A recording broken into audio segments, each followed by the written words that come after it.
Hello, and welcome back to another exciting episode of Commentary by Lock Daddy. This weekend we have another Star City event. It is Star City Games Team Constructed Open Cincinnati. So, what that means is you have teams of three.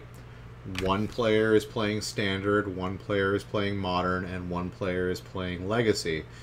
And then they each play against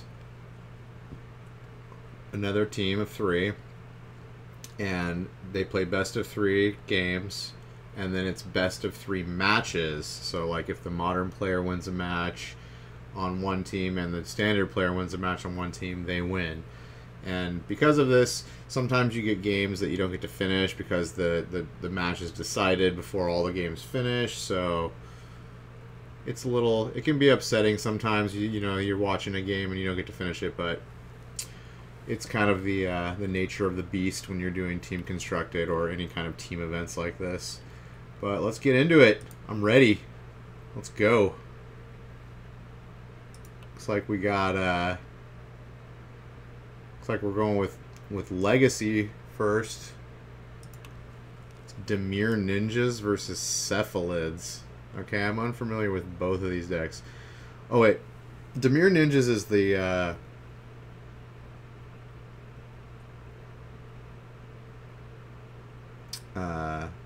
deck that plays with the Ninjutsu guy that draws you cards if he hits you.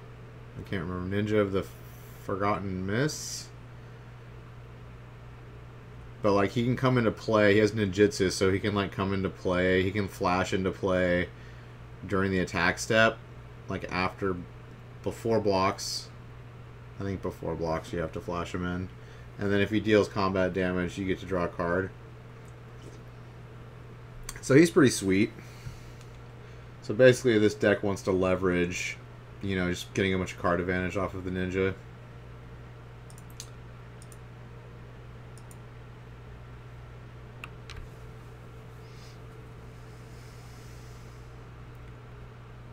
And then Cephalids, I have no idea what this deck is. Is this Merfolk? Is this just a cute way of saying Merfolk? It might be.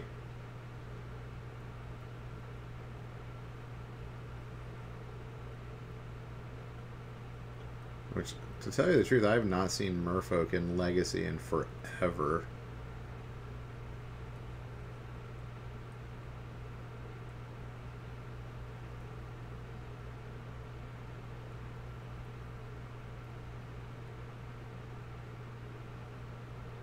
But it is Joe Lissette, and he, like, always plays Miracles, so maybe he's just playing Miracles and he's trying to be cute. He's trying to be clever. So clever.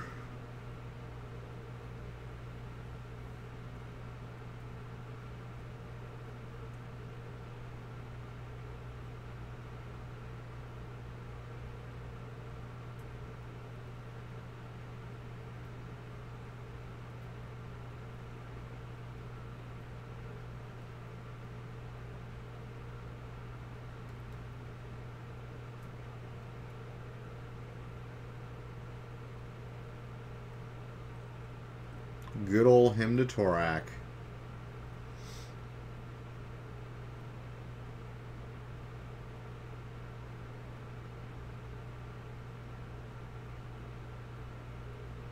Oh, it is. I think it is Merfolk. I saw Vile. Wait, he's playing three colors? Is this some weird, like, three-color Merfolk deck? I have no idea what he's playing. Maybe this is actually some weird deck called Cephalids that I've never heard of.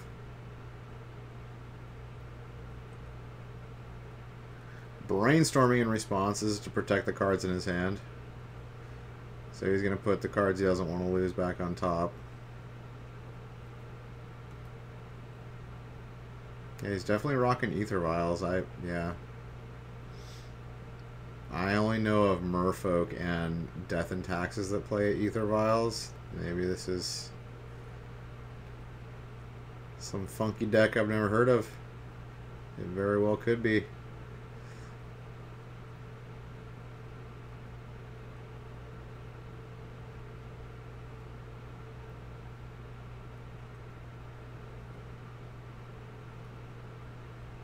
Like you got Cabal Therapy and Ether Vial. Probably didn't want either of those gone. He probably wanted the land gone. Or maybe not.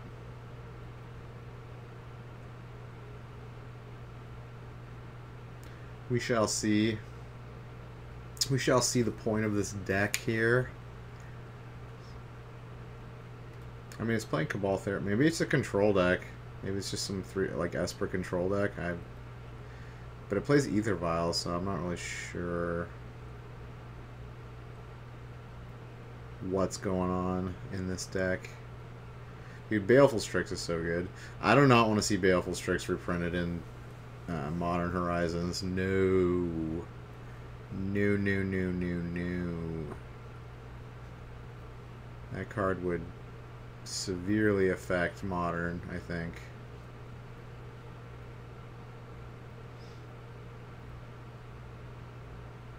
What card is that? Is that Mother of Runes?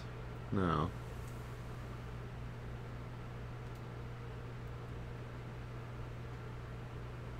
I can't read it.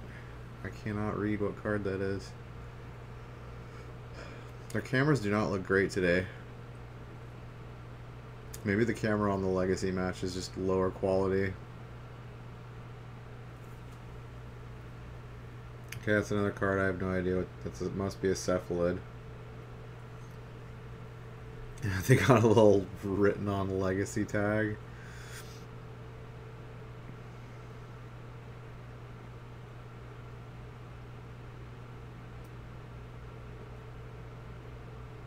Okay. Yeah, clearly this is some weird deck I've never seen before. Ooh, Narcomoeba.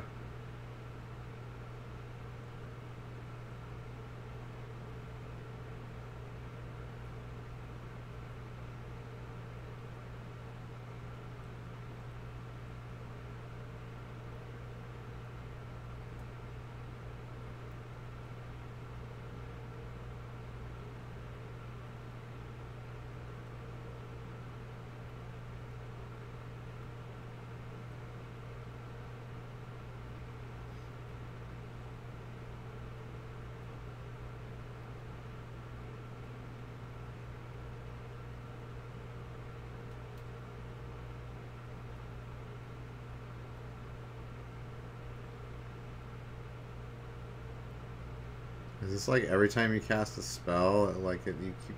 I have no idea what this card does. I hope they bring this card up on the screen.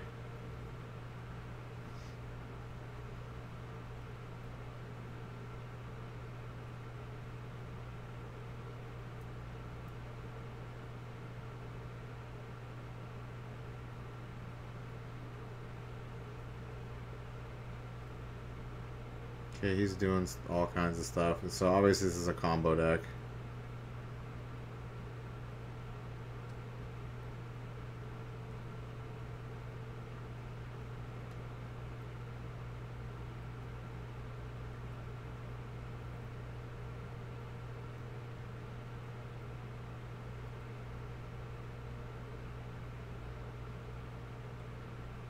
So I guess it just cycles through his deck until he gets all the Narcomoebas out. And then he gets to exile whatever that black creature is and it reshuffles his deck or his graveyard into his library. And then it gets to like play a bunch of Cabal therapies and stuff like based off sacrificing Narcomoebas and stuff, and kind of has some other tricky stuff it can do. It's kind of weird. Kind of weird. Okay. Oh, it's over.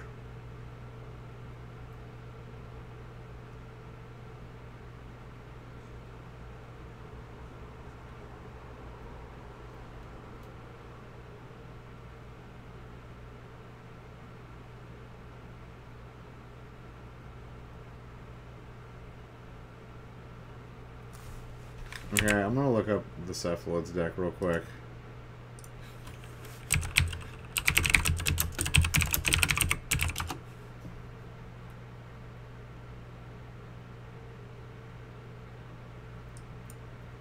Called Cephalid Breakfast.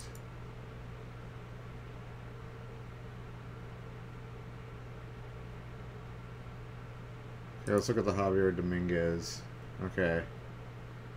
Lord of Extinction. Power enough to equal the number of cards in your graveyard. Okay. Nomads Encore. Reject 1 damage from Nomads Encore to a creature you control. The Mimeoplasm.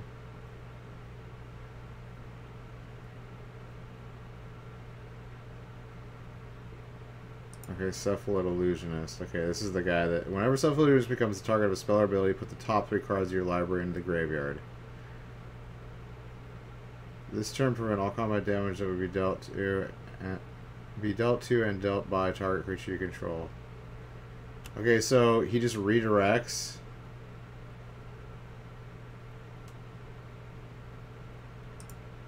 So that must have been Nomad's Encore.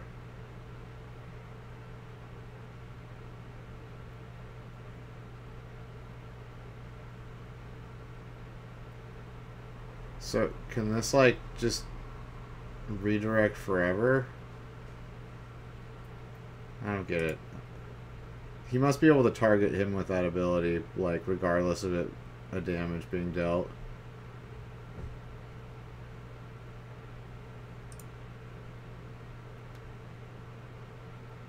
Okay, yeah, there's all these 0. Okay, so I get what... So that he can target it infinite times with these zero cost abilities. I don't see what let him win, though.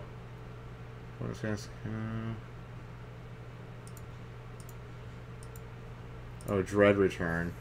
Return target creature card from your graveyard to the battlefield. Sacrifice 3 creatures. Return target creature card from your graveyard to the battlefield.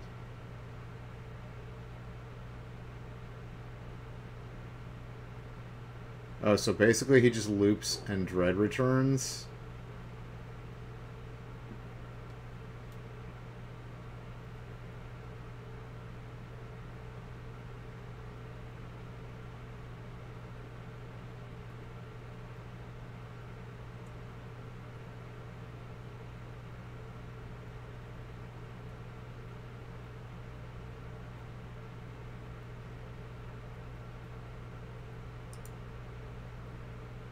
Yes, Limbu's Vault. That card's great.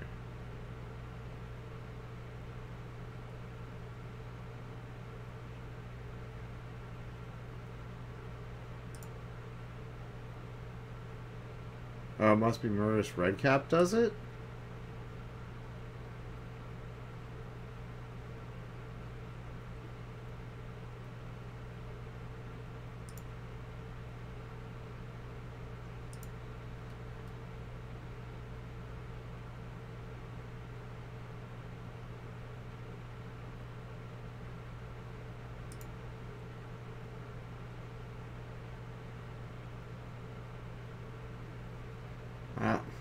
It must have been Murderous Redcap.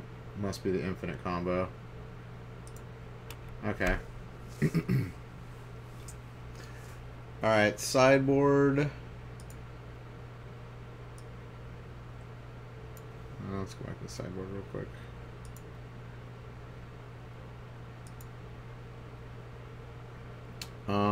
Back to Basics is probably going to come in since he's playing a 3-color deck. Thoughtseize and 3 Surgicals are definitely coming in. Probably Diabolic Edict, creature removal, because the combo is based on creatures. And that's probably it. And then on combo deck side,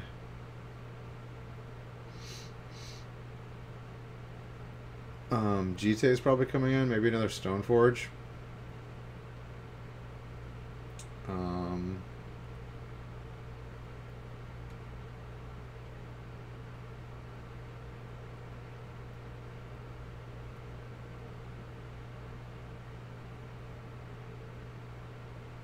I don't think he's going to bring in much. This seems like a good matchup for this combo deck because the Ninja's deck is kind of like this heavy value deck that doesn't have a real fast clock. Kind of just gets card value, tears your hand apart, draws a bunch of cards. I don't know what else he would bring in this matchup. These are two, like, have really underplayed decks. These decks are not played a whole lot in Legacy. This is the first time I've ever even seen the Cephalids deck. This must be an old deck that maybe he's coming back. I didn't see any new cards that it got. It looks like all the cards have been in Legacy for a while. Maybe just fell out of favor. I mean, it happens sometimes. You see these decks resurge in like metas that are good for them.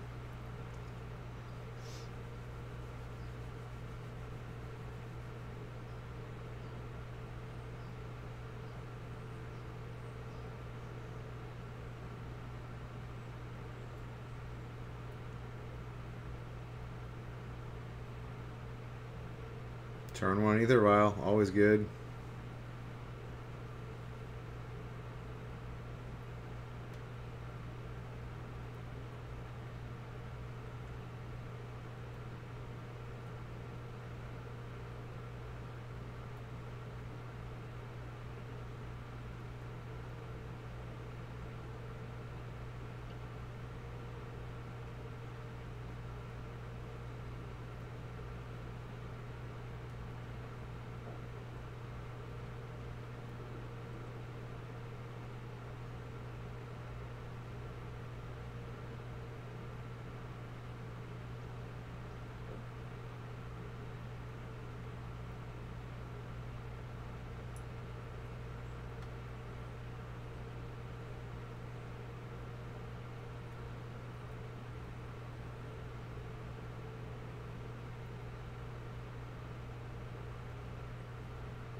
This is round number 1, Rock Daddy.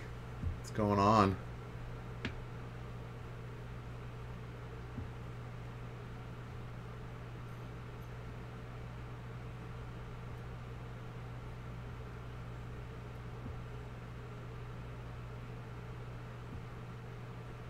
You just got home from guard. What does that mean?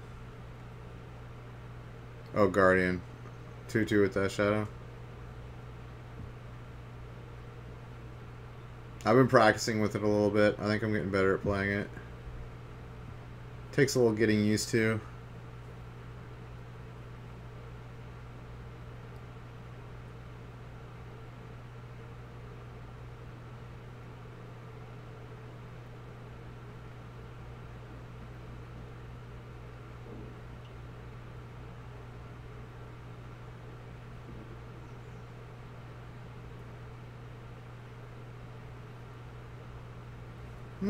Burns, yeah, Burn can be a hard matchup for Death Shadow, but I think it's very skill based. Like that matchup's very like skill based.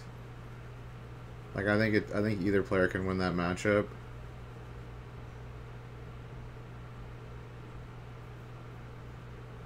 Yeah, Tron is kind of weird because like you have to like get hand destruction. You have to get hand destruction against Tron, and like a stubborn denial. Otherwise, Tron will just beat you. Because, like, yeah. I mean, you can get out a Gurmag turn 2, but if you don't have a way to stop them, they're going to overpower you.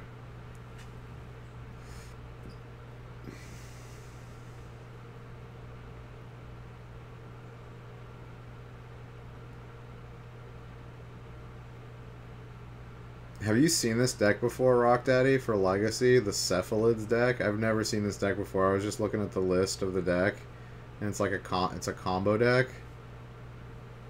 It's pretty crazy. It uses this Cephalid Mage that, like, lets you mill, like, your whole deck, and you get, like, Narcomoebas back, and then you get Dread Return, which, like, allows you to bring a creature back.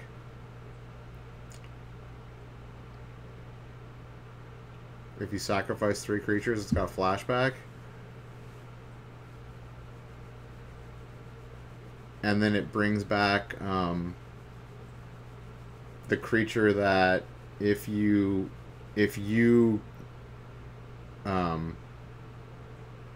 die from milling, your opponent dies. It's like the same creature that's the win condition for Doomsday If you're familiar with that deck, it's like one of the win cons. So like basically your opponent loses because you mill out, the creature makes the opponent lose instead of you.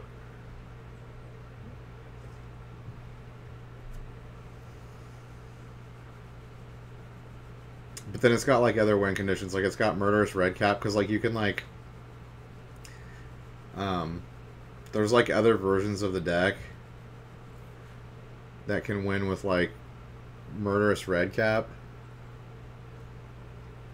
and like some other giant creatures that come out that use Graveyard for like power and toughness and stuff, and like it's just like a gigantic creature that just like kills you in one hit.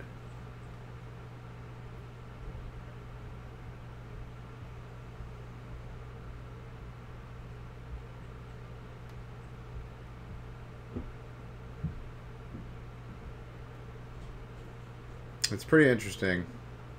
It's pretty interesting. It's obviously an old deck because like none of the cards are in it are new.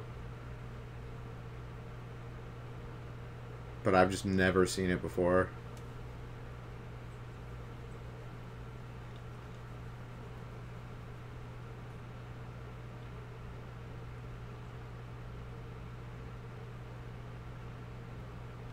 Yeah, I played Standard at Guardian last night. I went 3-1 with Mono Red. I lost in the finals. I was 3-0, right? And I lost in the finals to Mono Blue, like of all decks. Like, I just drew horribly, like the worst. And got 2-0'd. By a deck that I'm, like, super favorite against. I was on the play, too. Like, it was really bad. Like, I hadn't been on the play all night. Like, I had lost the first 3 rolls, like, for the first 3 matches. And then, like, I'm finally on the play against a deck that I'm, like, heavily favored against. And I get 2-0. Felt bad. Felt bad.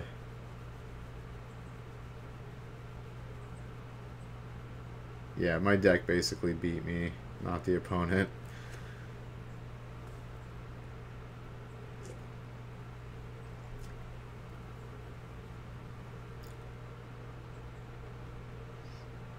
So we got Snappy online.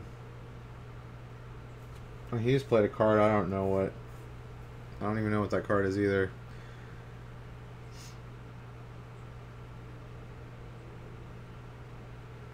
What is that card? Okay, it bounced his Snapcaster. I have no idea what that card is. They need to put that card up on the screen. Come on.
He's using the original Brainstorms. I respect that.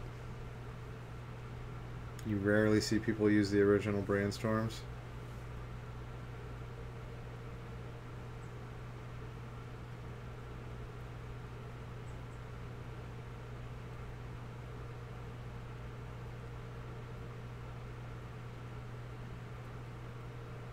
That was really smart. So he brainstormed and like got a card and put 2 lands back on the top.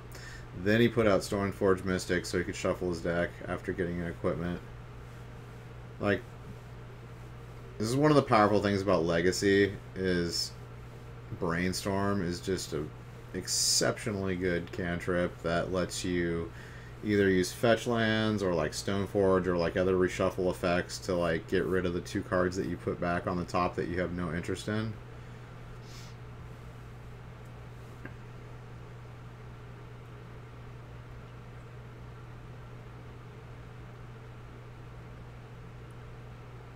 Just a very effective way of card cycling and finding what you want.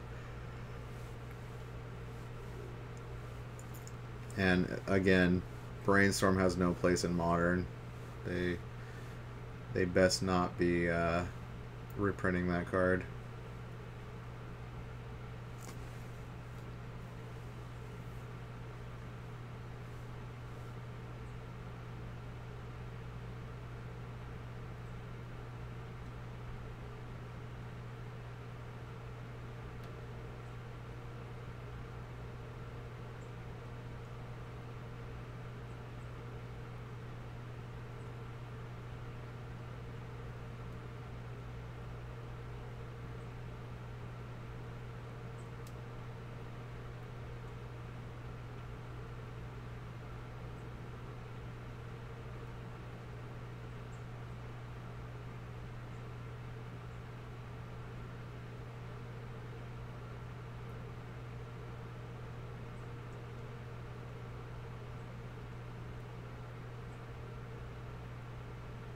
Ether Vial's so good. Ether Vial's so good with like Stoneforge and stuff. I play Death and Taxes for Legacy, so I know the power of Ether Vial.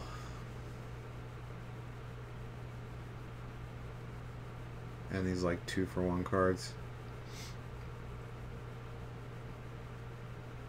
2-for-1 creatures, that is.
Yeah, the Stoneforge Mystic package is just so good because you can just have it in like any deck. You can have it in a combo deck like this and it can just win the game on its own.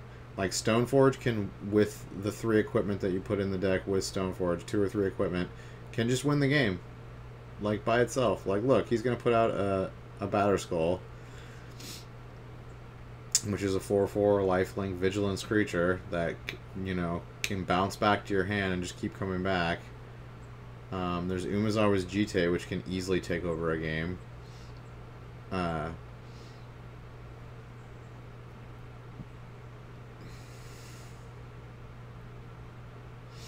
then the 3rd equipment he's using is the one that furthers the combo. But I mean, you could have like one of the swords that gives you protection from like a color or 2 that your opponent plays.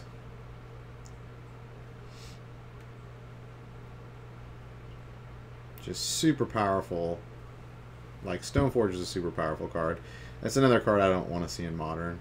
I mean, it got banned from Modern. It was printed at a time that's included in Modern, but I don't want to ever see it unbanned. It's pretty much goes in every white deck. Like, I don't think there's a white deck that doesn't play it in Legacy, because it's just 4 cards and like a few equipment. And it's like just this powerful, powerful package. It's only 6 or 7 cards.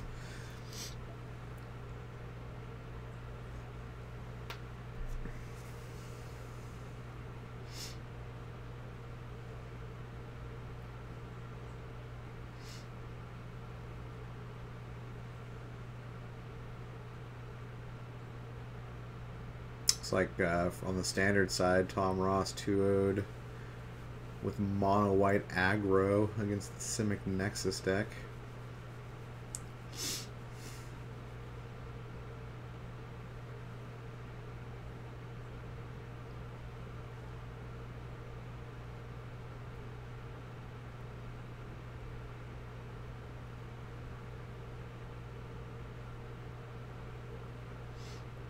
You got Rock Daddy, you got a beta COP red? What?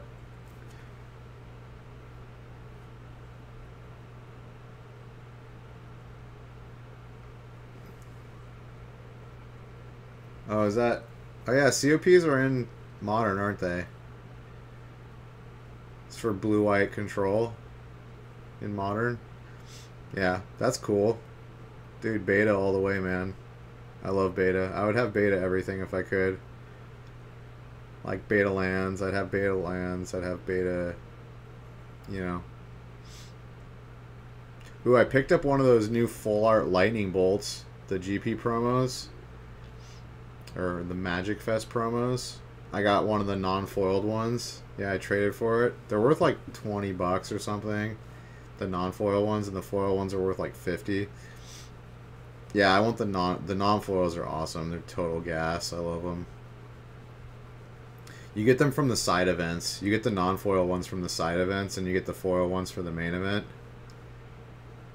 So there's going to be a lot more of the non-foil ones. So I mean, I feel like their price is not going to be. They're not going to be $20 for much longer. They're probably going to go down to like 10.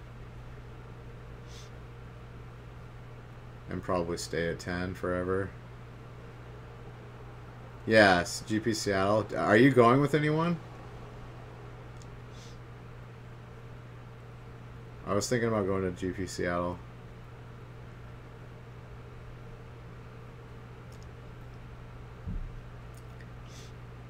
Yeah, I was gonna drive too.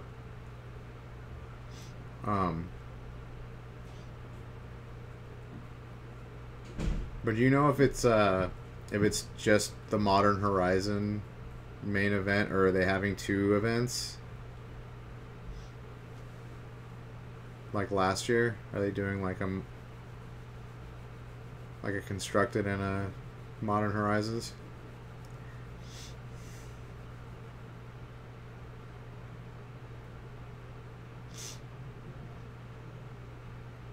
And then I heard a rumor that they were doing something where, like, they were having 2 day ones or something.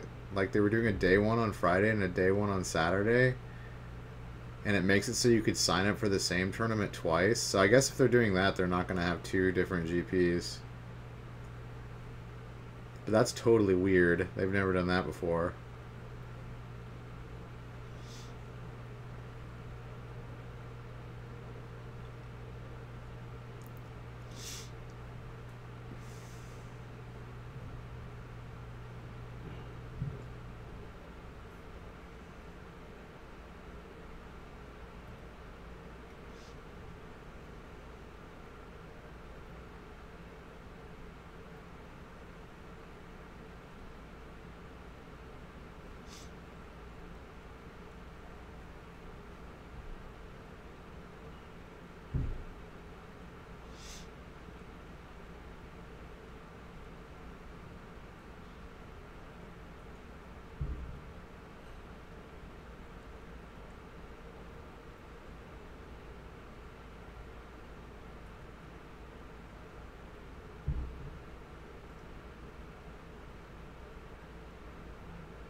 Yeah, so he just keeps bouncing the Batter Skull and playing it again.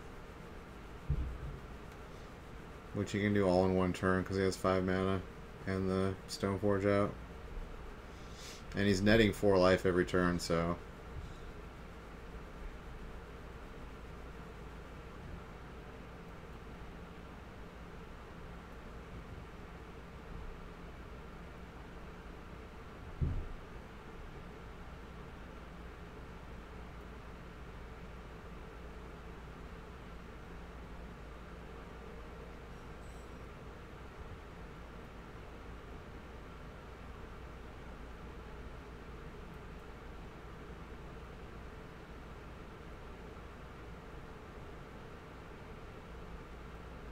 It's like 2 Force of Wills in the ninja player's hand.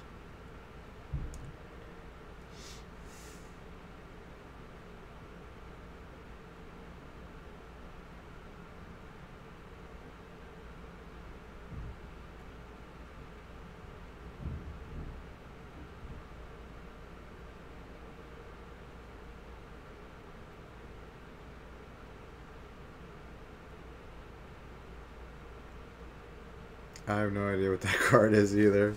This deck plays a bunch of weird cards that are in like no other decks. It's one drop white creature, it looks like. Or no, maybe it's an enchantment. I can't tell. The cameras are really bad on the, at least on the legacy side. I hope the other cameras are better. They need to like just like invest like, you know, the $5,000 for like a really good camera, or for like 3 really good cameras. So they need to invest like the like 15 grand.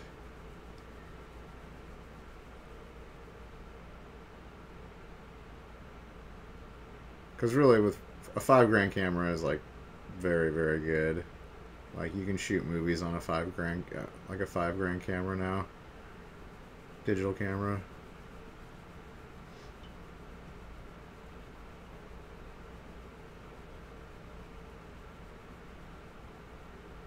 Like good HD movies, like actual like high quality, like indie movies are shot on like $5,000 cameras. Oh, there he is, Ninja of the Way.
I'm getting a little dirtily here, boys. This Jonathan Job, man, you are just a slow, slow player. You are always slow. I think a little bit too much leniency is given to people that take too long to take their turns. It's kind of one of those, you know, slippery slopes. But I think it needs to be addressed more.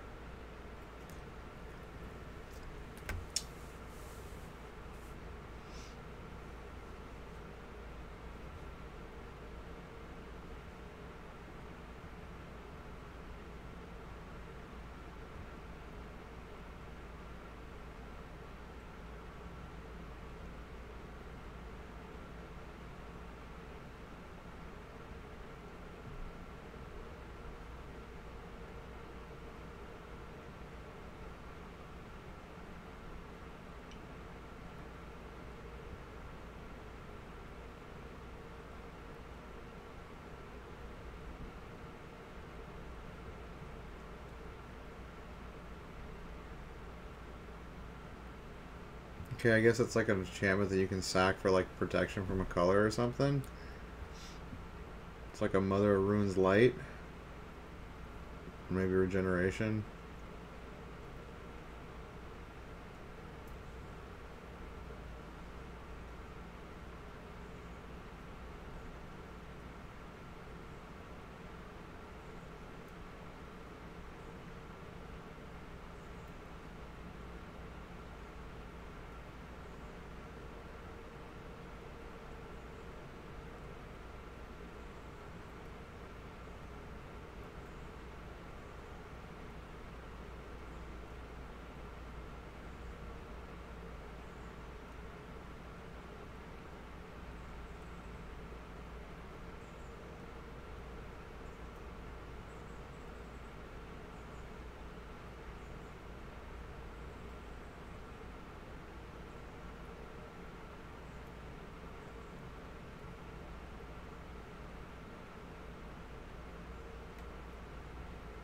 Okay, the Jite. Okay, the Jite could take over this game really quickly.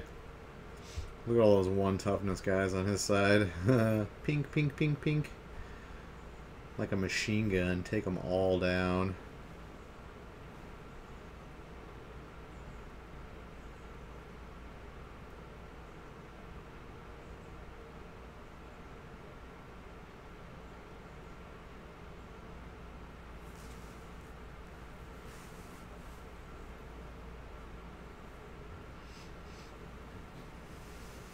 How much did that COP red cost, by the way? The beta one?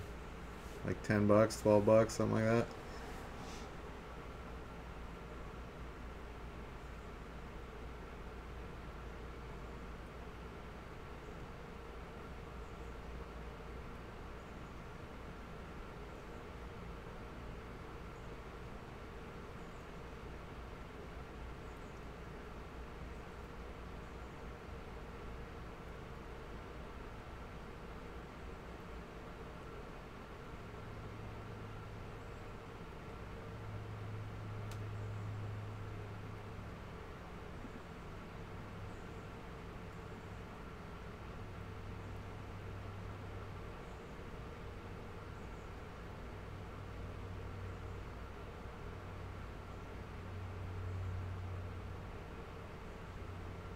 This is not looking good for the ninja player.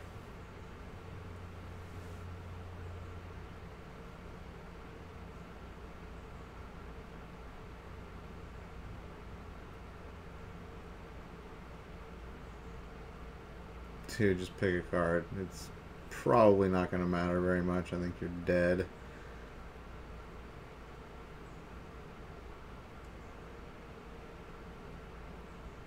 The Legacy Phoenix deck is pretty cool. Although it's people question if it's like even better than Reanimator, because it pretty much does the same thing as Reanimator, except it brings out Phoenixes instead of, you know, Sire of Insanity, which, you know, makes you discard your entire hand on turn 1 or 2. So I mean, which is more powerful, like having 3 Phoenixes on turn 2? Or turn, I guess you could, yeah, it's harder to get the turn 1 3 Phoenixes out. You have to have like double Dark Ritual, or you have to have like, you have to have Dark Ritual, Lotus Petal, land,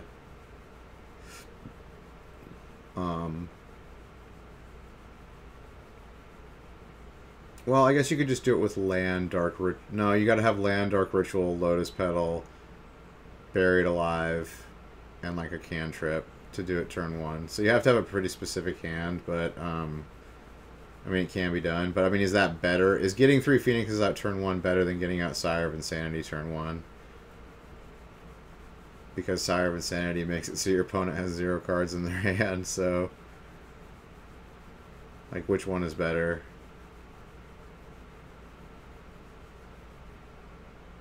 And most people think Reanimator is just better than the Phoenix version.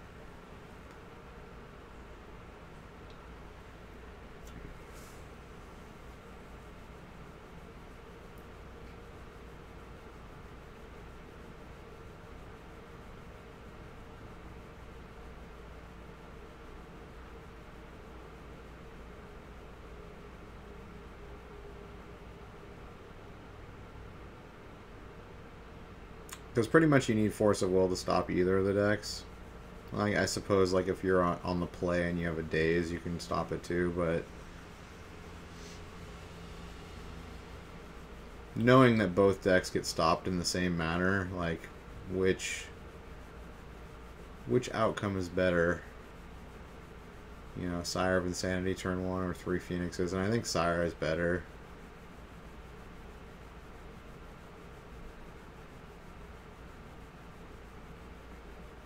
I mean, I suppose... okay. If you have a Dismember in hand and you went Roar on the play, then yes, you can kill the Sire of Insanity before it makes you discard your hand.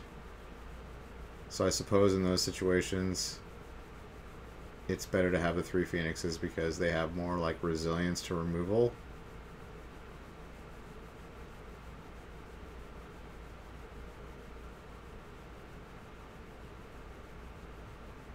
But only in those specific situations, I think, are the Phoenixes better.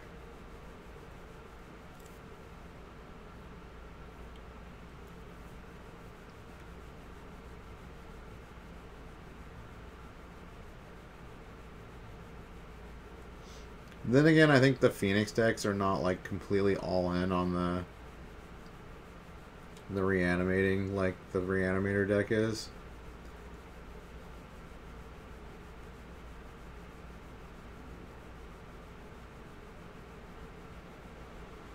I think the Phoenix deck can actually, like, win another way. Like, I think it has, like, some other stuff in it.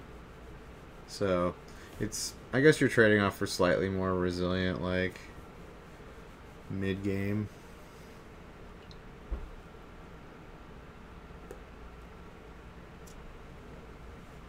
I think it plays, like, Pyromancer also. So you have, like, some other win conditions.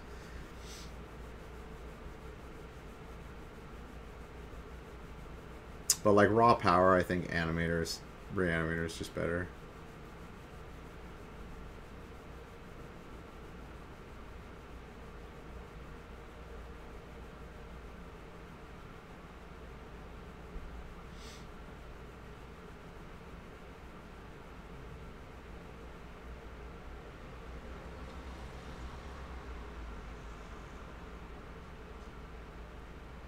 Yeah, I don't see how the ninja player gets out of this.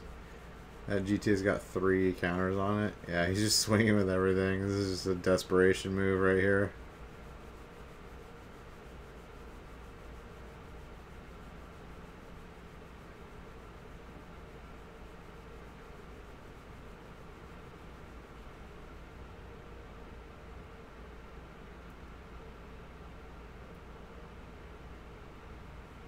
Okay, that's another ninjutsu guy.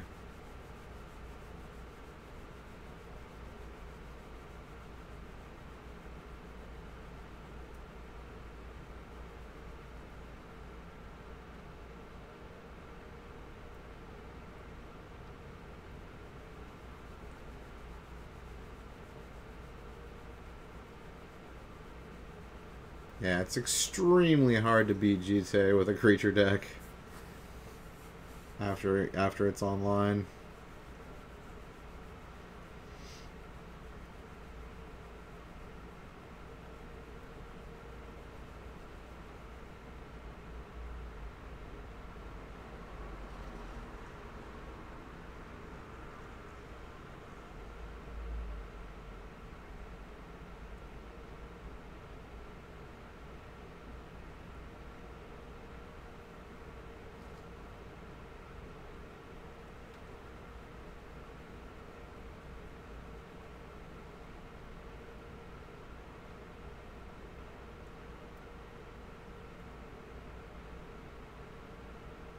Yeah, he's just calling it. He knows he can't beat GT. Like, card is busted. Also banned from Modern. GG. Okay. Oh, okay, so we're going to the... We got a match win on either side, so we're going to the Modern. Oh, wait. What?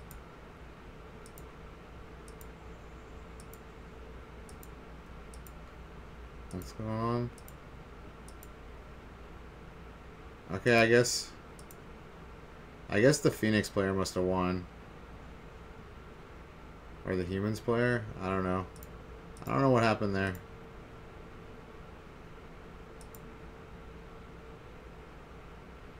Okay. Okay, the Phoenix player is definitely winning. Okay, yeah. Okay, so the... Even though he lost the legacy, his teammates came through and won the match. Alright, round 2. What we got? What we got here? Is this standard?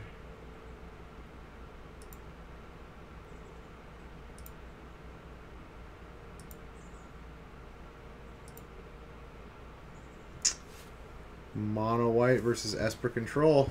Okay.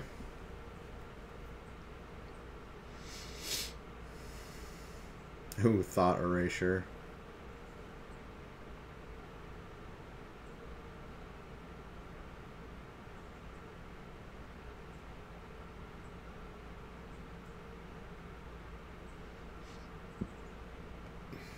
Looks like he's playing with Japanese cards.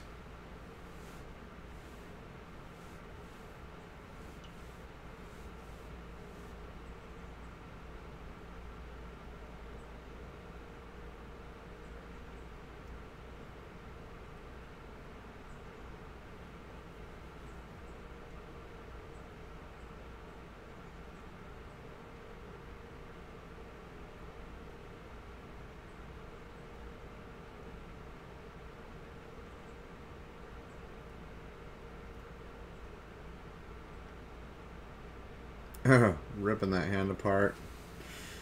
History of Benalia. To the graveyard with you.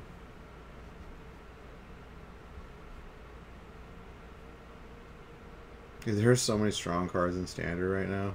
It's disgusting. Actually disgusting. Like, I feel like Mono Red can compete in, like, Modern almost.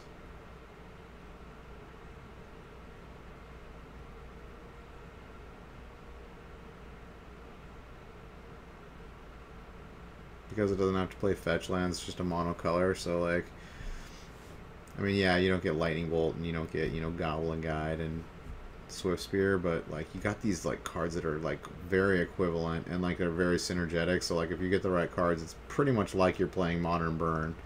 Like, I've gotten multiple turn 4 wins with the deck. Well, he's got Loxodon online, so... Dude, that's a third...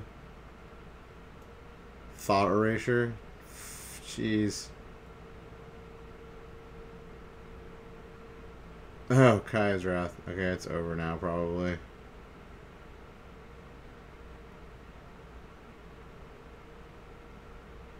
Yeah, he just got lands in his hand.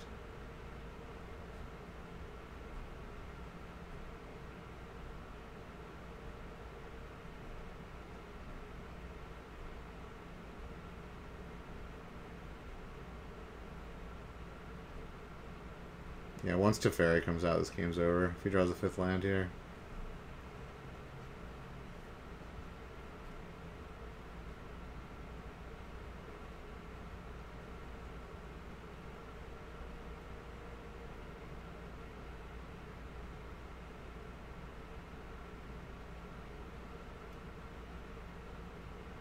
Ooh, he's got original Absorb.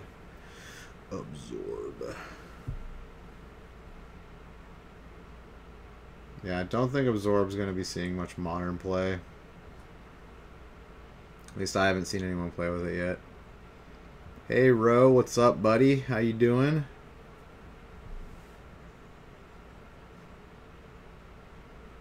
Yup.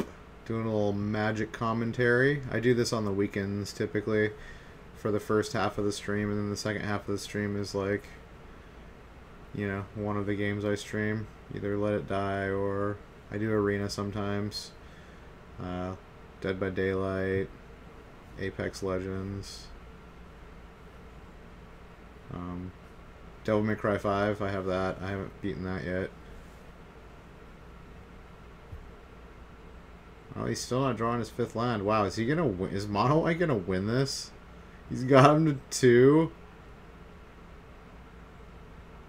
Wow. He finally draws the 5th land, but I think it's over. I think it's actually over. Wow. That's hilarious. Could not find the 5th land for Teferi. Get wrecked, Esper. McVady's like, how did I win that? Like, what? Okay. Okay.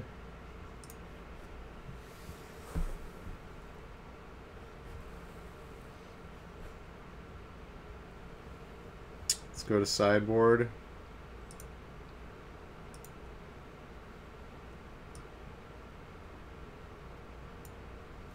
So on the Esper side, Lyra Dawnbringer ×2 is going to come in. Duress, probably 1 Duress comes in. 2 Bellhaunt. 2 Bellhaunts are going to come in. Maybe a Hostage Taker as well. Actually, Thief of Sanity might come in too. Some number of them. Just early interaction. He wants all like early stuff and then like life gain. And then Mono White's going to bring in, you know, negate. Probably 2 Disdainful Strokes. Probably a Deputy of Detention's coming in. A Johnny's are coming in. Probably all 3 of them. Tithe Takers are coming in. Takali Honor Guard is kind of one of those. It's kind of one of those, you know, mind game sideboard cards, because like if he brings in Basilica Bellhaunts and like Hostage Takers, and the white player thinks he's bringing those in, then Takali Honor Guard's actually pretty good. But otherwise, like, it's pretty bad. So like, probably not. He might bring like 1 in. I could maybe see him bringing in like 1, but they're really in there for the Sultai decks, which are like all ETB effects. But and even against red, that can come in against mono red also. There's enough like ETBs on mono red that it's pretty decent, especially since Chain Whirler is so good against them. So he might bring in 1 though, because Hostage Taker's pretty good against the deck too.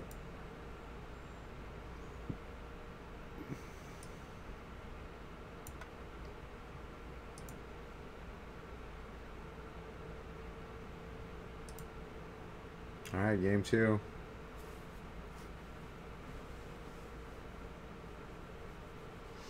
Well, this looks exactly how it started off before. Dauntless Bodyguard into Thought Erasure.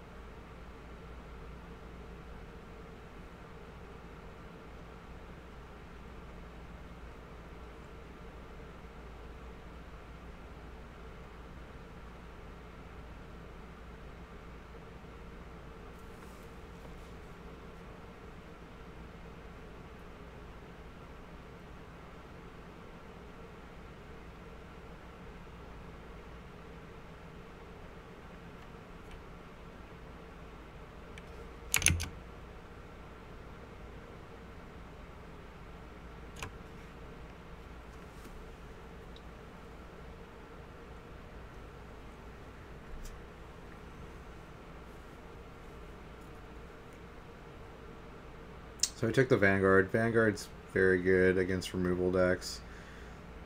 Moment of Craving and, you know, Cry of the Carnarium are the only things that can actually kill it.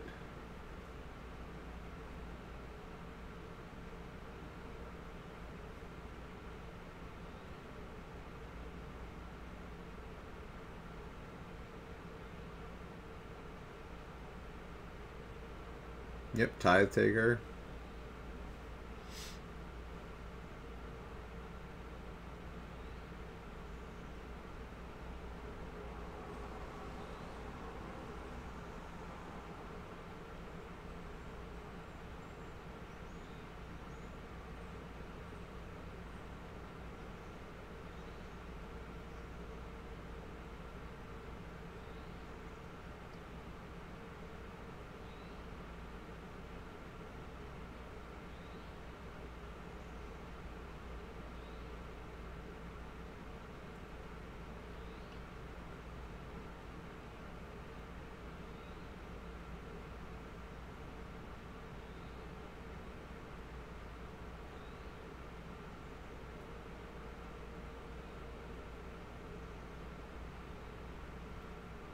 It's like he mortified the Tide Taker, so he's going to get a 1/1 flyer out of it.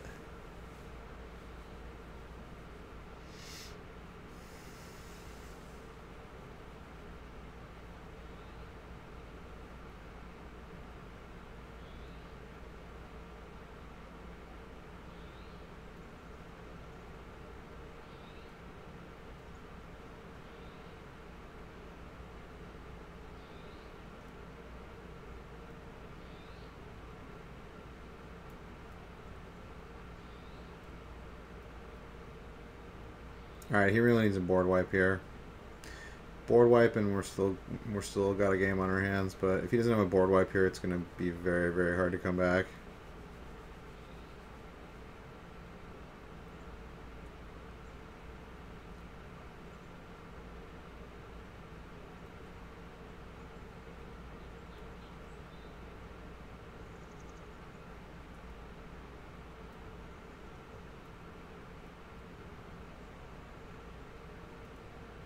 Yeah, I mean, he found Hostage Taker, but...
I guess the white player is kind of holding back because he doesn't want to play into a board wipe, but he would have 100% board wipe last turn if he had it.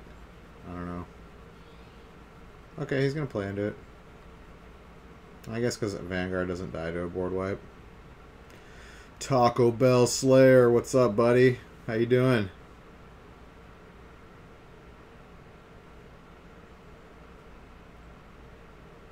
Oh, he runs out the Loxodon too. Playing any DBD lately? I played a couple days ago. I played a lot of the Plague. I played like a few, like the first day the Plague came out, and the second day I played her like all day, both days. And she's pretty awesome. I think she's decent. They like fixed her a little bit. They made her puke a little bit better. Yeah, I think she's pretty good. They made her puke a little bit better before the release.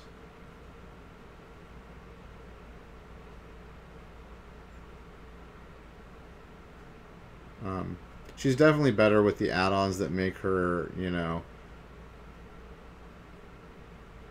her Vile Corruption make you go to a wounded state quicker.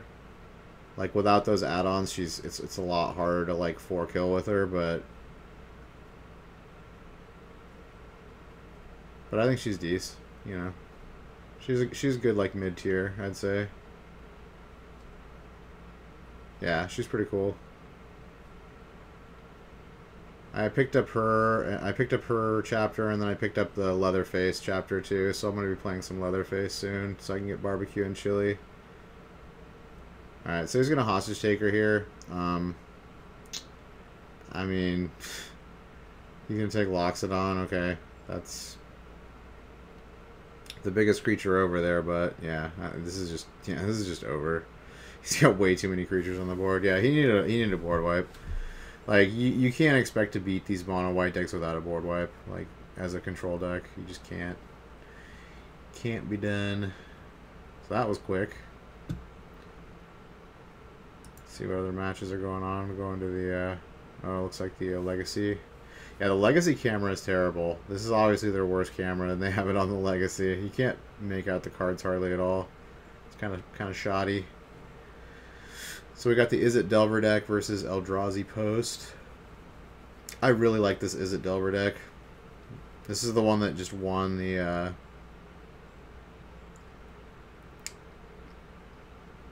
the Star City Open, the Legacy Open, a couple weeks ago.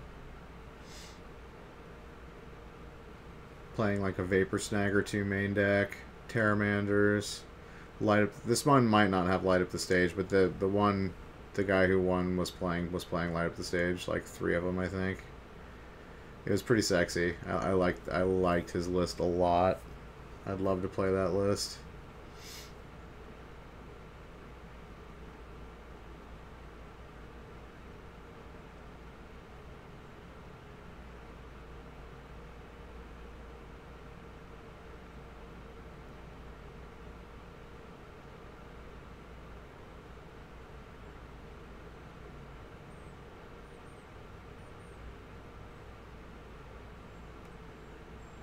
All right, we got the ballista, got the attackers off the board.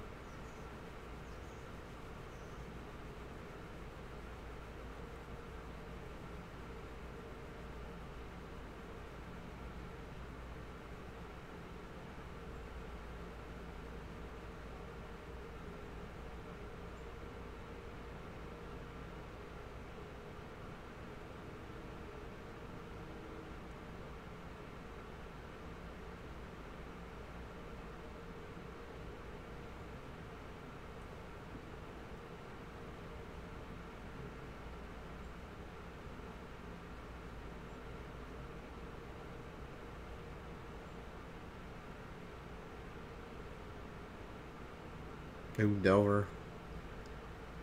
Takes out his Eldrazi, or Ivugan, rather.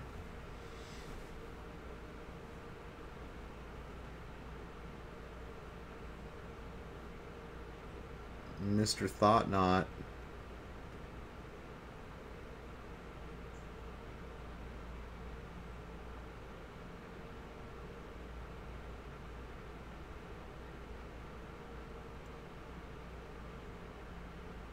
Alright, so he's triggering the Delver, but then he's fetching, so he doesn't draw the Force of Will, which is a dead card.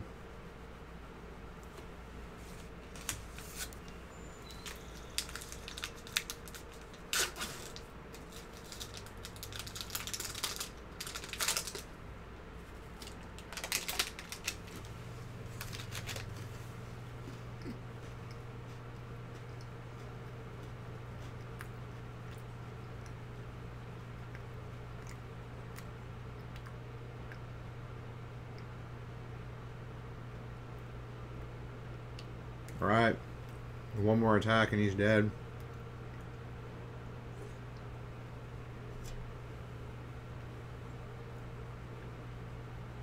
He's got to have something big here.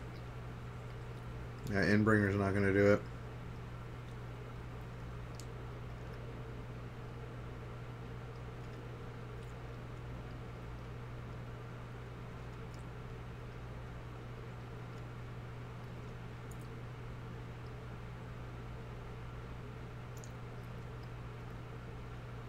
Okay, he's playing Karn, Scion of Ugin. That's not going to do it either. I don't know what he's hoping to draw here. He needs like a... Yeah, that's GG. Well, that was quick.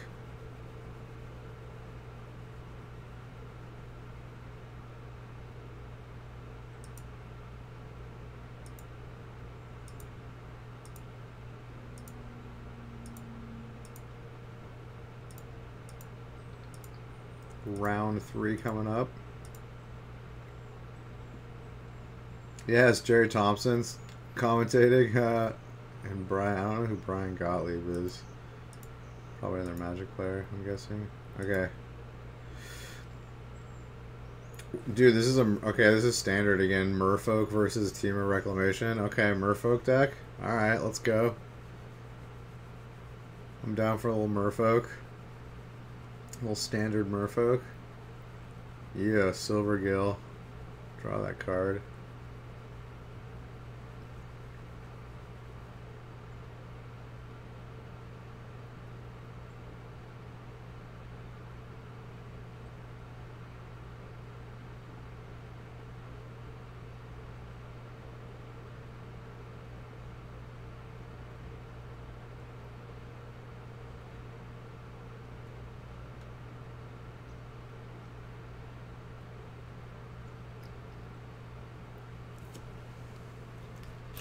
Yes. Miscloaked Terror. Or no, that's the Lord.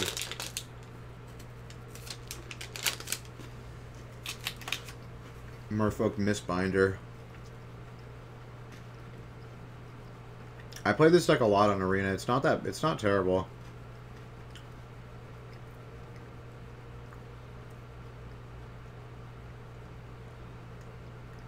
I mean, I think Mono Blue is better than that deck, but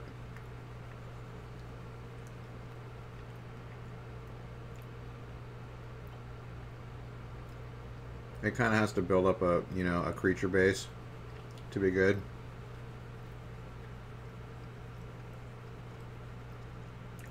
But I think it definitely does good against certain matchups.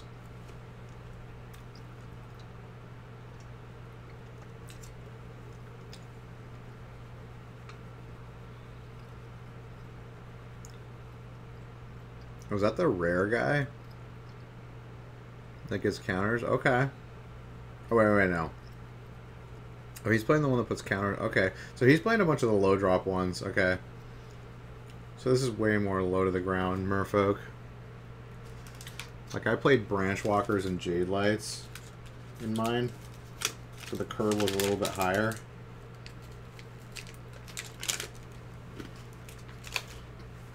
Looks like he's playing like 2 at the top of his curve.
Oh, we got another Mistbinder. His team just got big.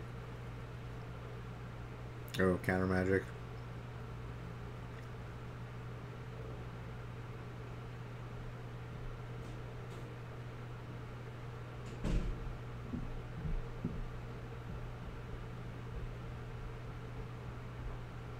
Oh, that's the... Does he adapt? Okay, that's the adapt Merfolk from the newest set. Okay. So whenever he gets a counter, a +1/+1 counter on him, you get to you get to loot, basically. So he's playing it in tandem with the Merfolk that puts a +1/+1 counter on another creature. That's pretty cool. So you get some free loots. I like it. I like it. And you can adapt them if you don't.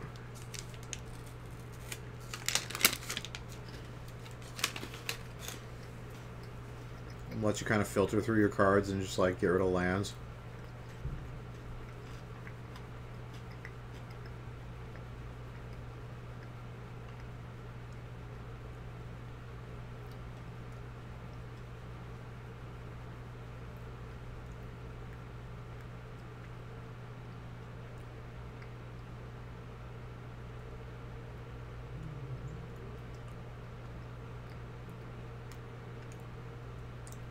So I can use it to cull that herd, or he's gonna die.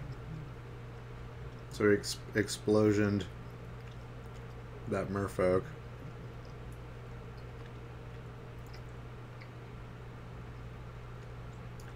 Yeah, this Merfolk still got like 4 cards in hand, 3 creatures on the board. Still, this deck's pretty sweet. I definitely like this version of it. Looks like a faster, just more clean version of the deck that's got, you know, more of a mid and late game.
Oh, fiery cannonade. Main deck. Get there. That's going to be quite effective. A little 4-for-1. Although he needs to hope he doesn't have a Spell Pierce in hand. Spell Pierce could... Oh wait, never mind. He's got the Spell Pierce protection now.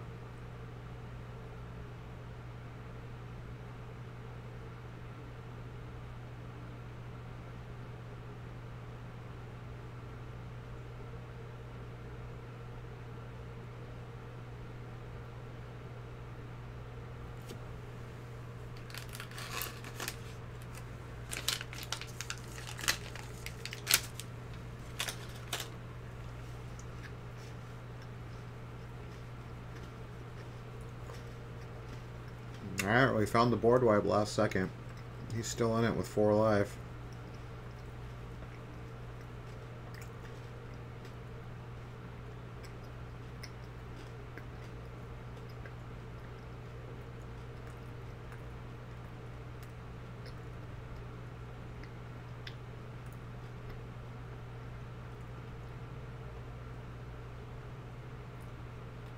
Okay, that's an enchantment. Oh, that's the one where... Okay, he's playing the enchantment that you get a 1/1 hexproof merfolk every time you cast a merfolk. Okay.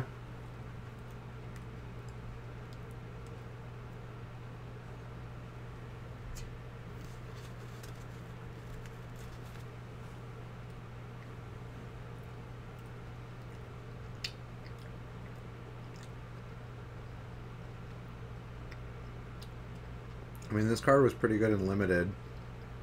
So I guess, like, I never saw its constructed possibilities, but yeah, it seems pretty good with a bunch of low-cost merfolk and card draw.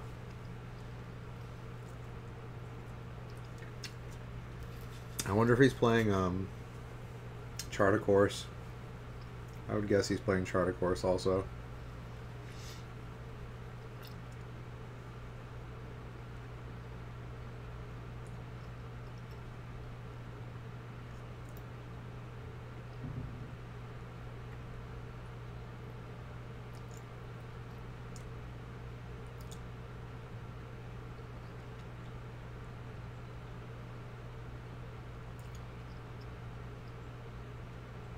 Alright, he's got Reclamation.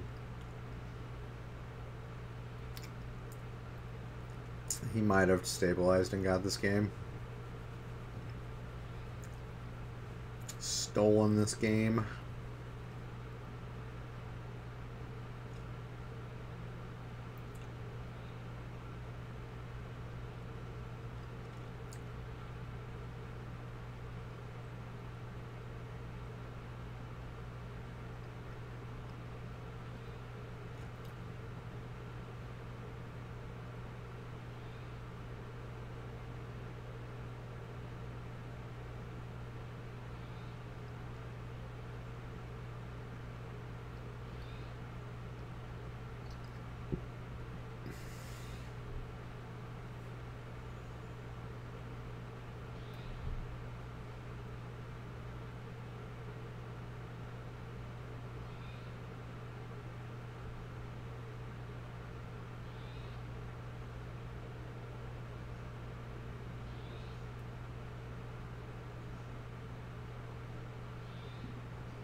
Going to 1 life.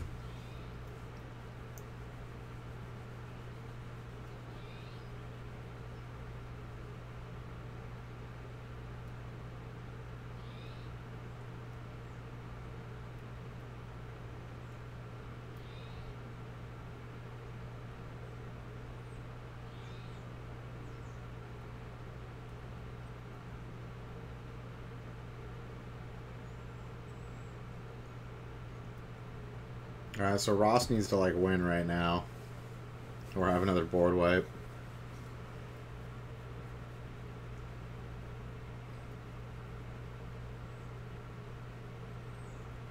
Oh, he's digging. He's digging. Oh, I got the second Reclamation.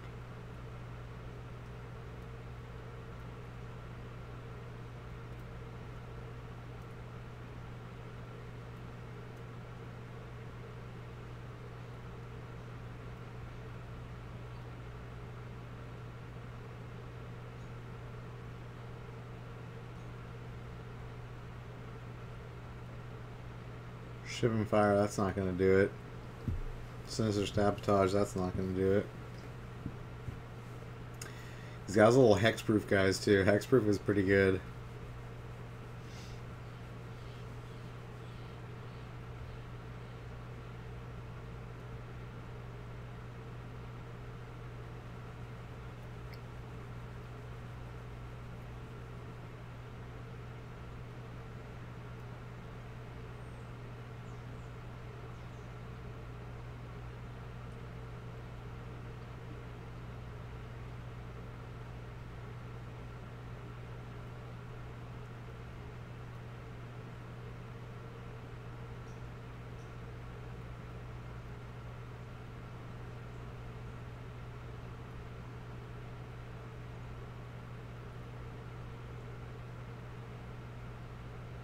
I was a Niv Mizzet. I think you wanted that Niv Mizzet in hand.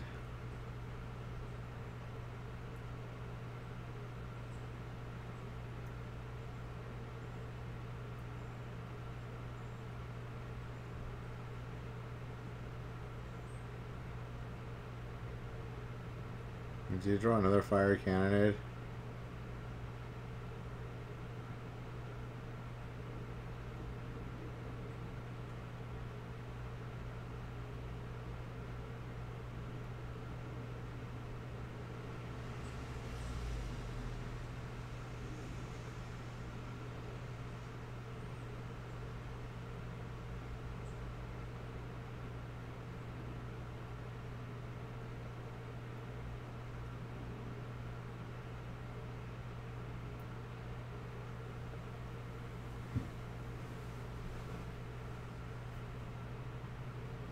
Okay, found another fire cannonade.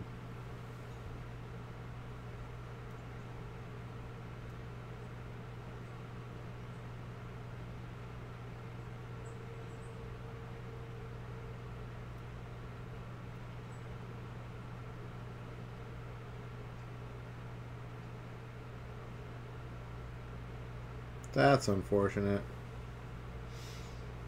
Oh, I hate these reclamation decks. They're so dirtily and stupid. Me take 10 hours on my turn.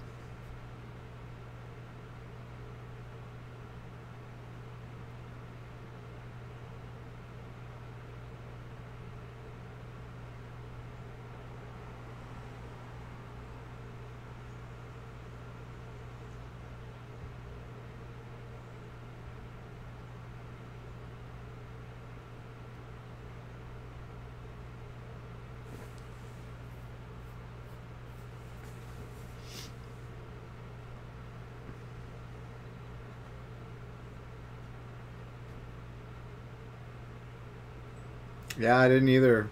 I didn't think there was a good Merfolk deck either, but this guy's deck is pretty solid. It's really low to the ground.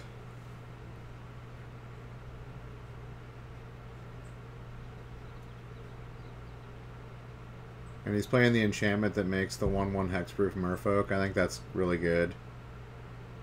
I didn't have that in my version, but I think it's super strong.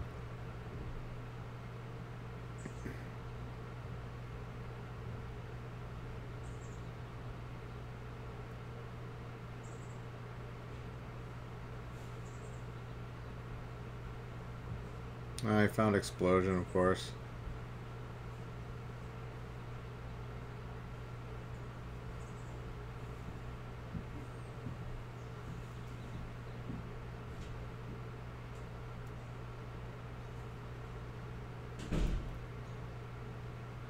Yeah, this is over. He's going to be able to Explosion him for 18.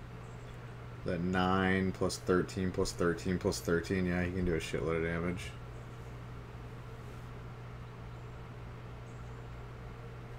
Yeah, Ross. Little lucker dog. Little lucker dog. Found that second cannonade.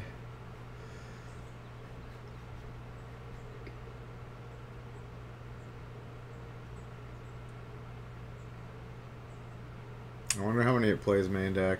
Oh, maybe it does play 3. He's got 1 on the sideboard. Okay, maybe it wasn't that lucky. Alright. Sideboard time.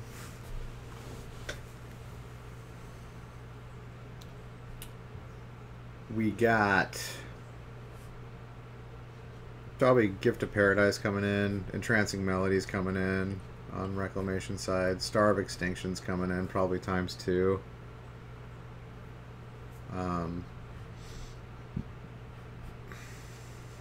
That's probably it. And then on the Merfolk side, ooh, Shaper's Sanctuary. I love that. I think that's a good card that is not getting utilized in Standard at all. His Shaper Sanctuaries are going to come in. Double Disdainful Stroke. 4 Negates are probably coming in. Yep.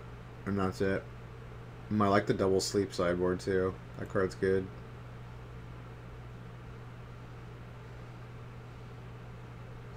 Yep.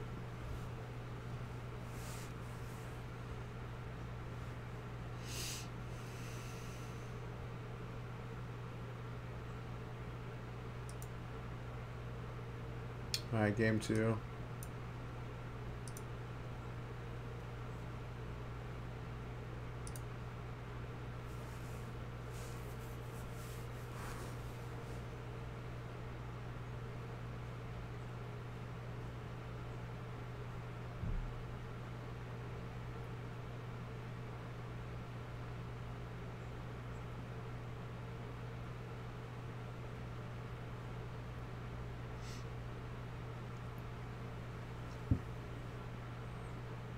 Come on, Merfolk. Let's at least win one. Come on, Merfolk.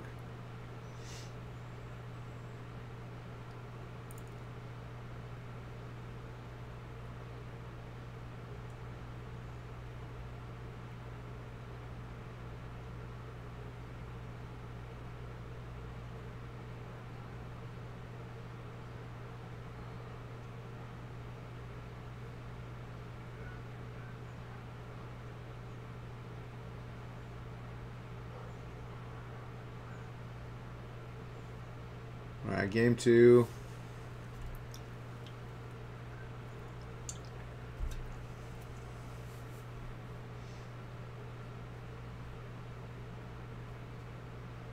I think it actually gets better for Merfolk in game 2 because he's got all the counter magic. All he has to do is counter like one board wipe and it's like pretty much over for the teamer deck. That's pretty much how this works. Oh, Jim Davis got 2-0'd by Burn. Nice mono green Tron. Burn's not the greatest matchup for Tron. Not the best. It's like Ross is taking the mole.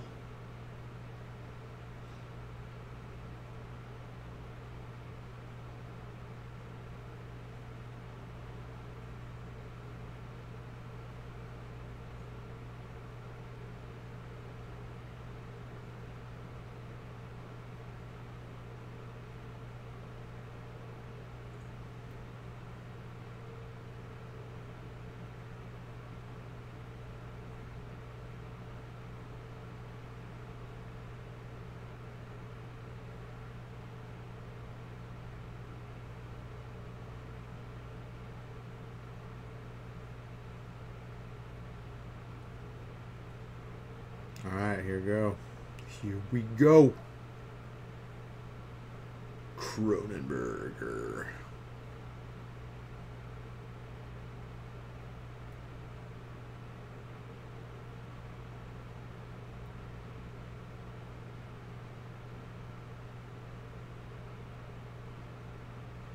He's playing the Deep Root Elite too. Okay. He's playing like all the like high upside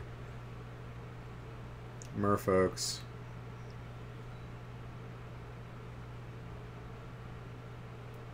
A lot of the ones with the high upside, high downside. Because 2 mana for a 1/1, typically not very good. This deck's definitely weak to like red. Like mono red, like Chain Whirler just like laughs at this deck. Like, but I think it's just better against other, you know, non-red decks.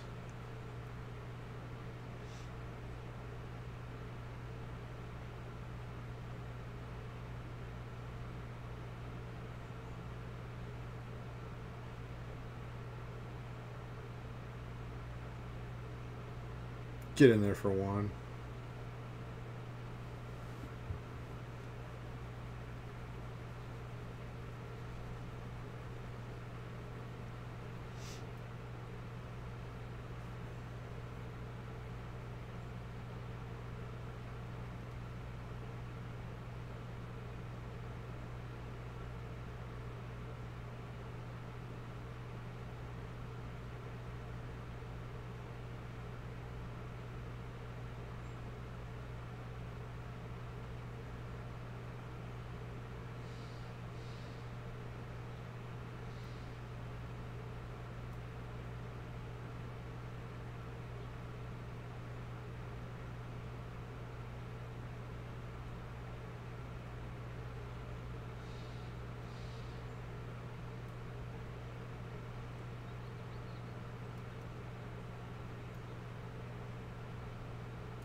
Boom, getting those card draws off Silvergill Adept. Dude, Silvergill Adept is so good. Yeah, I still got like 4 cards in hand. 4 lands in play, 3 creatures in play. Good shit. Oh, he's adapting. Boom. Yeah, discard that land. Yeah, this is like a really good like attrition, like card advantage Merfolk deck. Although he's not playing Chart of Course that I've seen. Chart of Course seems great in Merfolk, but I guess he's just not interested in doing anything but playing Merfolk. Oh, but he plays Incubation.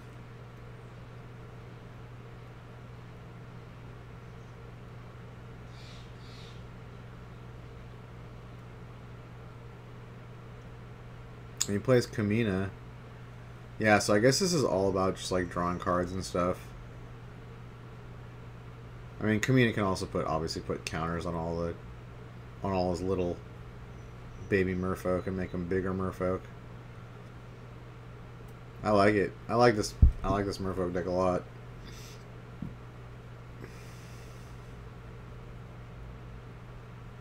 Looks like it's very resilient to like single target removal, which is very heavy in the format. It's kind of just like, okay, you kill one of my Merfolk, I'll replace it with another.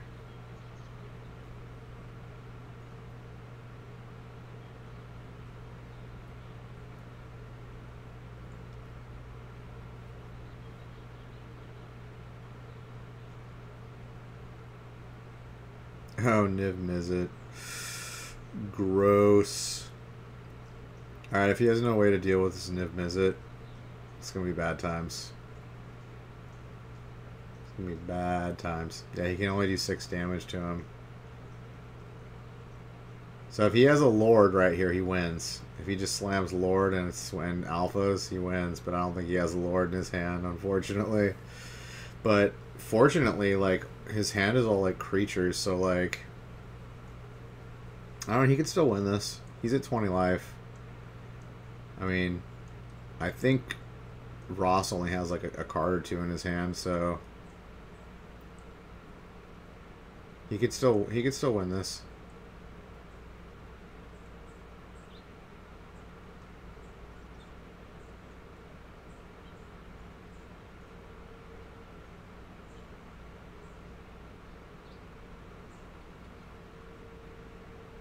He's trying to figure out if he can win this turn. I don't think he can. I don't think he can. He would need a Lord, or just a Lord. A Lord's like the only thing that.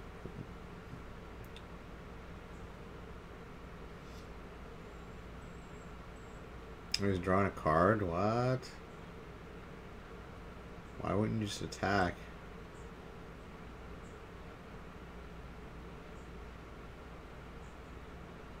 That seems wrong.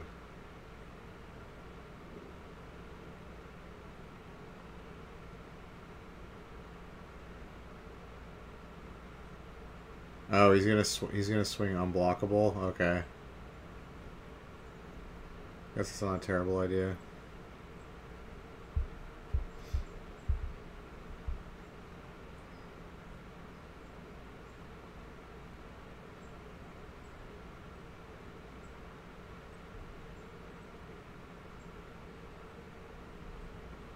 Okay, looks like he's only got a Shiv and Fire in hand though, so he can kill 2 things and then get a draw off of Niv Mizzet. Oh no, he gets the damage off of his normal draw step. Yeah, this is gonna be bad. Niv Mizzet's so bad. Am I gonna build this deck, Rock Daddy? I don't know, maybe. Maybe. I have all the cards for it. Or no, I don't have the Kaminas. But I'm pretty sure I have all the commons and uncommons and lands.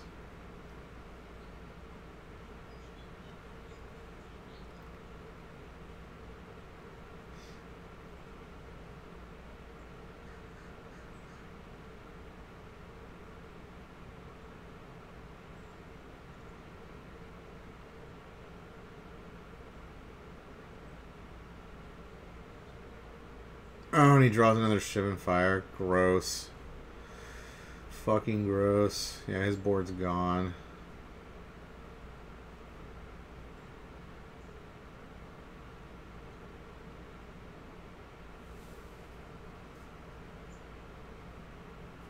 If he had just had a Lord, he would have won.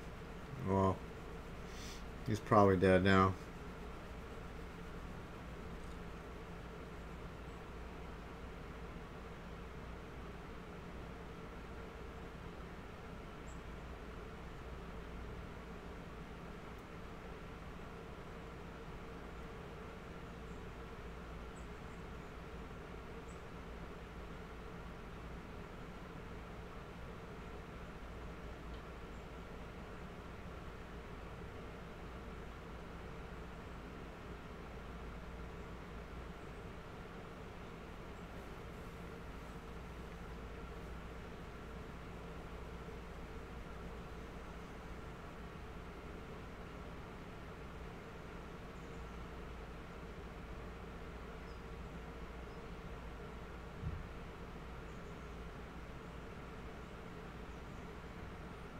Yeah, he's even can attack.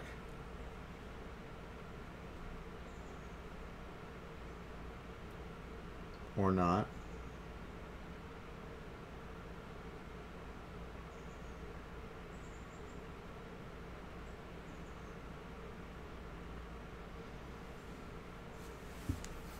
The Merfolk player really needs to like top deck Vivian Reed, which I don't think is in the deck, but that would be the ideal draw in this situation.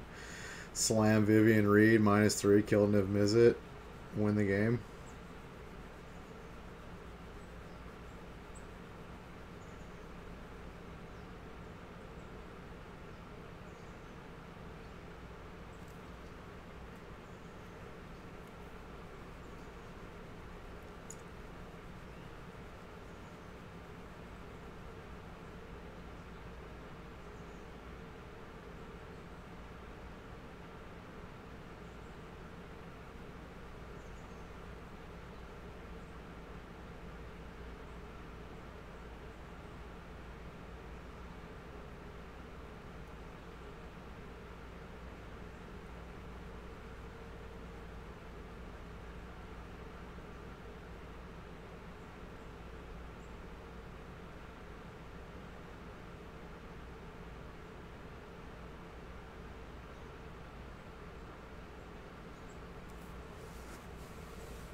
Oh, he's trickstering the Niv Mizzet. So good. Are you kidding me right now? Are you kidding me right now? That's awesome. I mean, he's going to fire off. I mean, he can... Yeah. It's good that he saved the...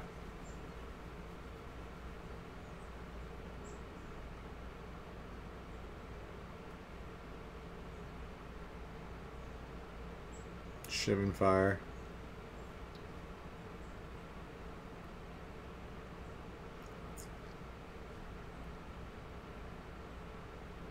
Oh my god, he drew an opt. God, you're so lucky, Ross. You are so lucky.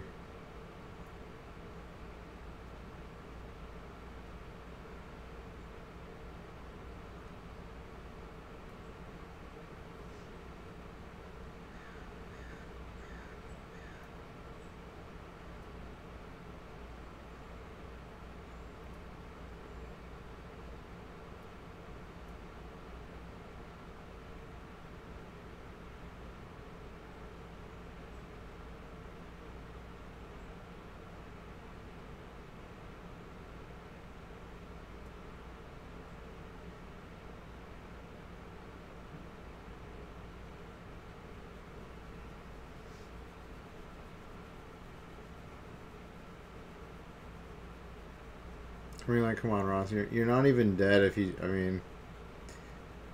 I don't think there's any way he can still beat him on the next turn. Like, he still can only do 2 damage to him. He's at 4 life, so... He would have to have another Merfolk Trickster. Yeah, he's going to opt in response again.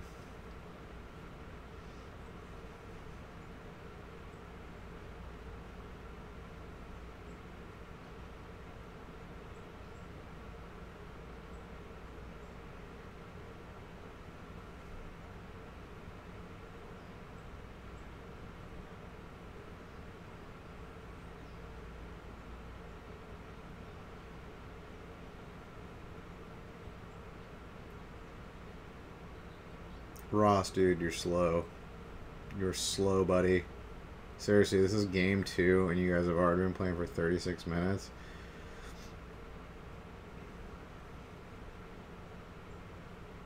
Rate of play, buddy. Rate of play.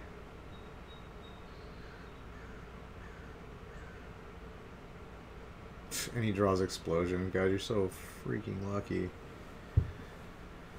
Poor Merfolk player. Can't beat the top decks. Can't beat the top decks.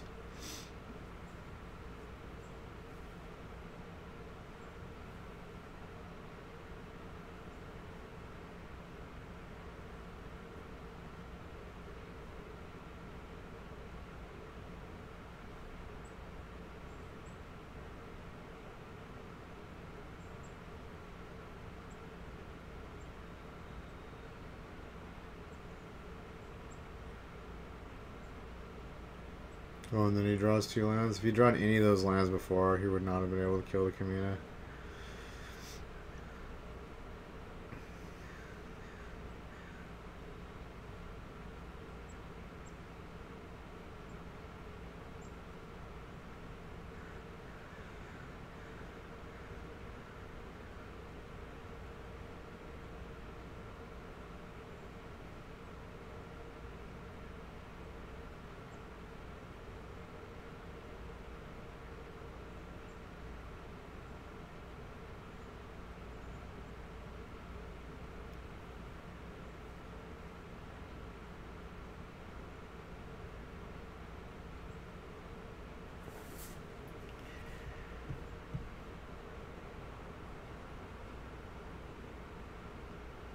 Bummer.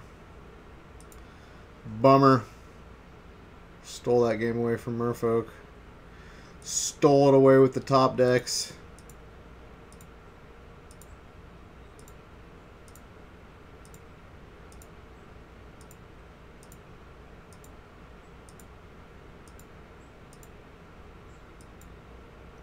Round foe. Alright, finally we're going to watch some Modern. But we got to watch Is It Phoenix and Amulet Titan, the like 2 most played decks right now. I guess Dredge is one of the most played too.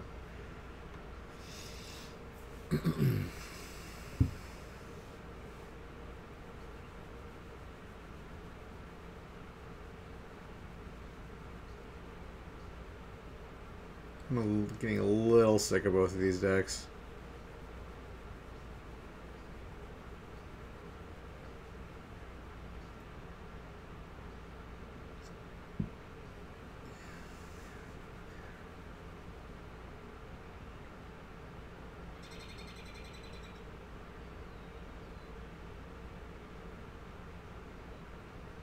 The Hornet Queen.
Pyromancer's online. Oh, already has a counter on it. Gross.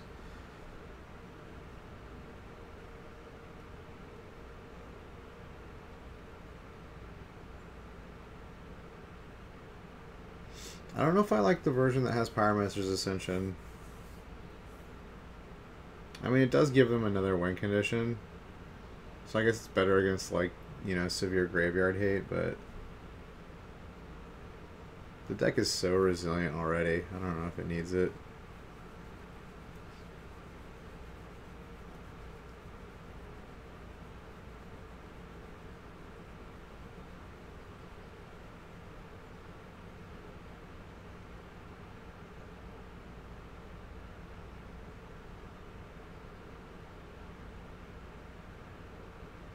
Oh my god, he had 3 Serum Visions. Okay, well, that's the easy way to get it.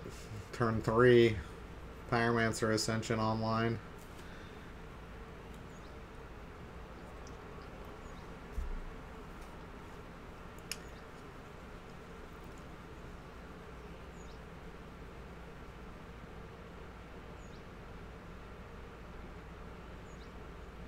Yeah, it's going to be exceedingly difficult for Titan to win now.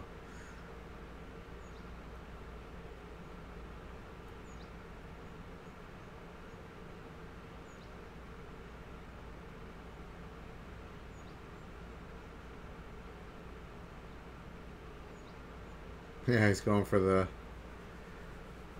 explosives. Gotta get rid of that Pyromancer's Ascension right quick. That's pretty sick though. I mean, like, that's pretty sick. So his Amulet Titan's good. It's like this toolboxy thing that can kind of just like grab the right tool for the deck it's facing. That's what I dig about it.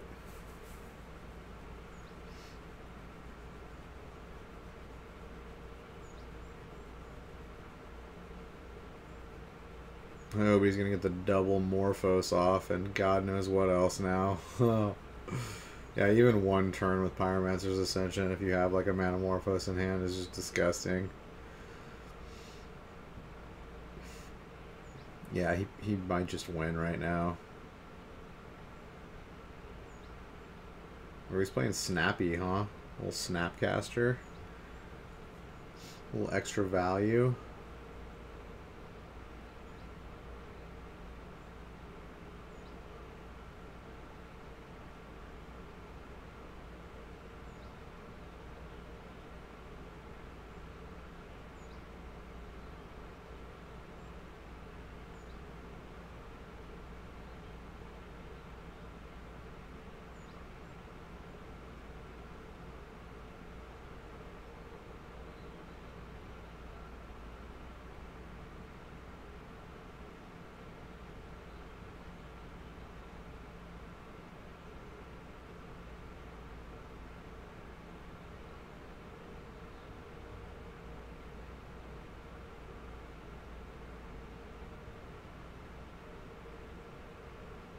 He's got 3 Faithful sitting in hand. Yeah. I feel like he's going to get like 4 Phoenixes into play right here. Swinging in for 12 and then do like a double bolt.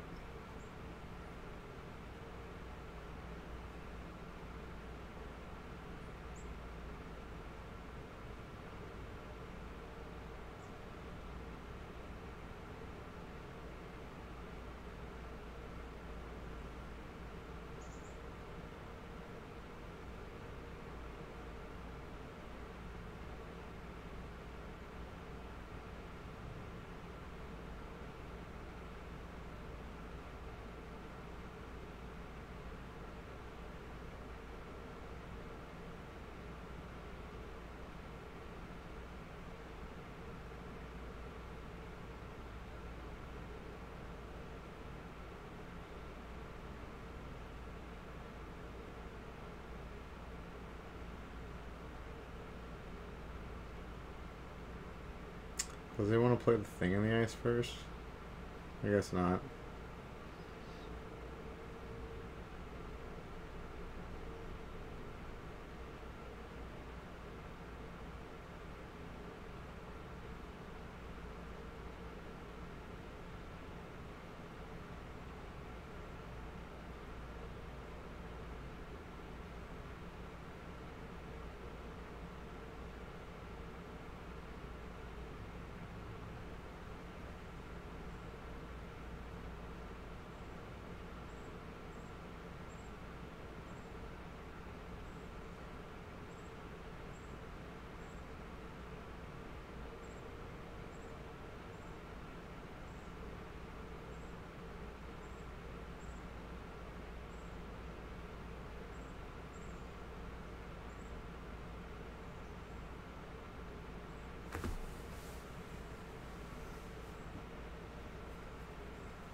Why did he target him with it?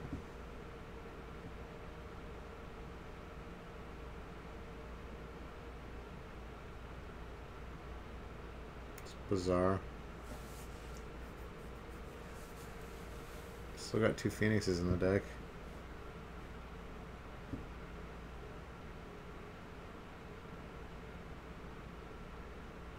Oh, he wants the surgical one?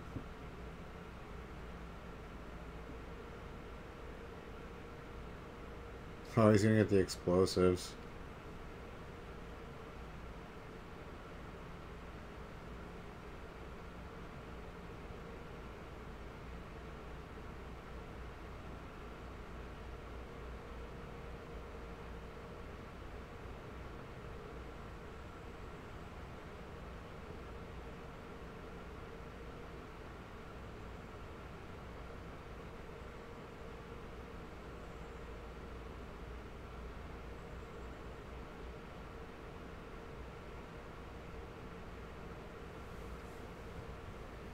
Well, he's got all the like win cons in his hand already, so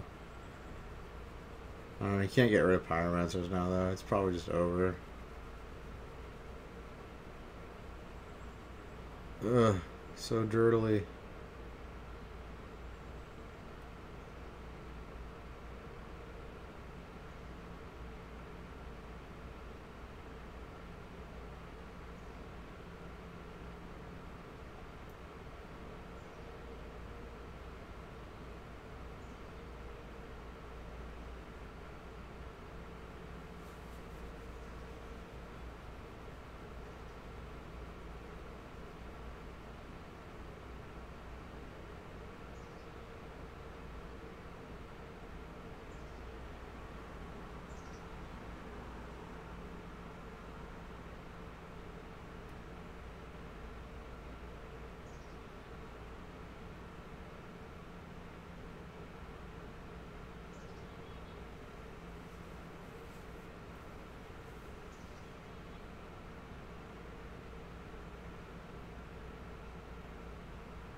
Alright. You only took like an 8-minute turn or some shit. Oh.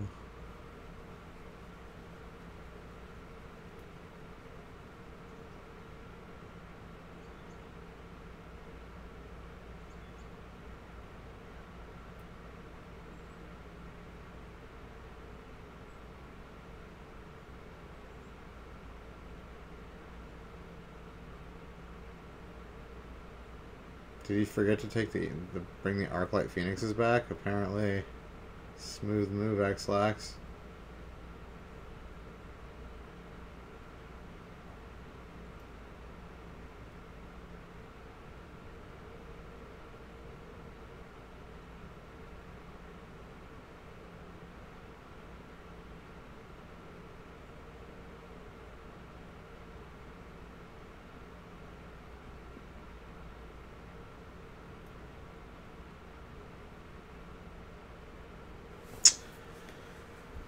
Okay then. Sideboard time.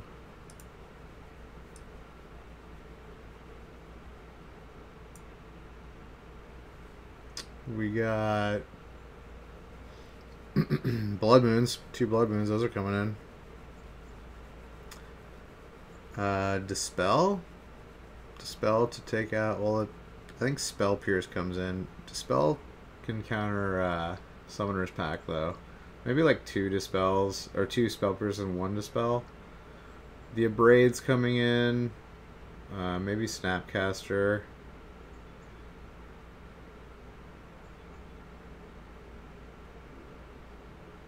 Maybe Beacon Bolt. Although I think once the Titan's out, it's pretty bad. So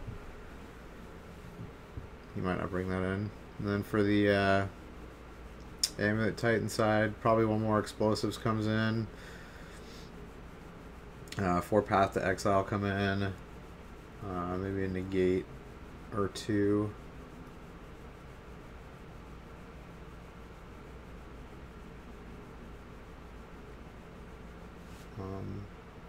That's probably it.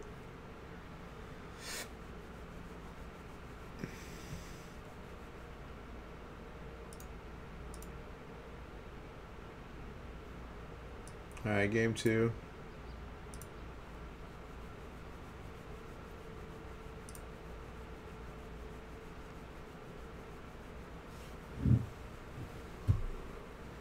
Ah.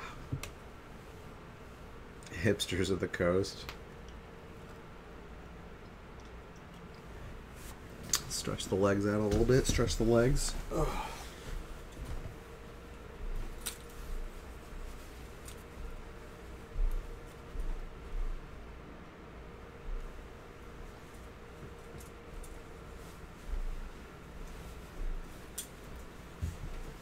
Always want to stretch the legs out once an hour. Get up from your chair, shake them out a little bit. Prevent those blood clots from forming, yeah. A little deep vein thrombosis, yeah. No one's a fan of that. Nope. Looks like we got, what, mulligan on the amulet side? That's a bummer.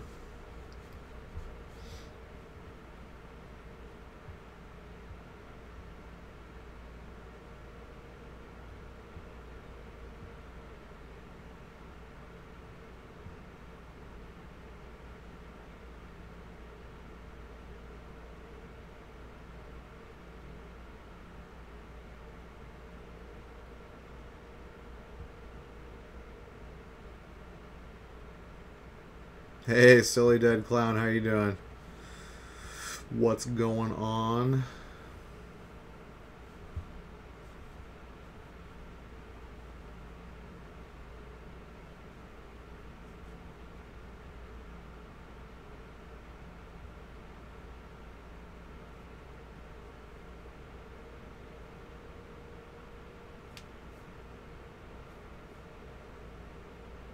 Nice, closing down the bar.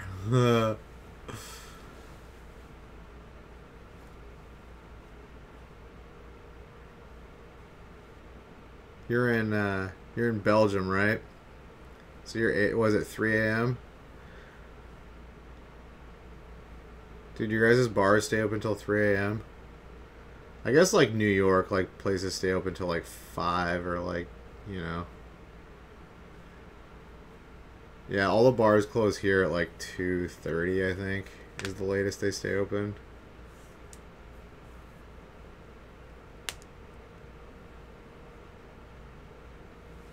Oh, nice. You own the bar?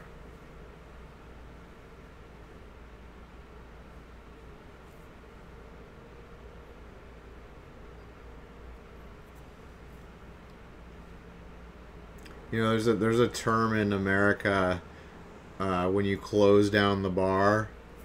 That means you just stay till the end and drink till they kick you out or whatever.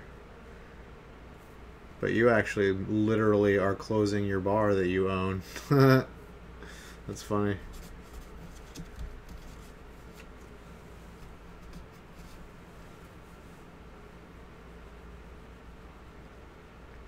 Alright, he's got Thing in the Ice turn 2. Thing in the Ice is pretty good against Titan. He can get his Hornet Queen with it and stuff, so I don't know if he's going to try to flip it as fast as possible. Start getting in there. Yeah, he probably is. He's probably going to flip it right now if he can. Make him bounce that token and swing him for 7. Put him on a short clock.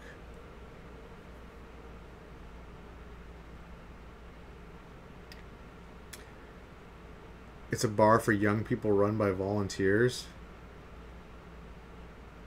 That's interesting. Like, how young of people do you mean? I know the drinking age there is what, like 18 or 19? Whereas it's 21 here. 16? Nice. Nice. Oh, 16 for beer, 18 for stronger. Okay.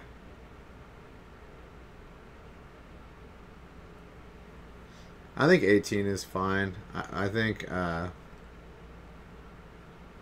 21 is kind of arbitrary. I don't know how they came to that number here. It's kind of interesting.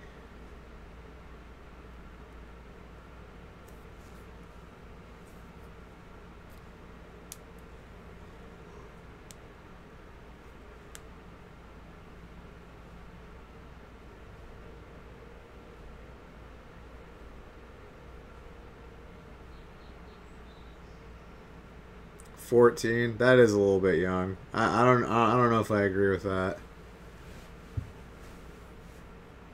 That's like barely like through puberty. I don't know.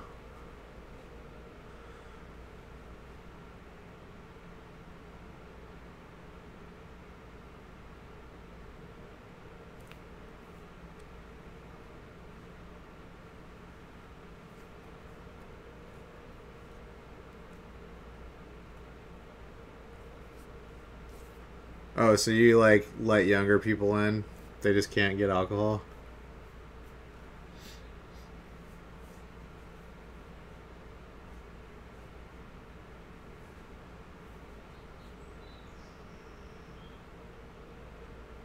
All right.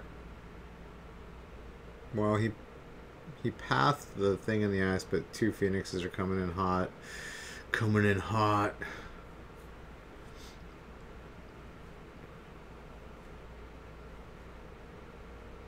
Okay, he's got a Zuza. Maybe he can do something here.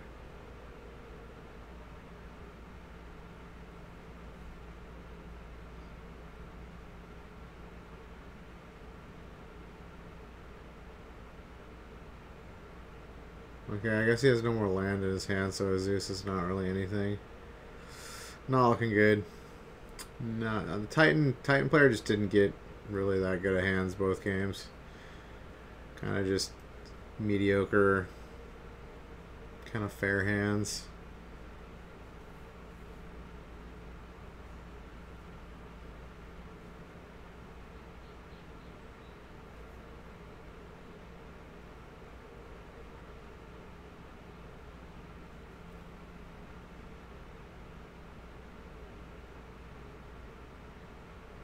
He's gonna throw a Blood Moon down here. Blood Moon's not that good with this board. I mean, he's got two Coalition relics.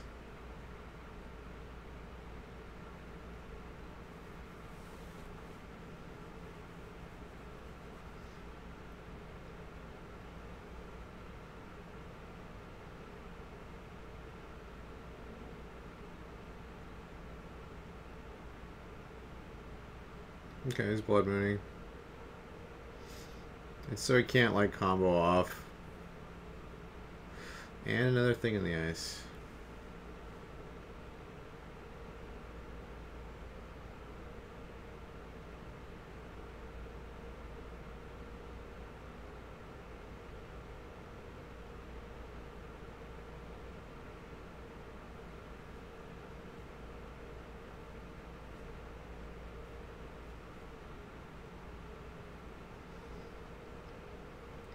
The idea is to give the young people a place to be at for the weekend so they don't hang around, supervise them a bit, and a place to drink and use soft drugs. What are soft drugs? Oh, okay, I figured not. I assume you mean like marijuana or something like that.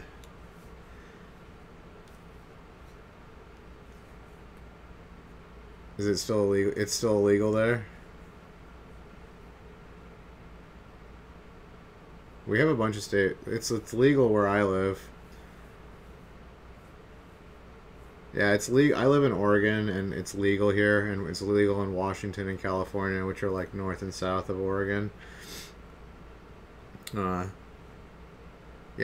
Well, it's just legal, period, here. Like, you can get it at dispensaries. I think it's 21, though. I think you have to be 21 legally to buy it and smoke it or whatever. Consume it. Imbibe it.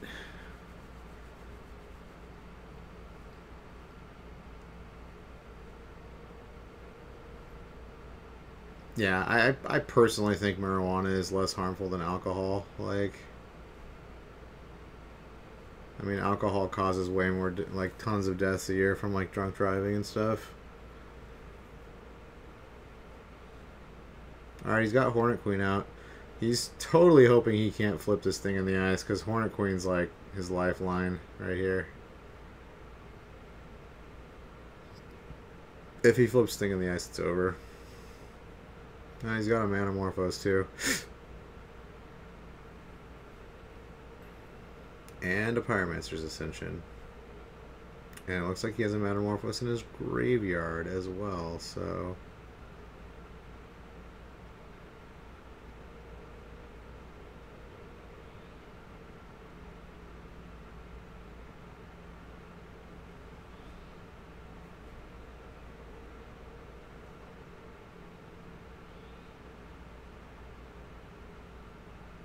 Yeah, it looks like he's going to flip it. Well, he still has to find one more spell.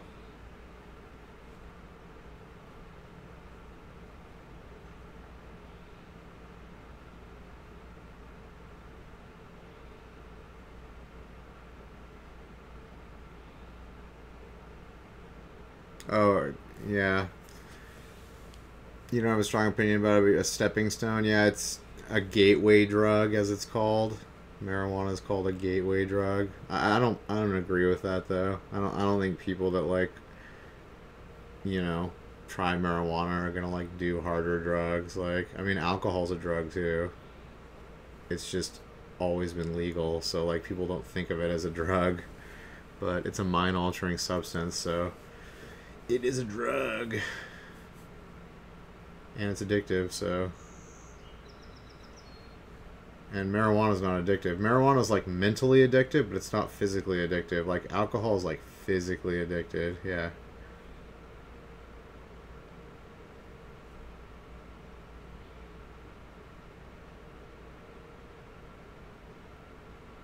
Like you go through major withdrawal, like as an alcoholic, if you stop drinking.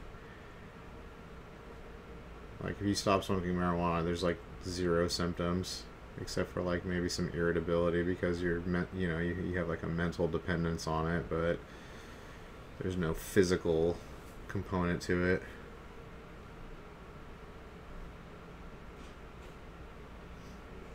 Alright, he's got it, yeah.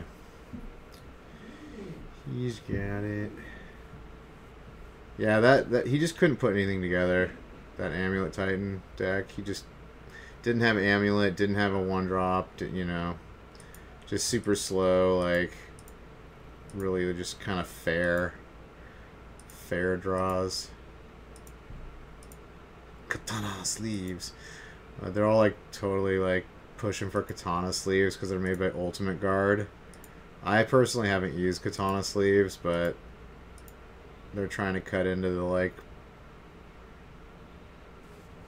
Oh, I agree, silly dead clown. General advice: if it's hurting your school or work, just try to stop. Yeah, or cut back. Yeah, for sure. That's one of the like factors of like addiction. If it's affecting like your social, you know, or work life, then it's negatively. Then that's one of the factors of addiction. All right, round 5. What do we got? What is this? Is it Delver versus Sultai midrange? Okay. Okay. Okay.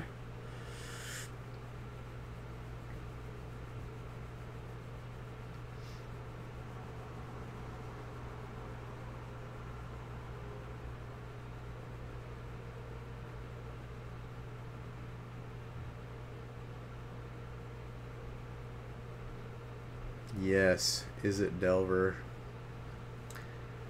I really want to make this deck. It's really cool. With Light Up the Stage and Terramanders. It's super badass.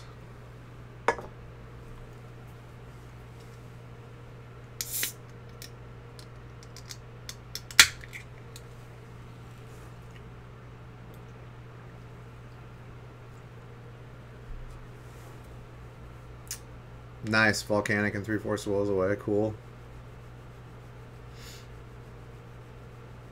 Yeah, that's pretty much what I need too.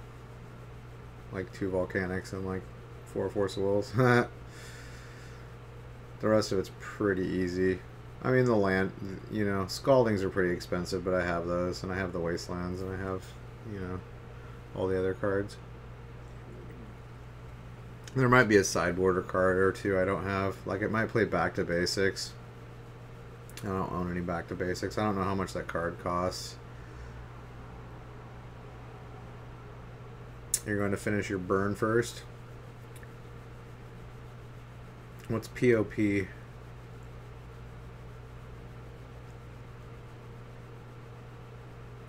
Oh, Price of Progress, yeah. Yeah, that card's really good.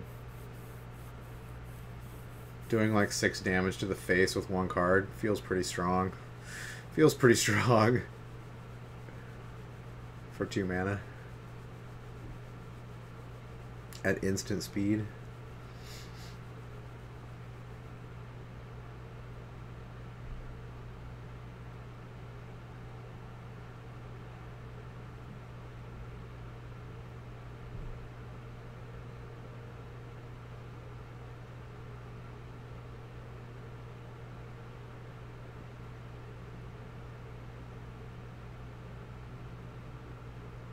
Oh, you're talking about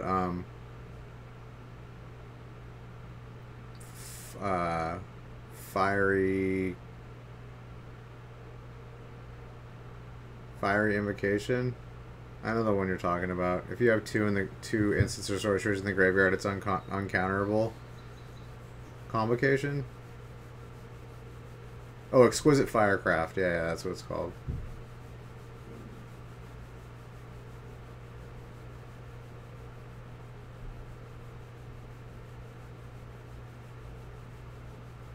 Yeah, and I assume you play Fire Blast too, where you can sack 2 mountains for 4 damage.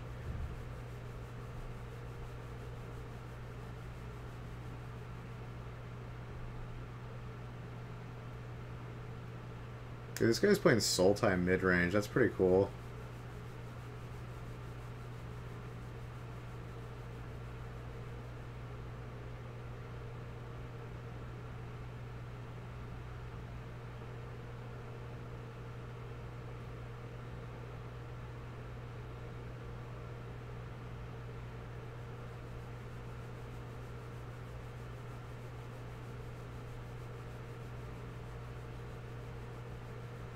Fatal Push.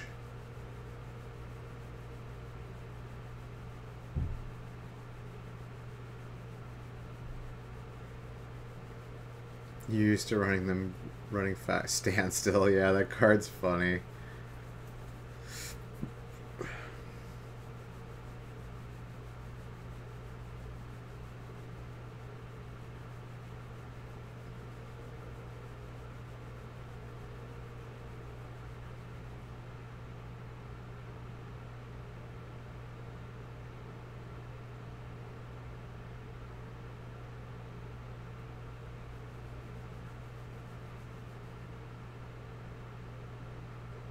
No, not many people use that card anymore, Standstill. I haven't seen it in a long time. Standstill Merfolk? You're gonna play that, really? What a scumbag. No, I'm just kidding.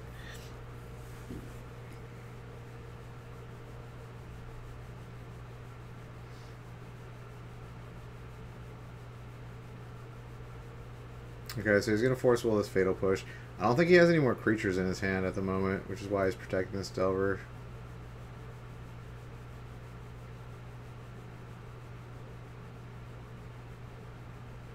Or are they going to fight hard over this one?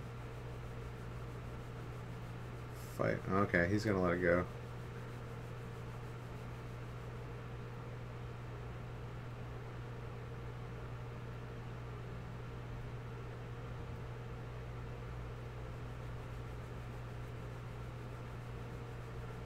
He's probably just going to Abrupt Decay it.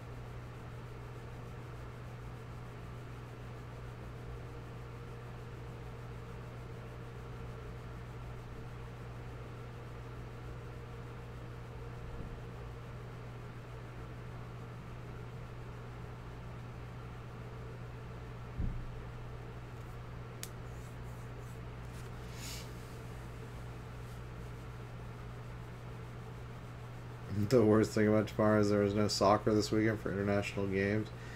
Dude, I heard, like, there's no, like, salary caps for, like, all the, like, soccer players, like, in Europe and stuff and, like, around the world.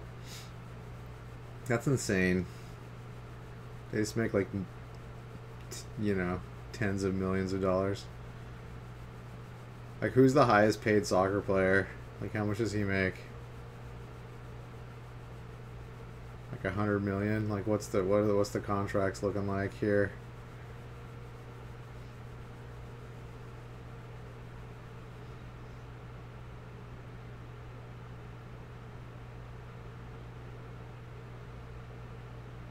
Gets 1.2 million a month? What? That's fucked up.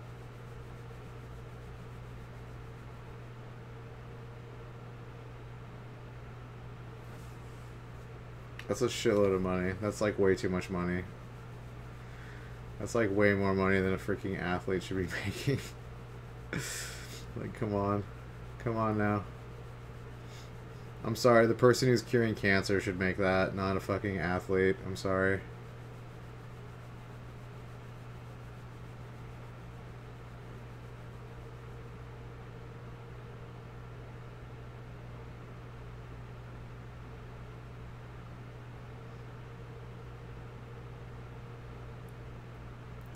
How long does, like, a soccer player's career last? Is it like 10 years or something? Or can they play, like, well into their 40s?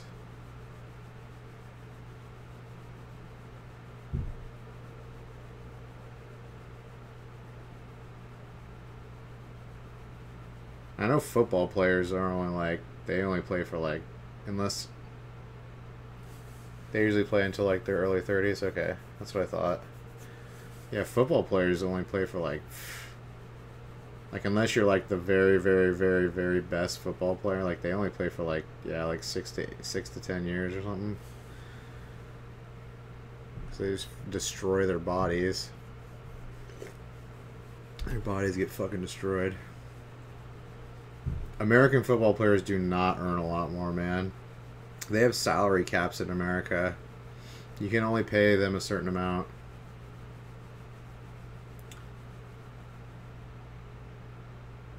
And 1.2 million a month is a lot more than they get paid here. Like, a lot more. Like, they get, like, I think, like, 20 to 30 million dollar contracts, but that's over, like, you know, 4 or 5 years. That's like their entire career. You know, they get this huge chunk of money, but, like, 1.2 million a month is, like, what, 14 million a year? So that's, like, 140 million over, like, their career. That's so much money. I mean, don't get me wrong, they get paid too much here too. Like, all pro athletes get fucking way too much money. Like, are you kidding me? You're playing a fucking sport for a living. Like, get out of here.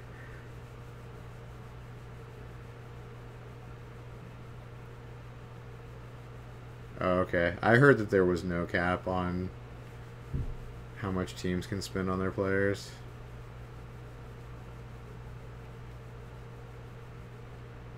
I think it's all ridiculous, quite honestly. I think pro sports are a joke. Like, there's just way too much money in it. Like, way too much money in it. That could be spent elsewhere.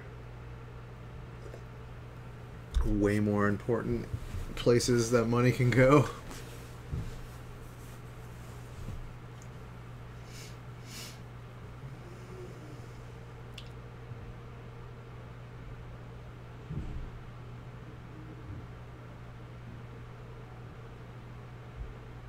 Dude, seriously, is this the same Delver? It's just been out the whole time?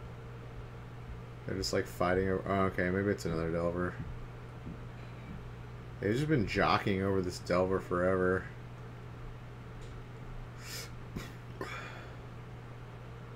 Not a whole lot going on in this game right here. Let's kind of just protect the Delver.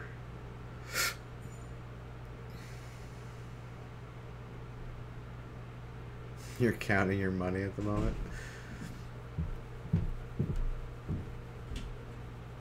What is a good haul for Saturday?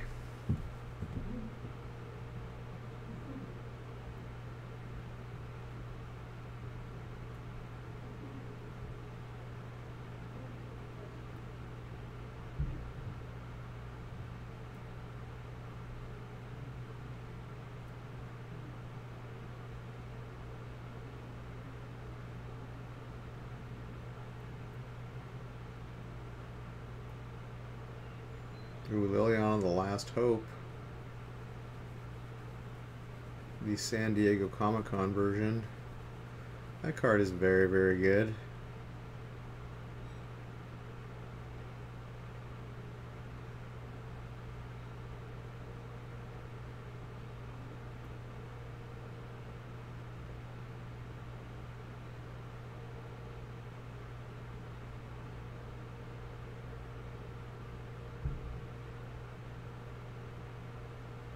Does he have a lightning bolt? Oh, he's got the lightning bolt, but he's going to force a will it.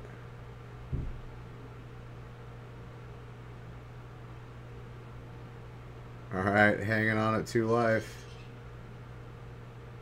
Just barely hanging on.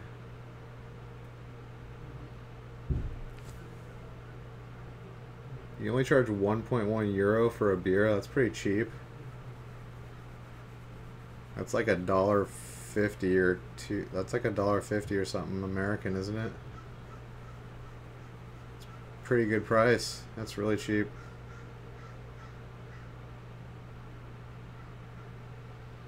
Alright, what's he got on top? Oh, another land. Ouch. So he's gonna have to, yeah, minus it. Or plus it.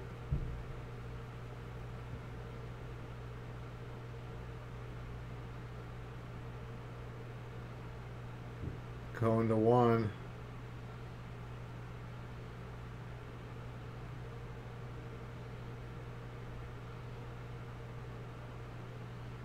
Who the Strix? What a top deck. What a top deck. Ooh, and an Edict. Nice.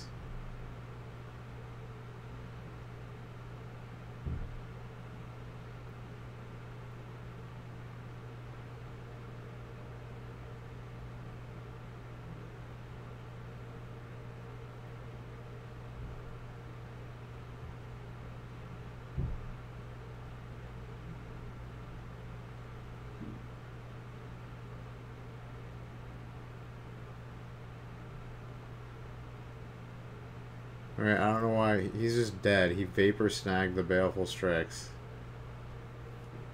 That does a damage to him. Yeah. You're dead, dude. That was just like completely moot at that point. He had 1 life left. Beats him with the vapor snag, yes.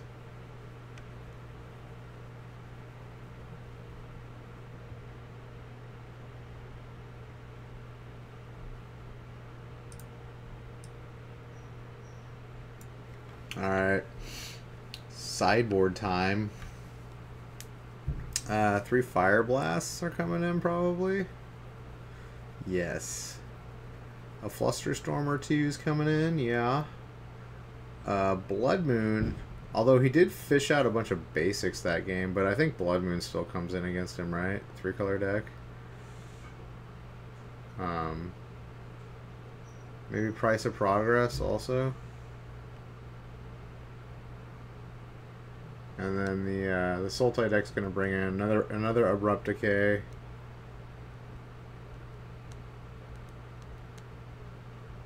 Another Liliana, the Last Hope. Probably a Toxic Deluge. And is that a freaking... That's that 3-drop removal spell? I guess that's gonna come in too. Maybe a Thoughtseize? No, I don't think Thoughtseize is really that great.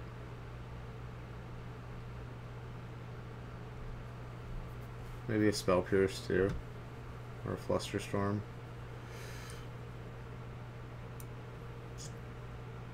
Alright, game 2.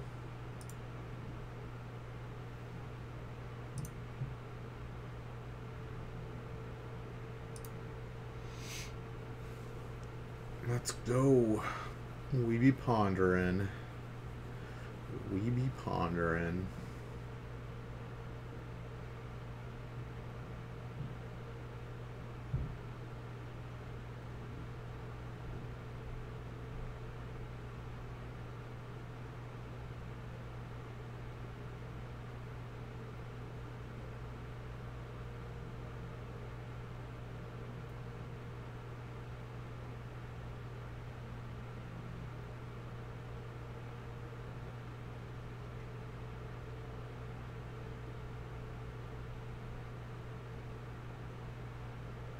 Oh, that's an invocation. I don't know which one. Oh, maybe a daze. No, it's not daze. Spell Pierce?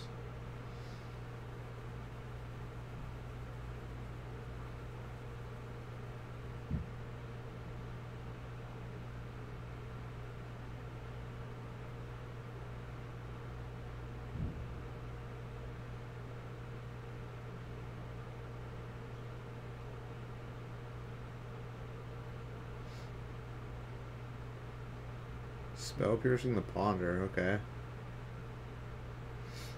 That's interesting.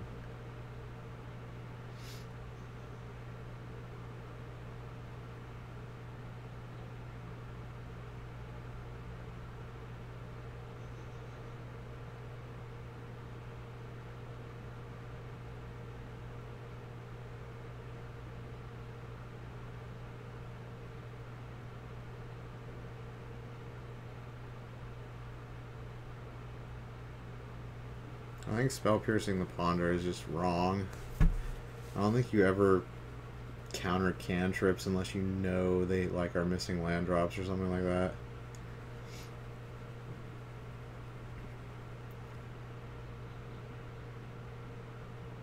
I think that was not a good play.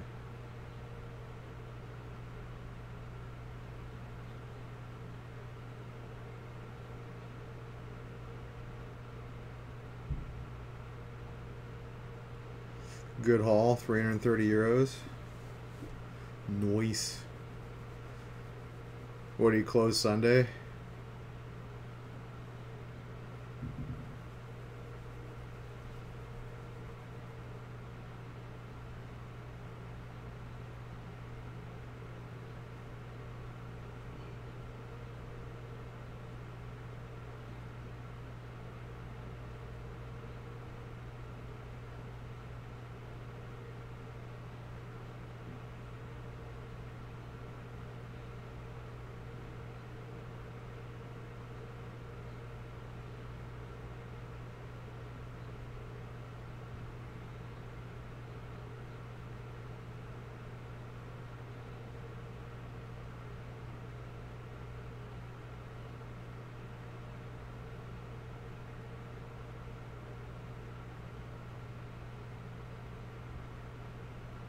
You got sued for noise complaints? Ouch. Alright, we got Pyromancer online.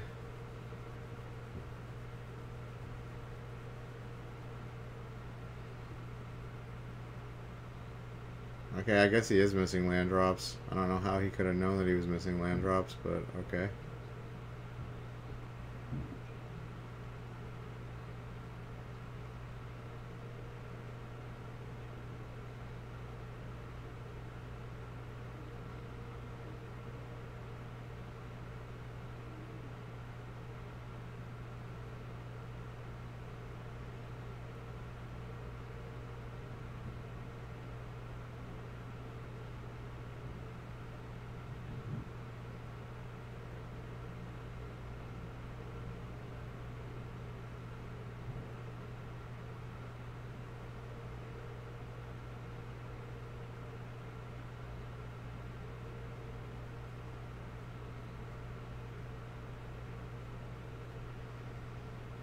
The woman you suing you is deaf, and her son hates you after a small joke incident? Oh, I see.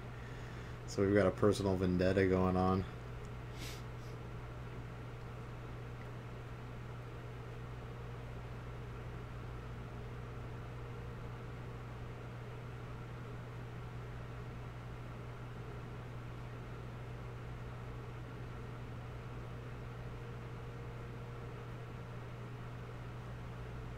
Well, he just drew 2 lands, so he's looking pretty good now.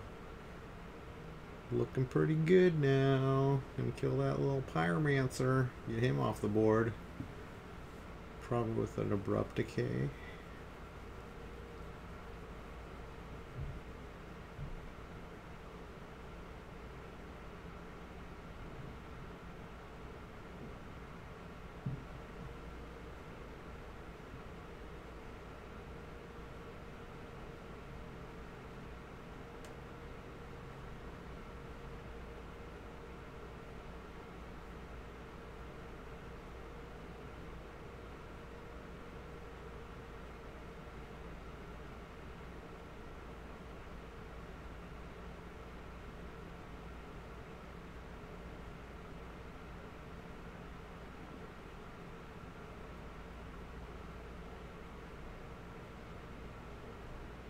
Lost the first time. Now you mean you appealed that?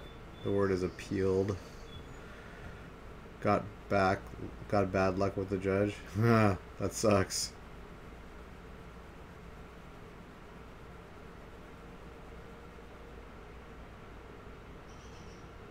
Don't apologize, man. You know English pretty damn well.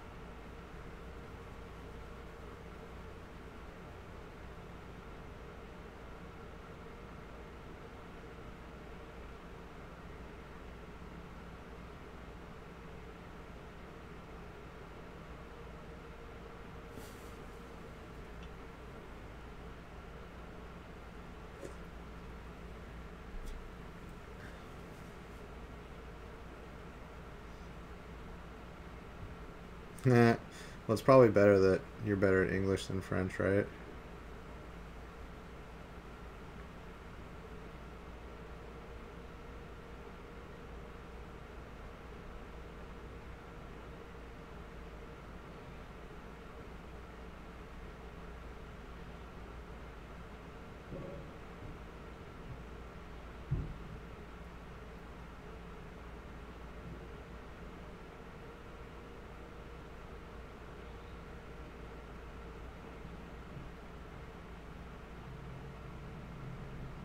Who, Liliana and Jace. So it looks like the Sultai deck is gonna stabilize here, depending on what's in his hand.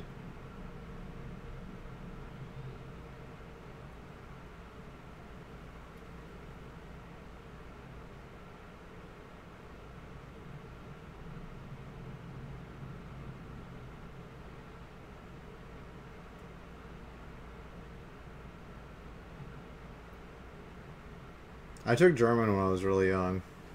I spoke a little bit. I took it for like a year, I think, when I was like, I think like 8 or 9.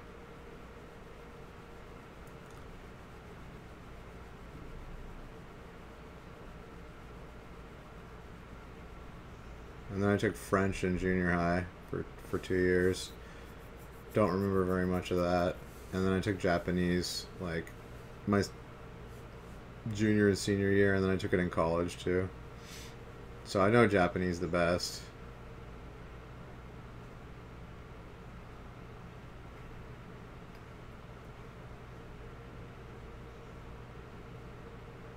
But I've lost some of that too. Like I used to know it a lot better.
Oh, right into the days. Gross. He should have just taken the damage. There was no reason for him to play Assassin's Trophy there. That was kind of bad playing.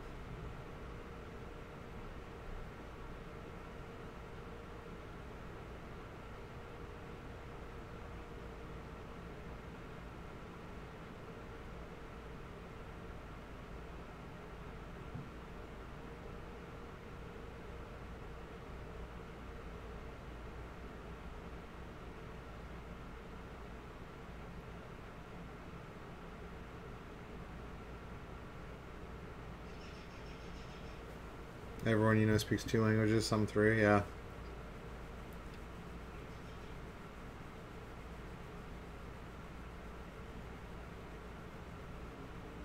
That's because you live in Europe where there's like all these different languages around you.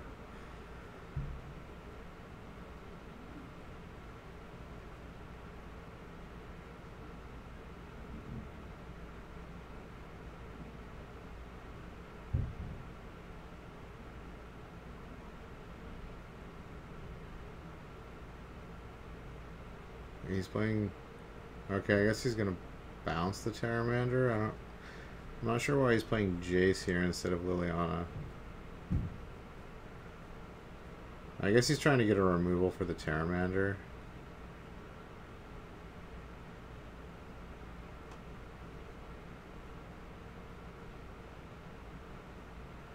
I guess the Pteramander's threatening becoming a 5/5. Yeah, that's problematic. I can see how that's problematic.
Boom, making it a 5/5.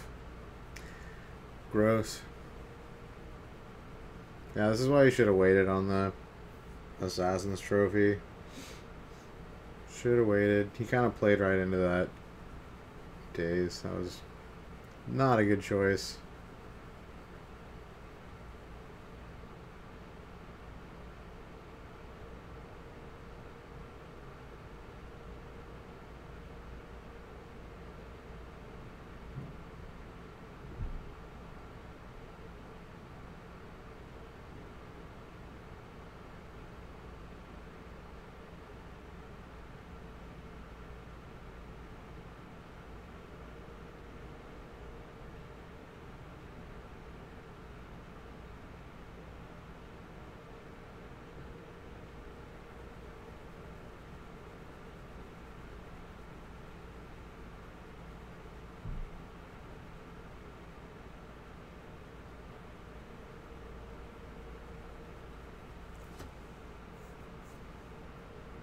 You can't understand people with different dialects? That's crazy.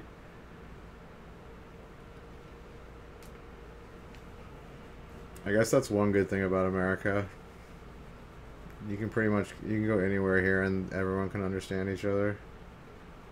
I mean, there's like obviously there's like some different colloquial like words and sayings and stuff, but like you can't ever not understand people.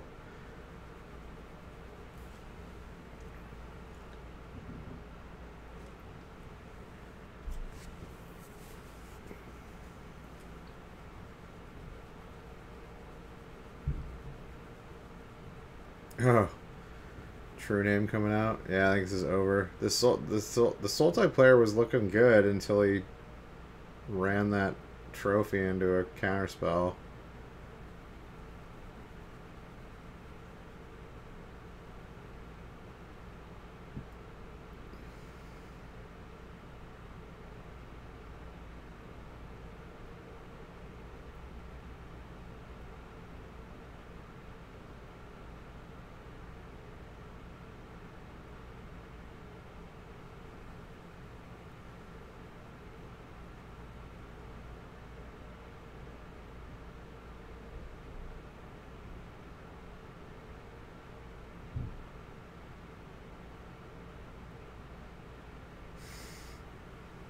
He once got in a fight at the bar when trying to order something because of a misunderstanding. That's funny.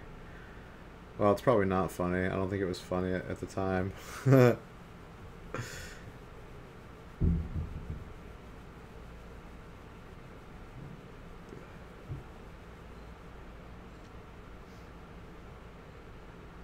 Yeah, I assume looking back on it, it was funny. Yeah, it would be awesome if everyone spoke the same language. If there was only one language. I feel like there would be a lot less war. A lot less unpleasantness.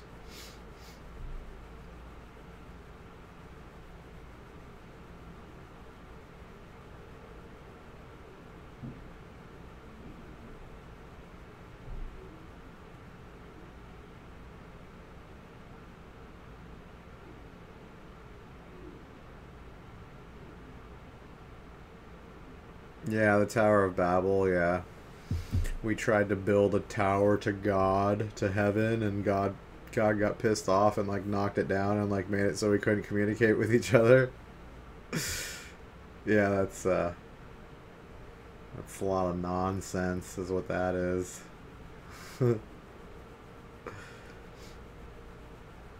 No, it makes perfect sense why we all speak different languages, because we all evolved in different parts of the world. Like, we started out in small tribes, you know? Little hunter-gatherers. We were in our small little tribes, and, like, we were all, you know...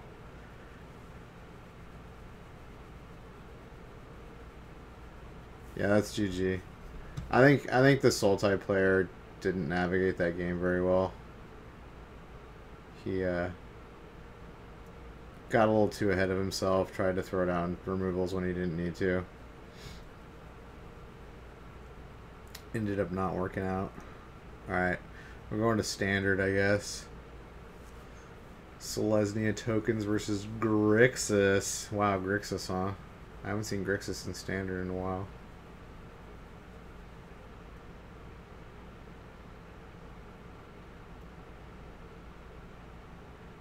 Turn the light on. Getting a little dark. A little too dark for my liking.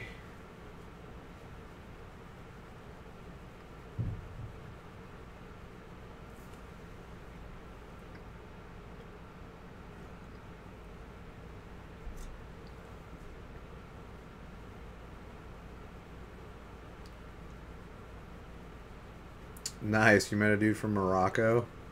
Fix you up some good tobacco for your water pipe. What is it, like a hookah? Is it one of those, like, the hookahs with the tubes and the, like, metal mouthpiece?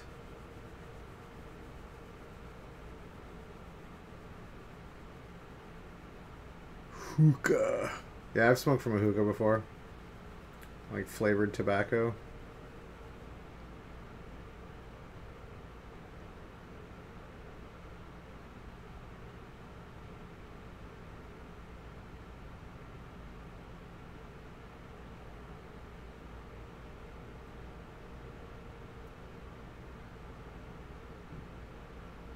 Ooh, locks it on. Gross. My 4/11s are becoming 2/2s now. Seems good. If he needs a board wipe here. He needs a fatty boobatty board wipe. He needs a Ritual of Soot. Actually, a Ritual of Soot won't kill the Loxodon, but he needs something. He needs some kind of board wipe. Or he's going to lose here. What is that? 5/10 damage plus 14, 18 damage. Exacxies.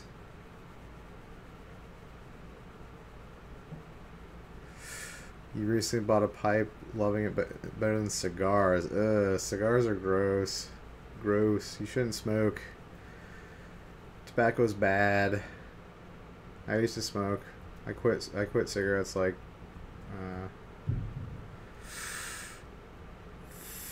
over 5 years ago, like 5.5 years ago. One of the best decisions I've ever made. Yeah, you quit drinking 4 years ago, give you this? Yeah.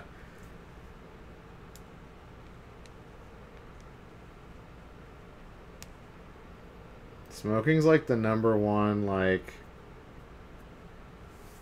health risk. Like if you can do anything to improve your health, if you quit smoking, that's like always the #1 thing you can do for your health, like versus anything else. It's pretty bad. There are a lot of bad things about it.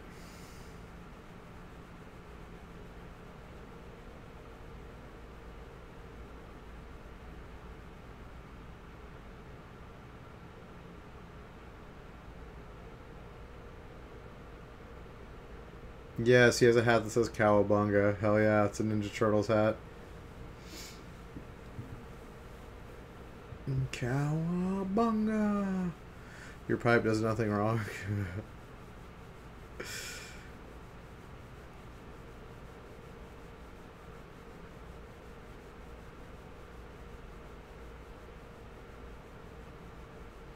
Ooh, he's playing the super dirtily disinformation campaign. Yeah, you're gonna die, dude. You need a board wipe right here. You're just dead. Actually, even a ritualist, so it doesn't get it done. Yeah, I think you're just dead, bruh. You need Kaya's Wrath, which you don't have white, so you cannot play that card.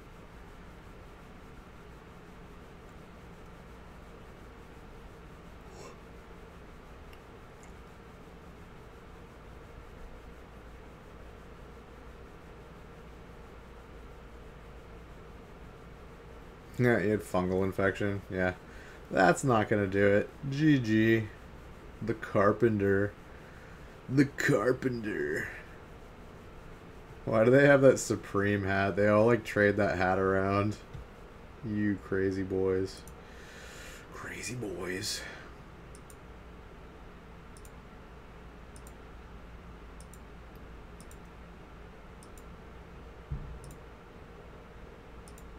Round number 6.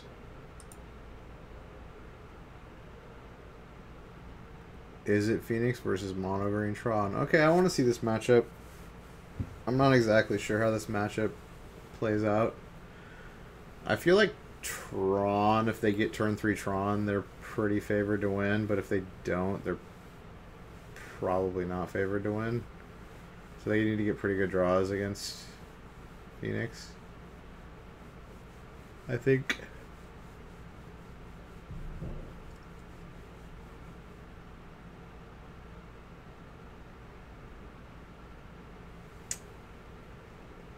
Belgium. Oh, you live in Belgium, which makes the best beer in the world, Hara. That's not an opinion or anything, is it? That wouldn't be an opinion, would it? I thought Germany made the best beer. It's a fact, is it? Okay.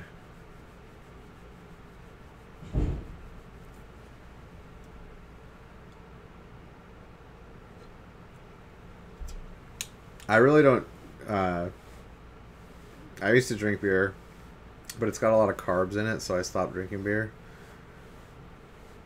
If you like... Germany makes it if you like dishwater, huh? That's not a very nice thing to say about your neighbors.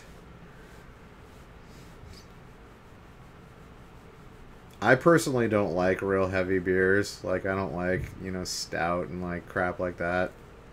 Like, I think it's disgusting. Like amber ales are like the darkest I'll go for beer. Like anything darker than that is just like gross. Keep it away from me.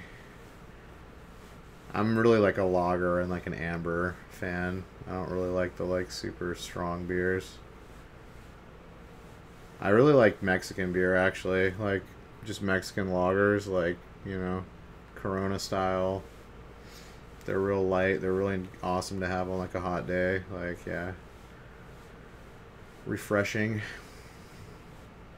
And I'm not really a fan of, like, the heavy wheat beers, like Hefeweizens and shit. Those just fill you up too much. It's like drinking a loaf of bread. All right, we got two thing in the ice out. So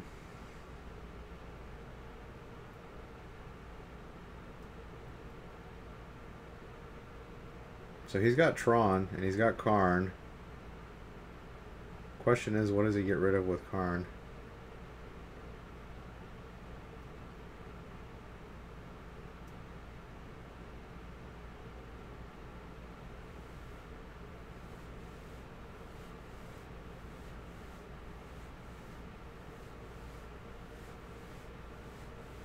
You drink Pilsners?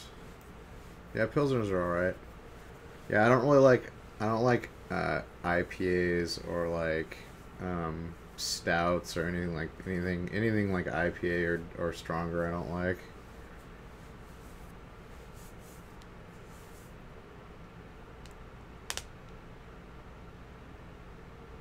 And doesn't Ireland boast that they make like the best stout beer? So you're in contention with a lot of like your neighbors there, buddy, in terms of like the best beer.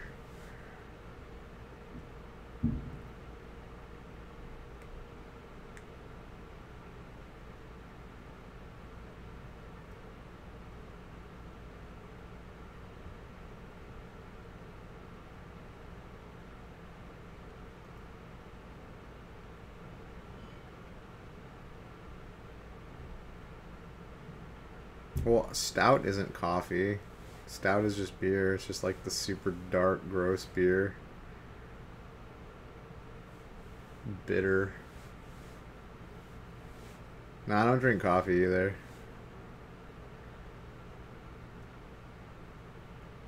I drink tea. Irish should stick to whiskey. I like whiskey. Like I like actually the last time I went out I drank whiskey sours. I forgot how good whiskey sours were. Like I hadn't had one in like years, but they're really quite good. They're not like overly sweet. They're like, you know, kind of got that like balance.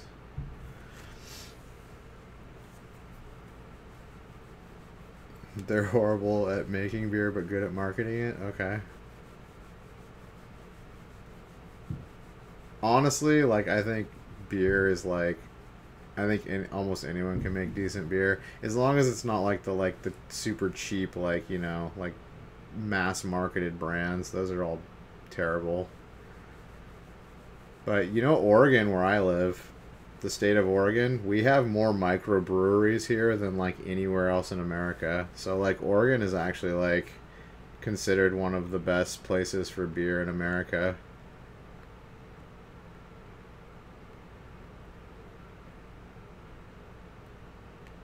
Yeah, exactly. It's cheap. That's why it's the most sold, is because it's inexpensive. And there's tons of alcoholics out there that want the cheap shit.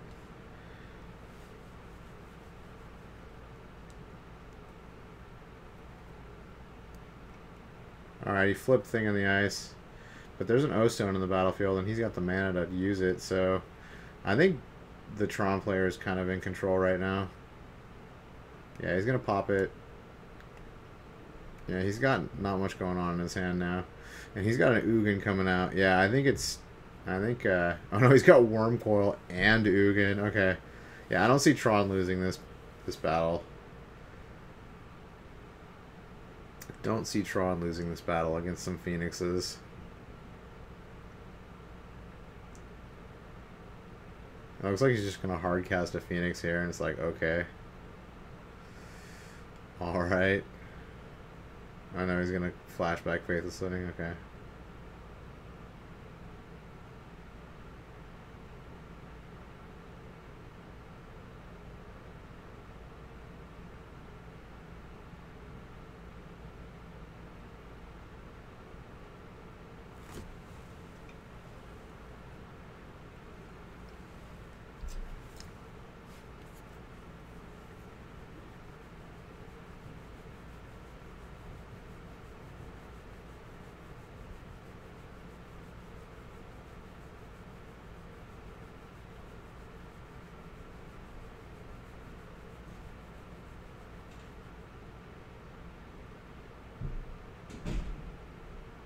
Oh, he's going after the surgical on Karn.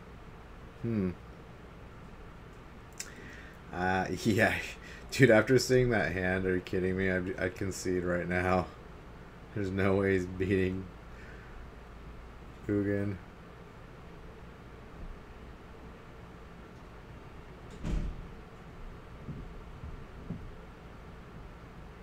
Yeah, there are tons of gross mass-marketed beers in America. Coors, Bud, you know, Miller. Like, there's all these just cheap brands that are just, like, mass-marketed. And they all are disgusting.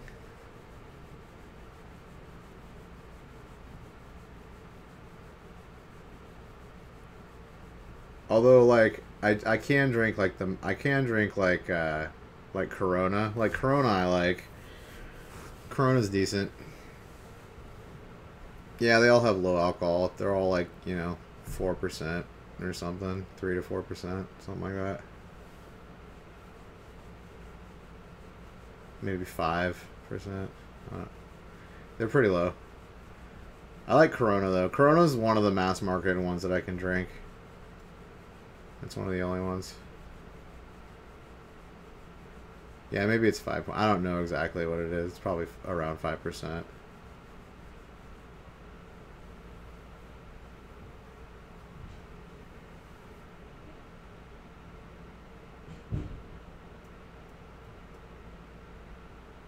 Oh, he's double lightning bolting the worm coil. Ow. Feels bad.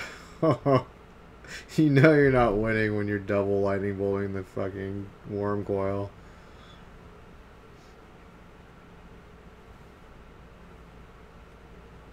He knows he has Ugin in hand too. Like, why are you trying to play this still? I don't know. And he draws another worm coil. Wow.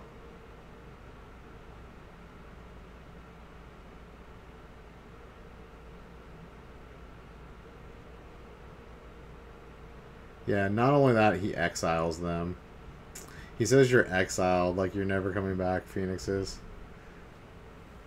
Wow, he top decked a Snapcaster Mage and killed the Ugin. Okay. You're still not winning, but okay. Dude, this guy has a real hard time sitting still.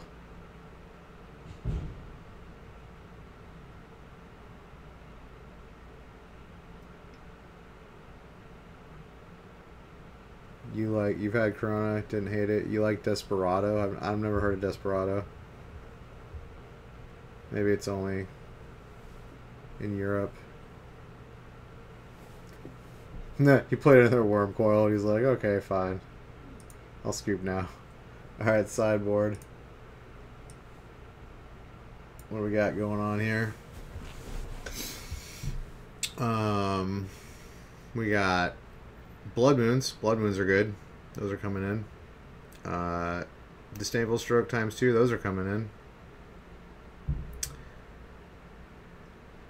Spell Pierce ×2. Those are coming in. Ancient Grudge. That's coming in. That's it. Maybe Engineered Explosives. There is an argument that can be made for Engineered Explosives. You can get like if you put it out turn 1/1, you can get a map with it. And you can get their other 1-drop artifacts. So I can see like bringing in Engineered Explosives for sure. On the Tron side of things, Grafdigger Cage comes in. Grafdigger's Cage, rather.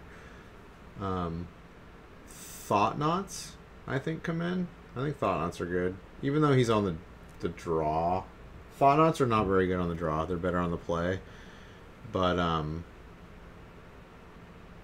I mean, turn 3 either way is when he's going to be playing it, so I can see Thought Knots coming in, actually. And actually Thragtusts are good, too. Just to, like, gain life and just, like, kind of stay in it. And I don't know if he's playing Pyromancer's Ascension, so he might bring in Nature's Claim, too. This is kind of a hard matchup to sideboard for Tron. At least I think. Because there's a lot of potential cards that are good in this matchup, in the sideboard, at least in this sideboard. So.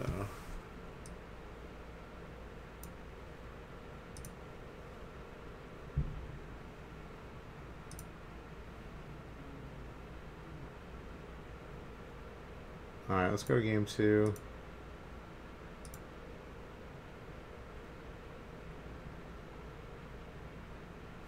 Oh, take it easy, silly dead clown. Have a good night. Sleep well. See you later.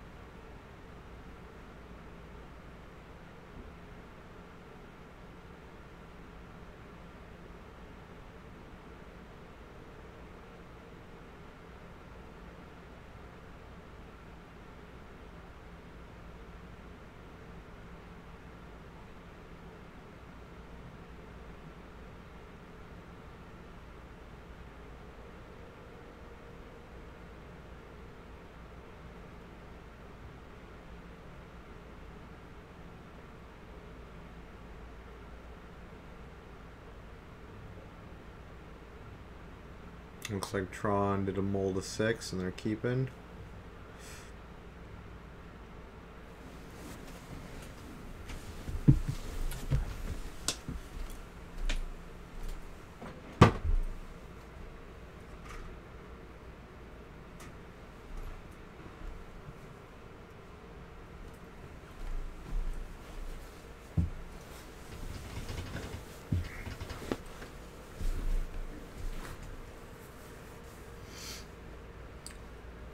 Alright, we got map turn 1, turn 2 thing in the ice for Is It Phoenix? Not a bad start. Alright, well, Jim's got turn 3 Tron, so also not bad. Don't know what he's pondering here. I think you only have one play.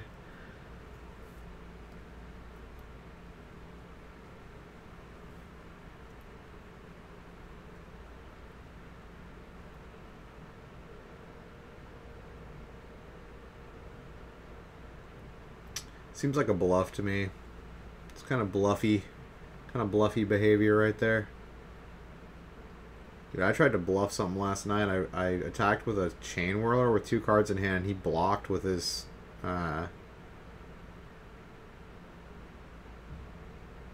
with his 6/6 flyer. I was like, that's an, and I didn't hesitate at all. Like I waited like a second before I attacked, and then I maybe I shouldn't have hesitated at all. He probably wouldn't have blocked. But he blocked. I mean, that could have been a huge blowout for him, but called my bluff.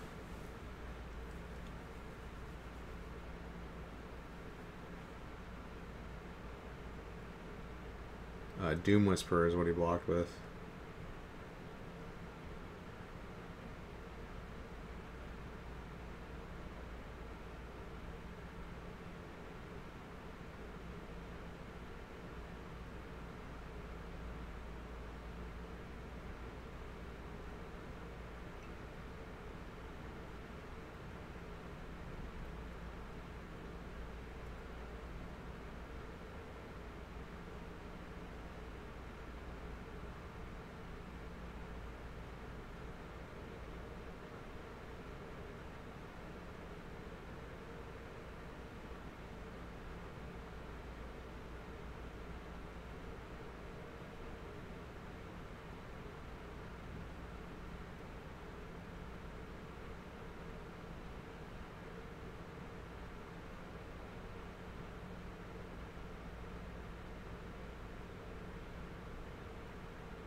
I think it's really cool that Tron is a deck. Like, I remember when the Tron lands first came out and everyone was like, these are terrible, like, no one played with them.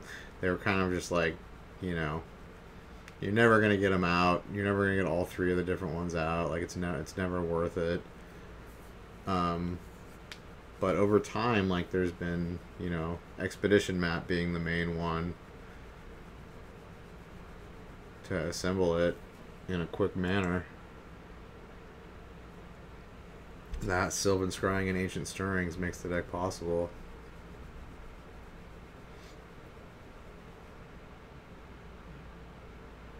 Oh, boom, Disdainful Stroke. He could not slam that fast enough. Could not slam it fast enough.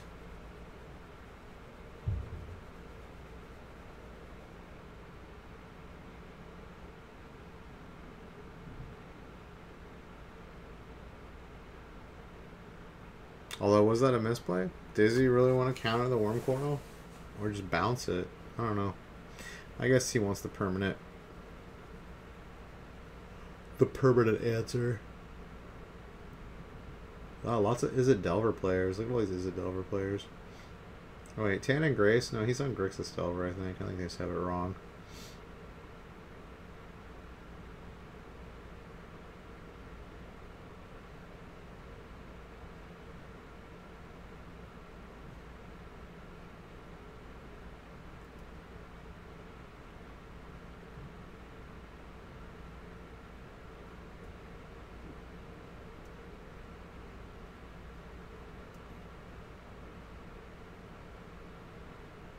Alright, we're flipped. We're flipped.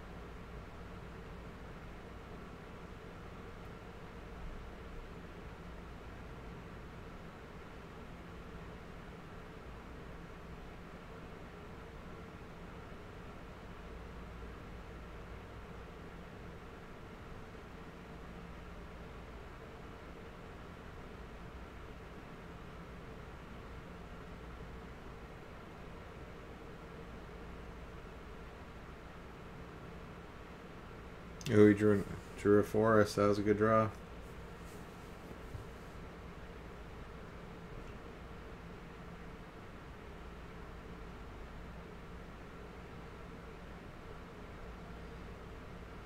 He has... Looks like he's got Karn.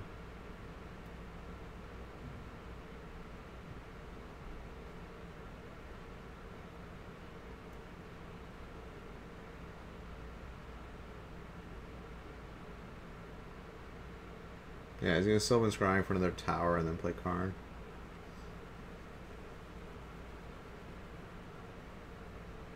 Oh no, Sanctum of Ugin, yeah.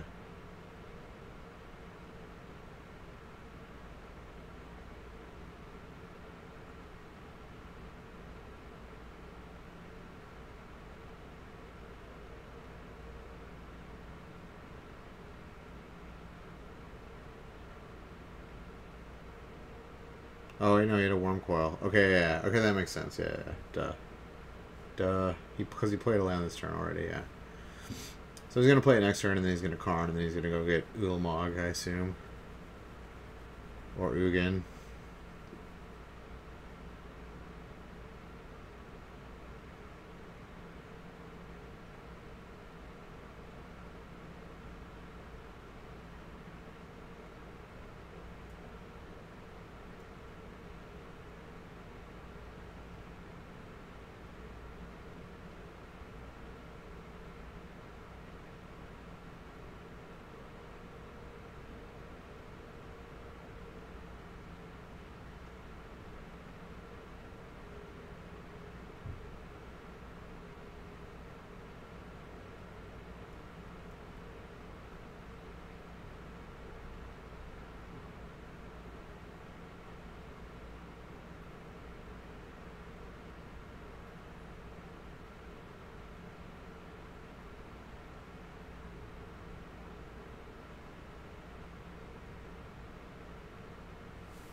Alright, he just drew another disdainful stroke. Okay, he's not out of this. Or is that a spell pierce? That's a spell pierce, actually.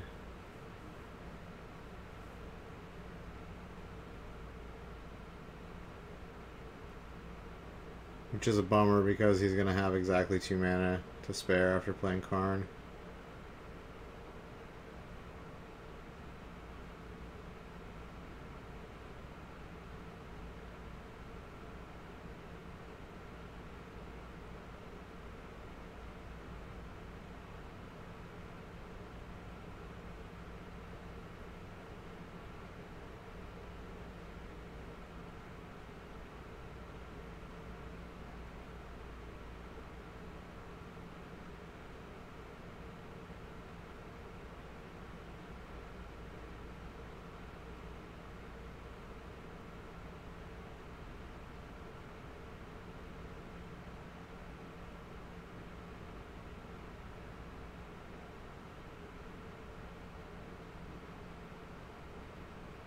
Dude, Sanctum of Nugan's so good. That was such a good card for this deck.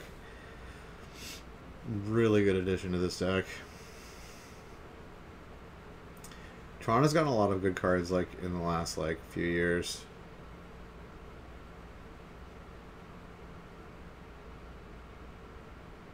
Oh, it was a disdainful stroke. Okay, he had it. Oh yeah, he's just gonna get another Worm Coil. Yeah, Worm Coil's pretty hard to beat.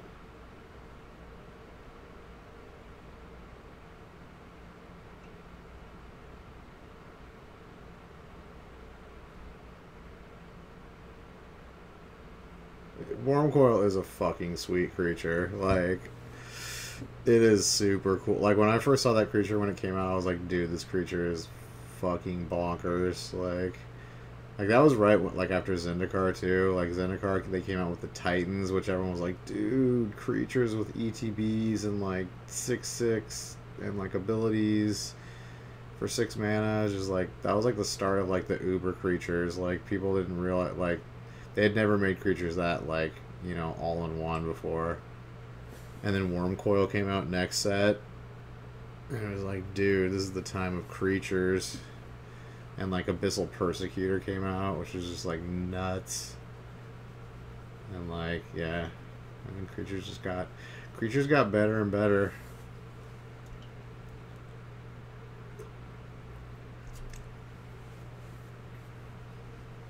Now you got, like, Gurmag Angler and, like, Death, like, all these creatures that are just, like, I guess Death Shadow came out back then, too. It's just,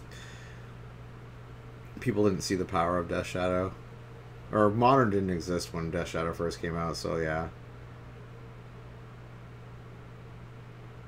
You never had fetches and shocks in the same format together, and you kind of need them to make Death Shadow work.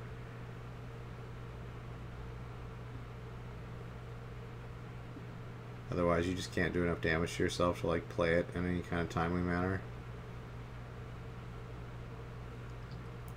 And then, like, Snapcaster Mage came out. That card was nuts. And, like, so many good creatures came out, like, after Zendikar. It's only in, like, the last, like, 7 years of Magic did creatures start getting really good.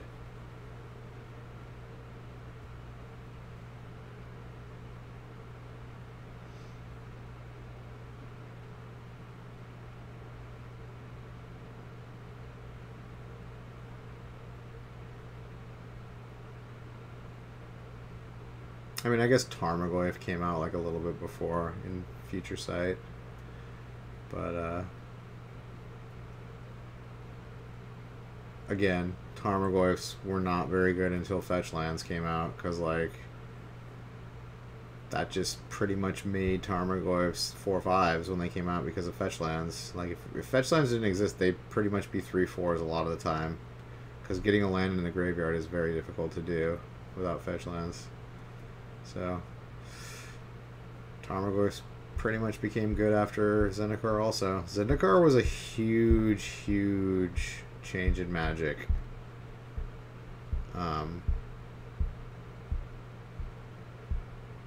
That whole block, Zendikar block in general, because you had World Wake 2, which had Jace the Mind Sculptor, which was just like, whoa, this Planeswalker is nuts. And then Liliana came a little bit after that. In Mirrodin. Or not Mirrodin.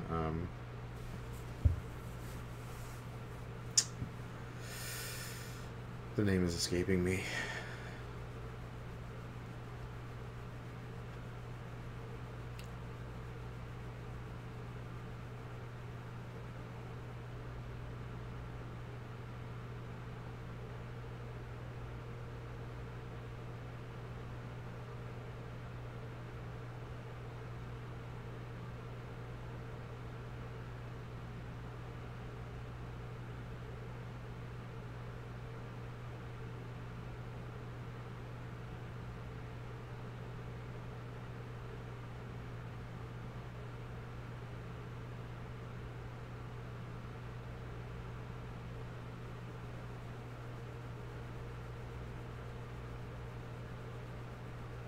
He's gonna go get another Sanctum of Ugin, right? Doesn't Tron play 2 Sanctum of Ugin, or is it only 1 now? I'm not certain on that. I think he's gonna bust the map, go get a Sanctum of Ugin, play a Wormcoil, sack it, go get another buff-ass creature. Oh wait, no, Sanctum of Ugin you have to play a 7-drop. Okay, never mind, that doesn't work. That's weird that he got a Wormcoil with it. I guess he was just thinking like Wormcoil's like unbeatable except against Thing in the Ice, and he just happened to get another Thing in the Ice.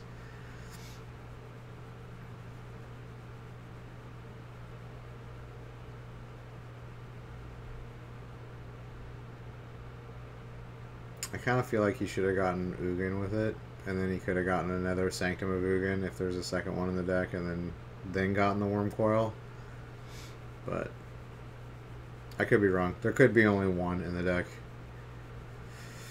Although I know, like, they used to play 2 at some point.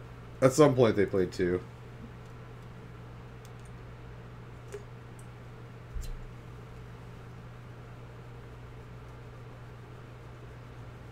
Oh, he couldn't beat it. He had 3 lands in hand. Bummer.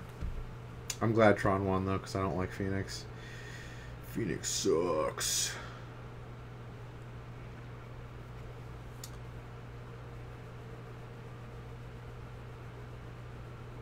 Alright, is he actually on Is It Delver? I thought he was on Grixis Delver. Oh, he's on... Oh, wait. I can't tell. He has a Mountain in hand. Maybe he is on Is It. Maybe he is on Is It. I think he is. Using those juicy beta lands. Juicy. They're both using beta lands. Yummy. Beta is best. Beta is best.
Alright.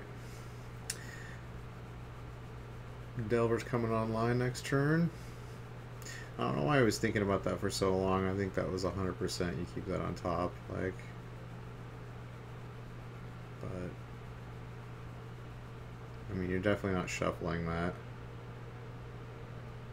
You got the guaranteed Delver flip and like Red Elemental Blast, which is great in the matchup, and a Braid, which is also great.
Oh, it's terrible that he used Wasteland. That's bad.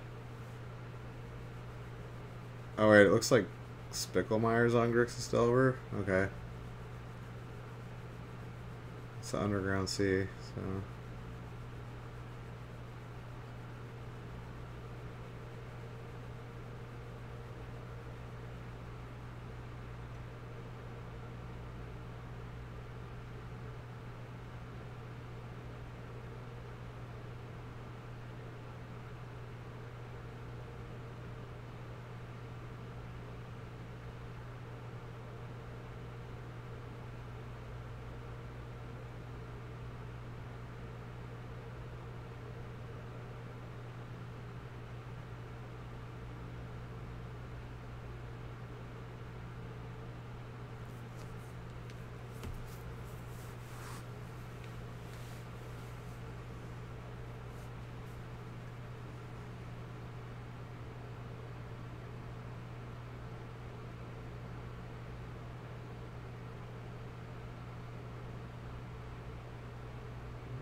Yeah, mono white aggro 2-0, the Teamer Reclamation deck, yep.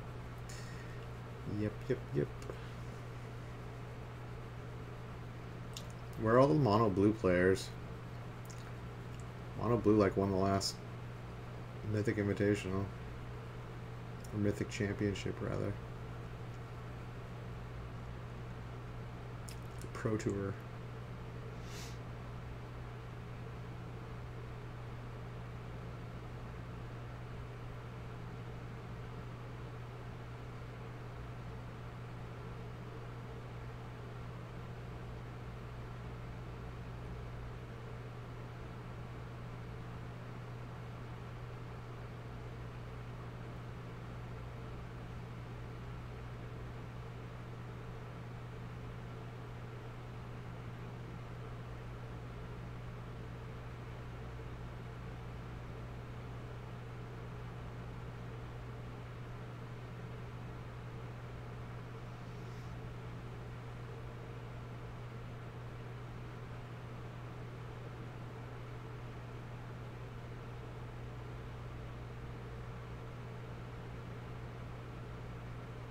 Little red elemental blast, kill that fool off the board.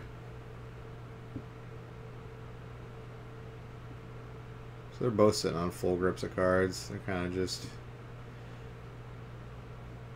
thrusting and parrying. No one really committing that much.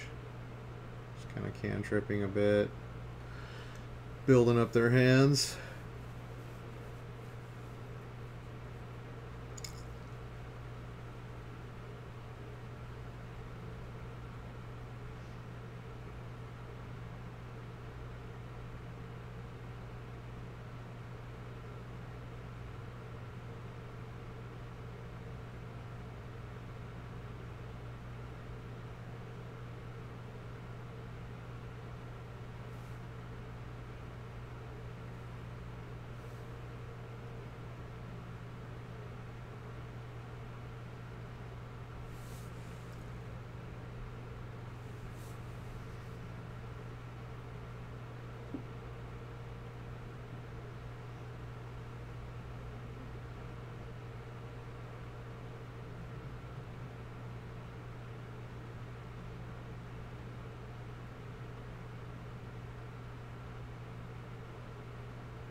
Alright, maybe I haven't seen any black cards yet, so maybe they are both playing. Is it? He just has an Underground Sea in there for like sideboard cards or something.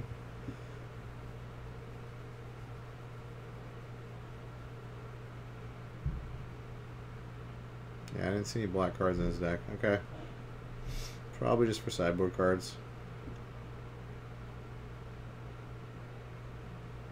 Probably like Diabolic Edict, Toxic Deluge, stuff like that. Things to get rid of True Name Nemesis, essentially.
Looks like they're both playing the Underground Sea for the sideboard.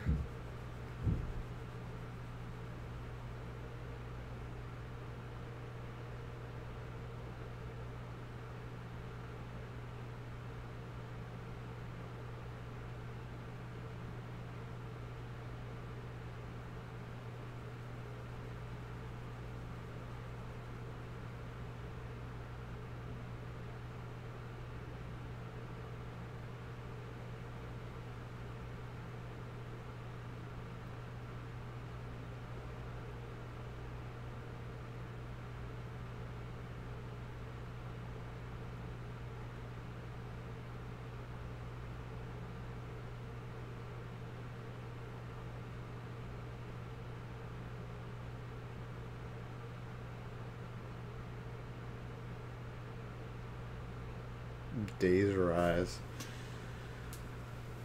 Days that brainstorm. Ugh.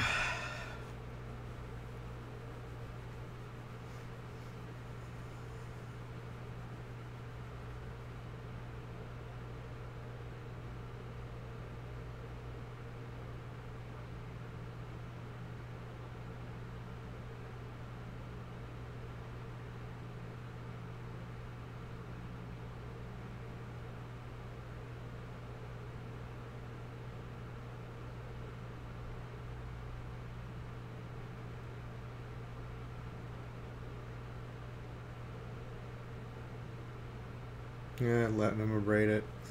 I love it. Each one person just puts out like one threat, and that threat gets dealt with, and one threat comes out. They're both holding all just answers in their hands.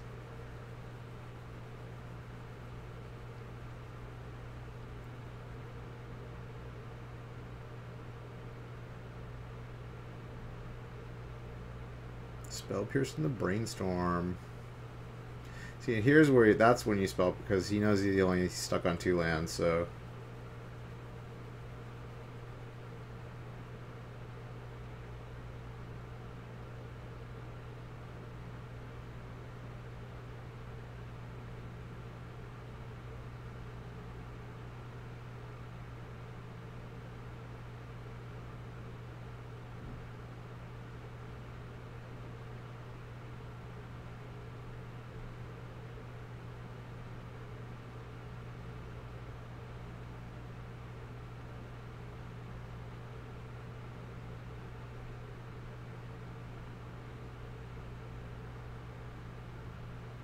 Ooh, landed the true name though.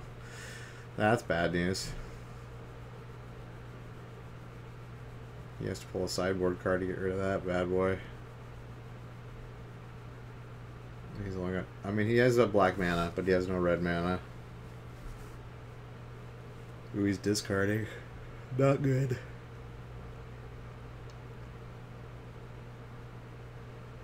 Yeah, I don't think, even if he draws like a Diabolic Edict, he's got counter magic. Yeah, he's got a Daze. Yeah, I think this is over. He needs to draw like a land and then a Diabolic Edict.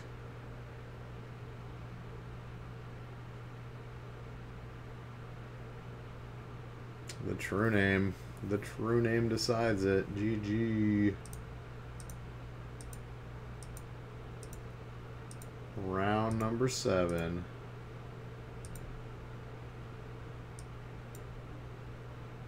Alright, we got mono blue. Okay, I was talking about mono blue, so we got turn 1 Terramander, turn 2 Curious.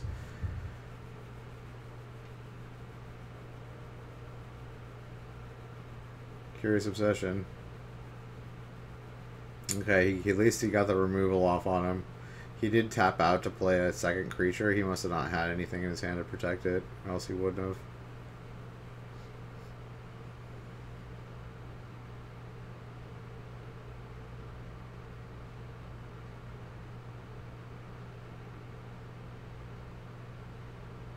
Absorbing that.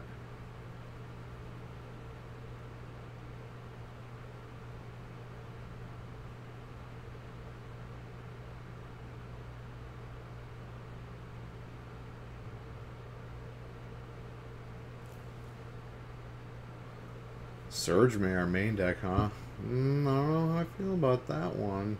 Do they have a draw? That's crazy hard to get.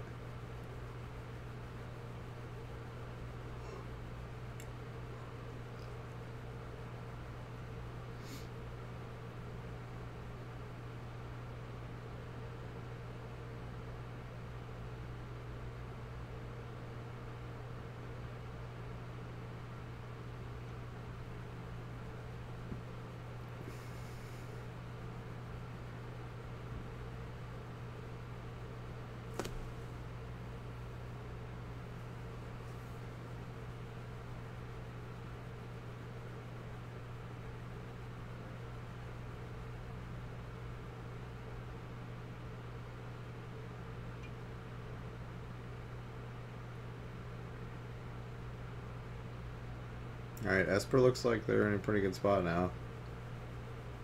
Who drew that 4th land?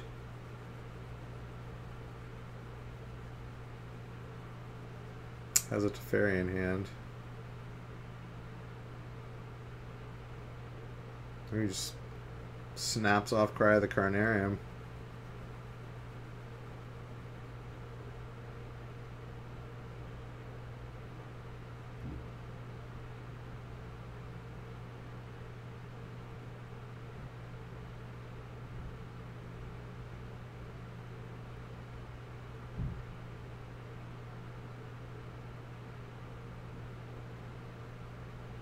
Get the Wizard's Retort.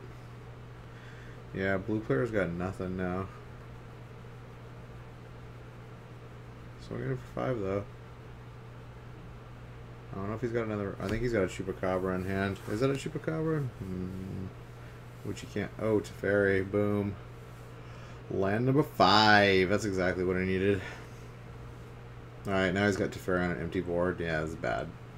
He has no threats in his hand. Yeah. Esper's going to take over real quickly.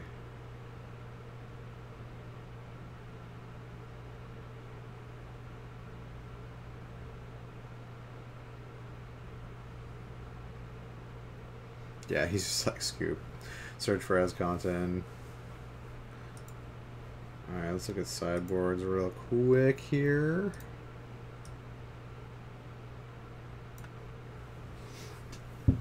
We've got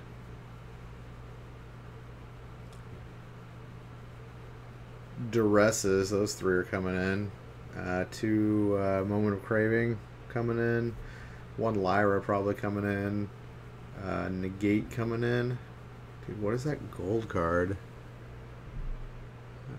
Is that the one who can pay 7 life and destroy a permanent? Okay. It's that guy. And then Thief of Sanity. Thief of Sanity might come in, actually. Some number.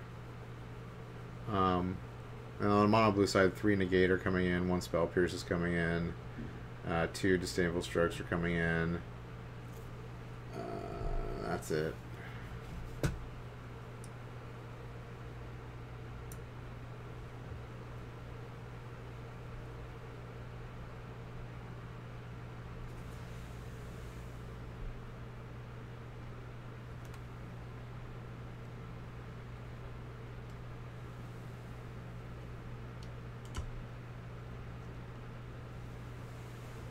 Oops.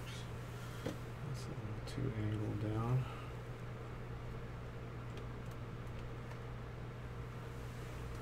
Nope, that's too low too.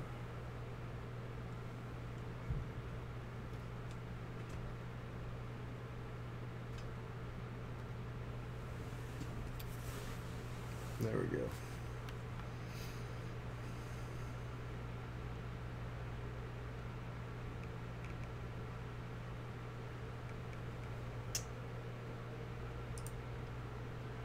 Oops, went a little bit too far there. Alright, looks like turn 2.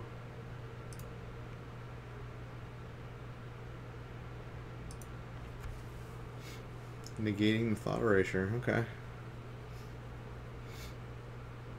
Turn 3, Tempest Gen. It's like the blue player mole. Oh no, he just didn't have any 1-drops, okay.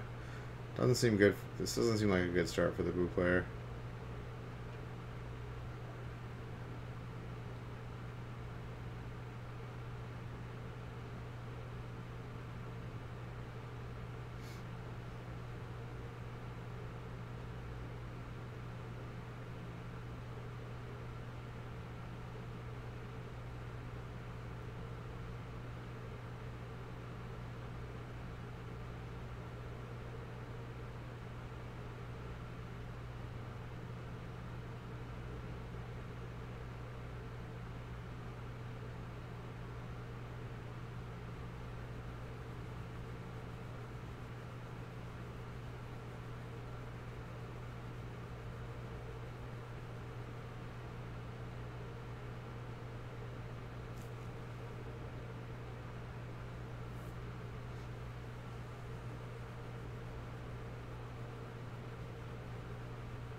Yeah, that sounds pretty bad.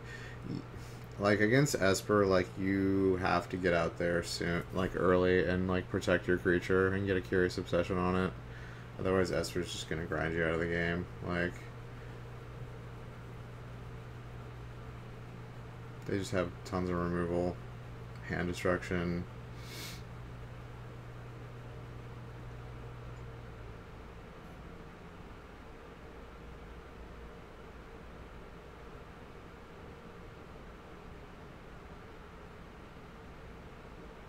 Wow, he brought in that guy? Okay. Get countered. Top decked. Yeah, I think he needs to just go ham here and just hope he doesn't get board wiped. Otherwise, he's not going to win. It's interesting that he brought that 5-drop guy in that destroys permanent. Oh, Lyra. Gross. This is over. Yeah, he needed a counterspell for Lyra. I'm sure he boarded out the ones that counter creatures, though. Maybe not. Maybe he kept like 1 in. But yeah, this is looking pretty over. Mono blue has like no way to get rid of. I mean, he's got that enchantment spell that taps down a creature, but I doubt he boarded them in.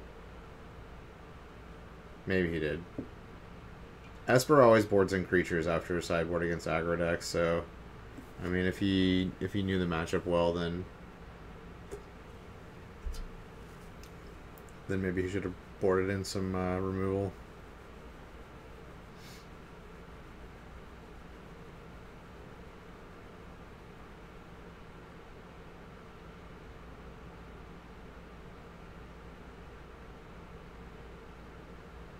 But yeah, Lyra is massively hard to deal with.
I want to watch a Death and Taxes game for Legacy. They keep making us watch Is It Delver.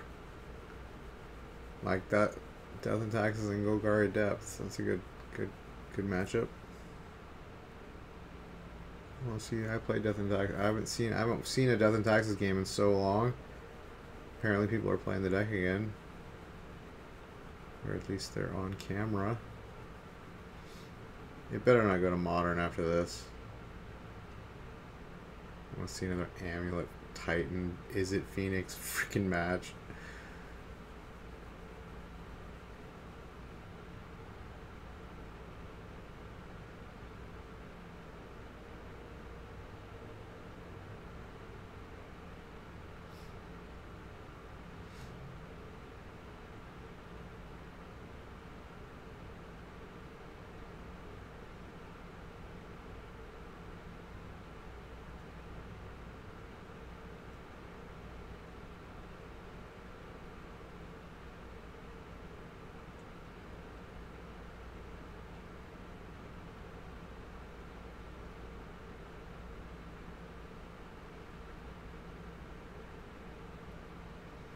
Deep in the tank.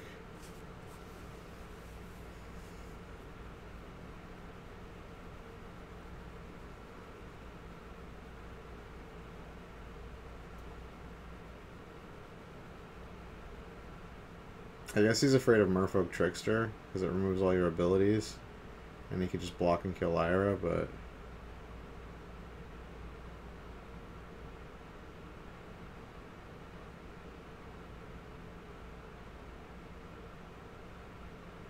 like, even if he were to do that, well, I guess he would have, if he triple blocked with 3 Merfolk Tricksters, that would have been pretty good, actually.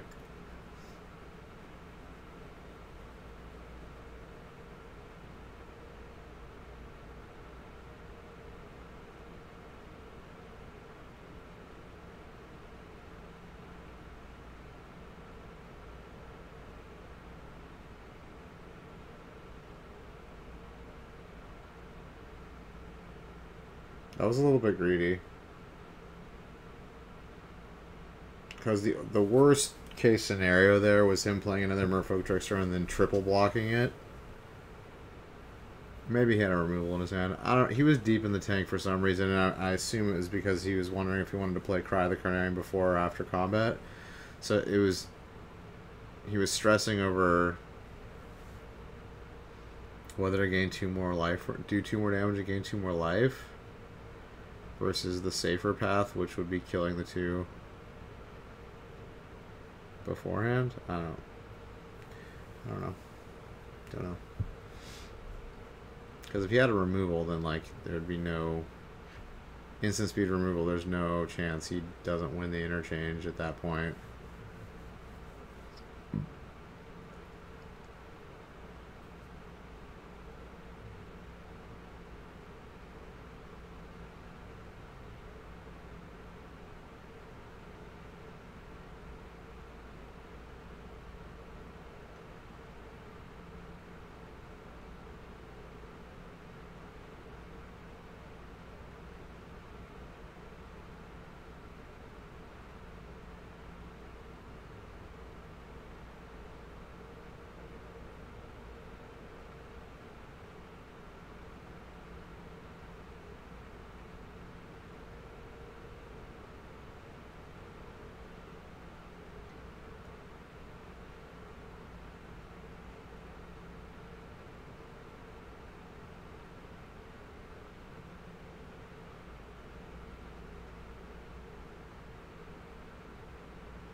Yeah, GG. GG. G motherfucking G. Do not show us the... Why? Why are you showing us fucking Is It Phoenix versus Titan again? Show us Death and Taxes, you bastards. I tell you, man. I tell you. I'm tired of watching Is It Phoenix. Like...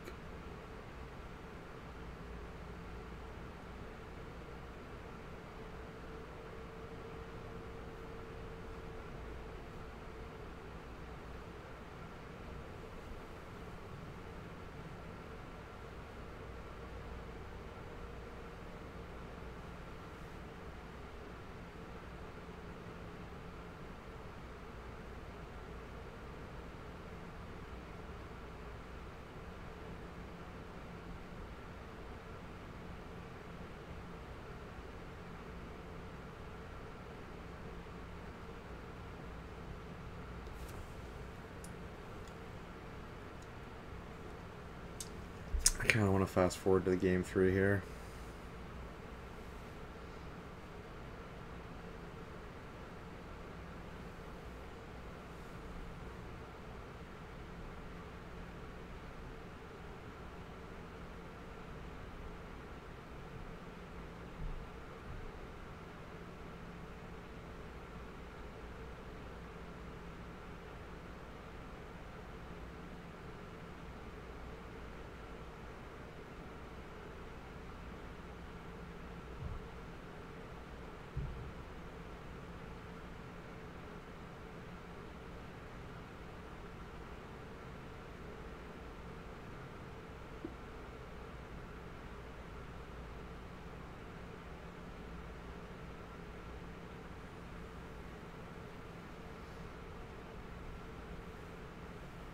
The Scour.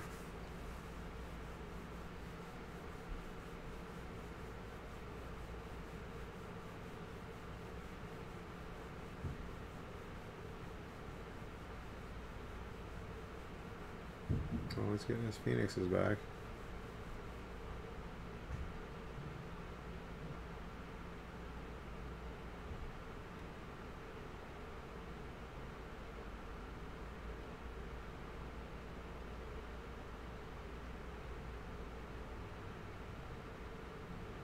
Oh, and the double bolt. Oh my god. Why?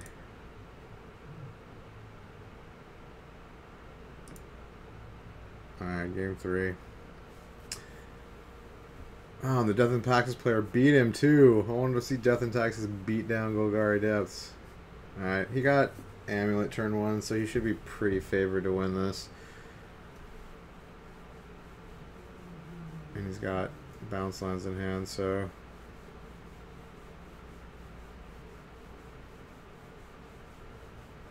I'm gonna braid the Amulet. That's not good.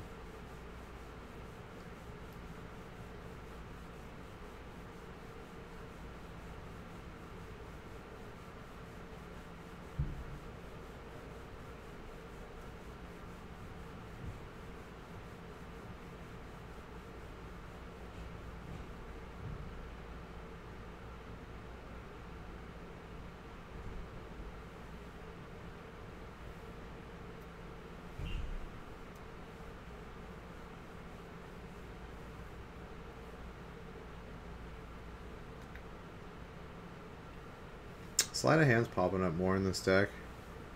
Maybe it's just they want like another, an additional. Well, I guess maybe the ones that play Pyromancer's Ascension play Sleight of Hand, and the ones that don't.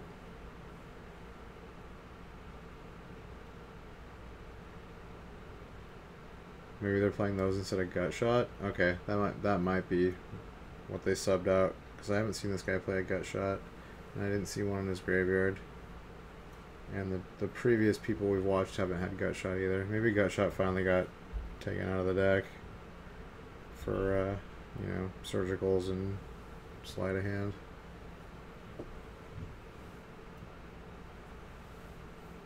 God, think of how disgusting this deck would be if it had, if Gitaxian Probe was still allowed. Like, it would be actually gross. Actually disgusting.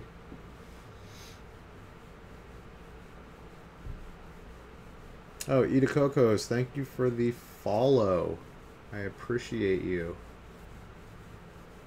I do not have my earphones on, so I can't hear the alert.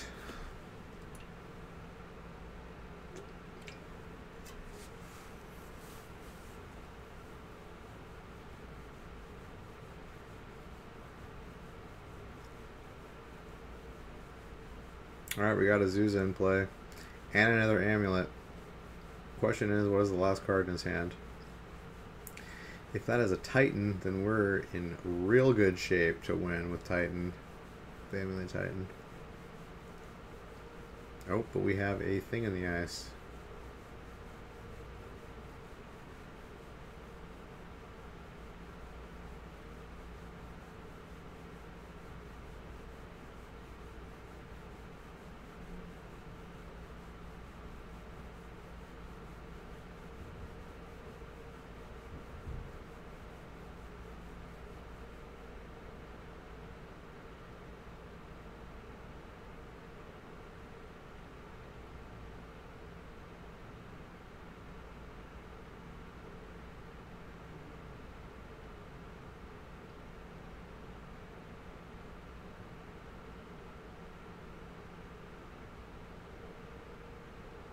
Alright, he's got all kinds of mana. Oh, he's got a Teleria West. Okay, he's gonna get a Titan out. Okay.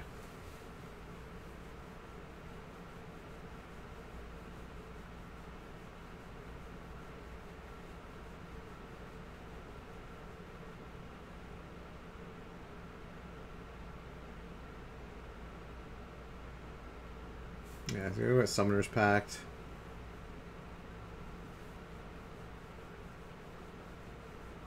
Use Summoners Pact. Oh, Dispelled. Wrecked. Rectified.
Alright, he needs a Titan here. Oh, he's got nothing but lands. He's just gonna straight up lose to Phoenix. Swinging in for 3. Wow, he drew another Dispel. That was very, very, very, very good draw. That matched up very, very well against this Titan. He drew like 3 sideboard cards. Or 4. He drew Spell Pierce, Dispel, Dispel, Abrade, and another Abrade. Okay. Drew 5 discard. Drew 5 sideboard cards against him. Not bad. Yeah, I don't think it was your superior play skill that won you that, buddy. I think it was your 5 sideboard cards that you drew.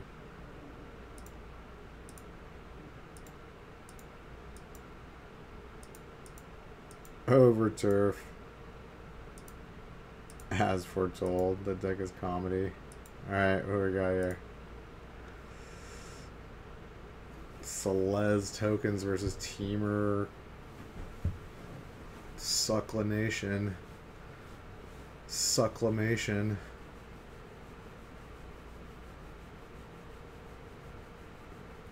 Let's hope we just get steamrolled by tokens. Come on, Brad.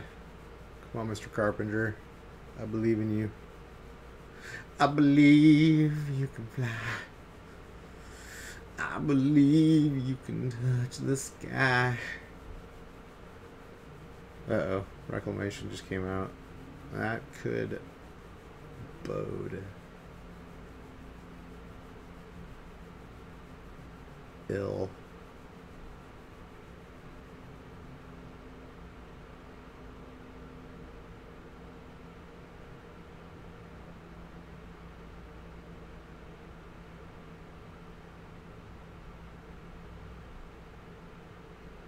Oh. Countered.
Dude, all the Sinister Sabotages. Get out of here, Ross. Get out of here.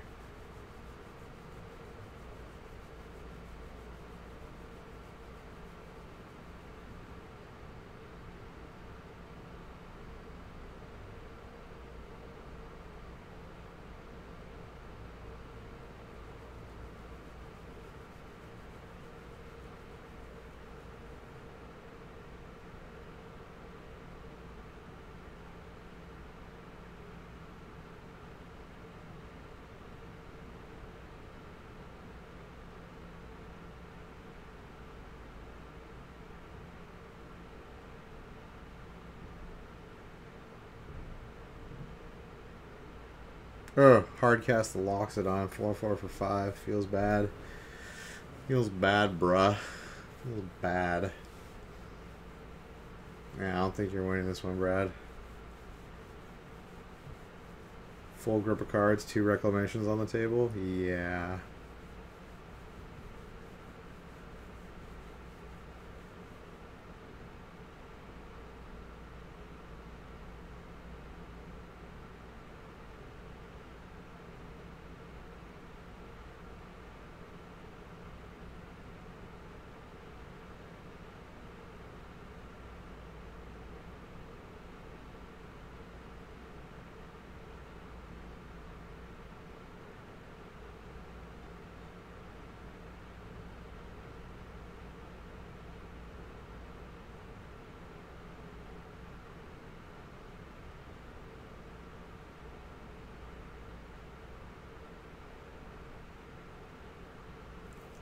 Tithe Taker. Yeah. Yeah, boy. Ooh.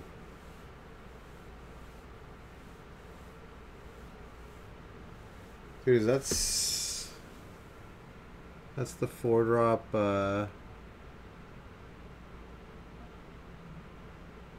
is that a Johnny?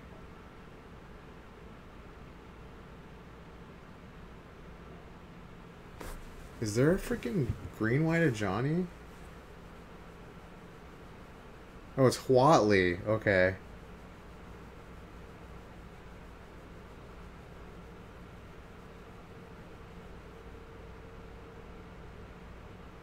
Sweet.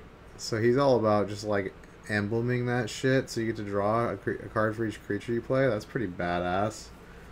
Little Whatley. Little Whatley Radiant Champion. I've never seen this Planeswalker played. I've seen the red-white one played. The one that makes 3/3 dinos for 0. This one seems decent in a deck like this. Hell yeah.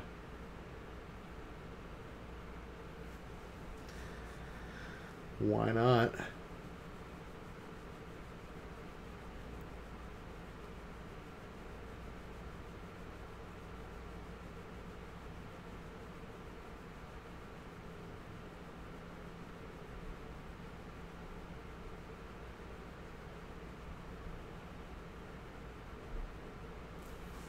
Yeah, GG.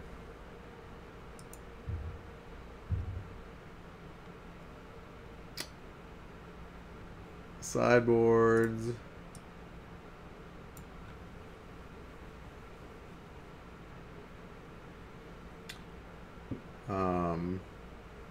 Mr. Carpenter's gonna bring in Baffling in. No.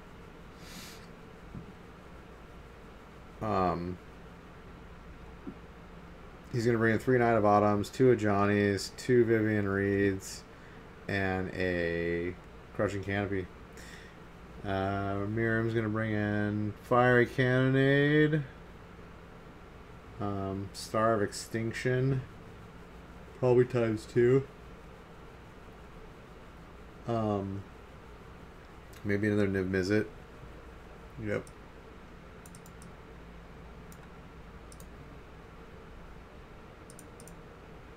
Oops.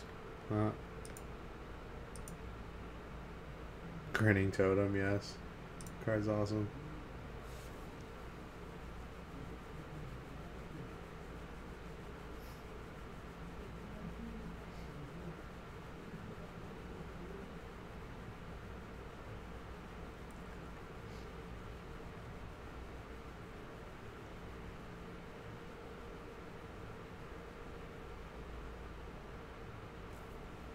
Alright, game 2.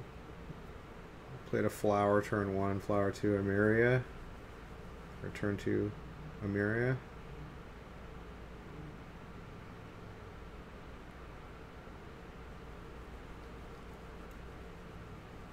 A little Growth Spiral. Growth Spiral is pretty nutty. It's seeing play in like Modern now too. Instant Speed Explorer.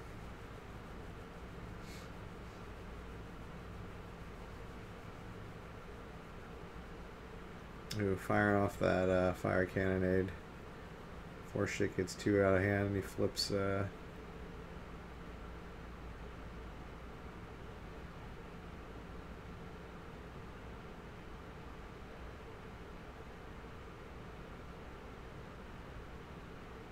Legion's Landing. Although he's threatening to flip it again right here. Boom.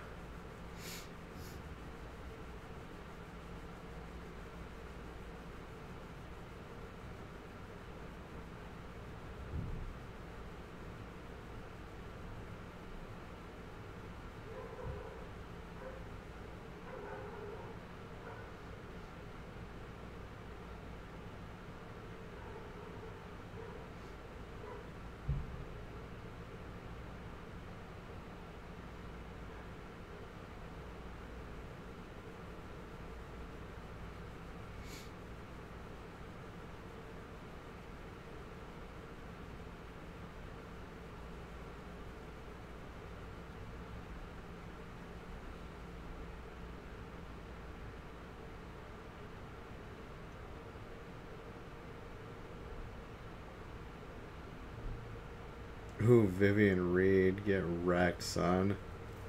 Eat that enchantment. Oh, yeah. We like that one. Yes, we do.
Alrighty, Shivan fired the Tithe Taker.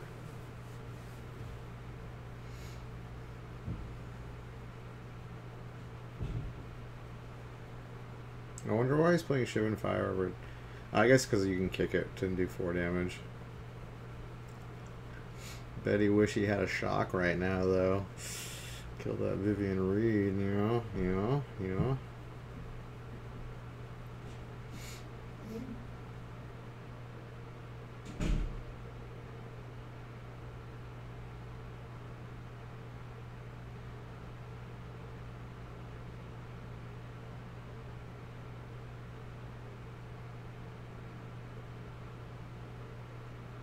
Yo, 4 more Saplings hitting the battlefield. Ooh, is Niv Mizzet coming out? Ooh. Is this a Niv Mizzet turn? Ooh, god damn. He has to go down to 9 though. Actually, no, he can't. Vivian Reed can shoot him out of the sky. Vivian Reed's so good. Vivian Reed is money. She's fucking money in the tank. Or money in the bank. Gas in the tank. She's got fucking enormous balls. Enormous. The way you'd think of gods as big.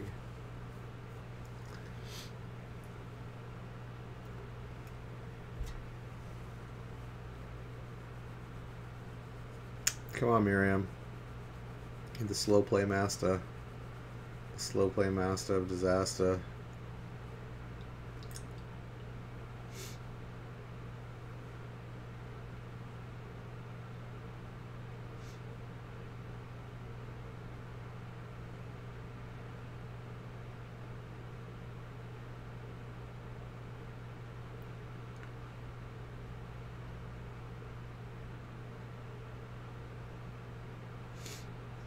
Oh. Gets the second fiery cannonade. Top deck McGee. He did not have that on his hand until his turn. For sure.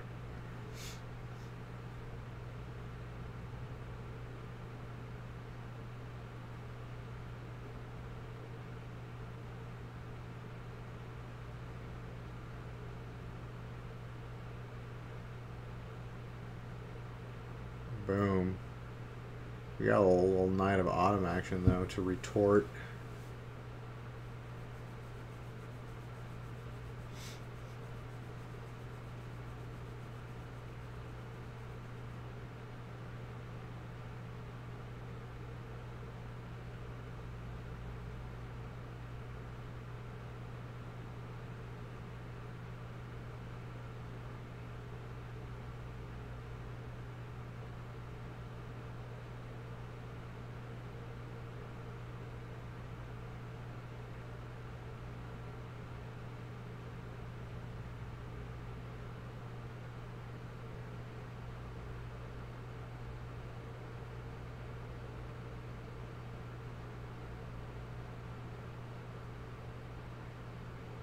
Flower. Flower.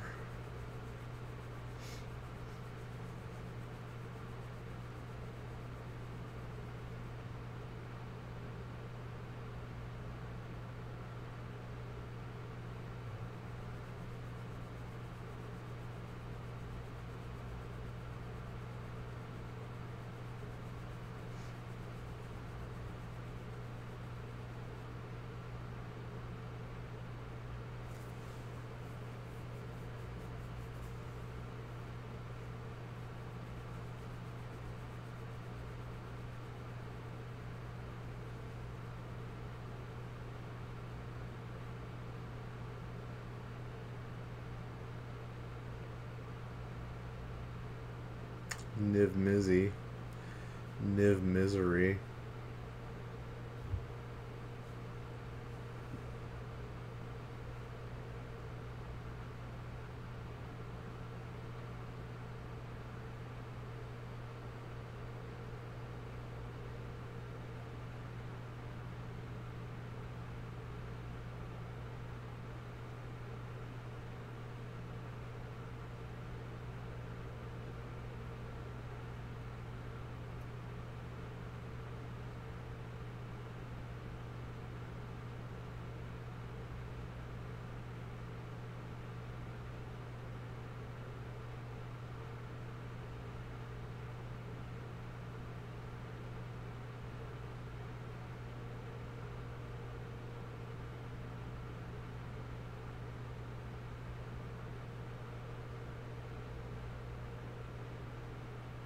Dude, getting some mileage out of that. Vivian Reed. Some serious mileage.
Alright, he's an explosion for $1 million here. Kill that Vivian. Uh-oh. Uh-oh, Brad.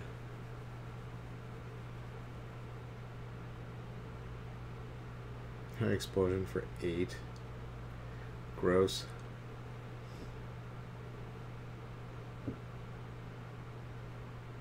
This is probably over here.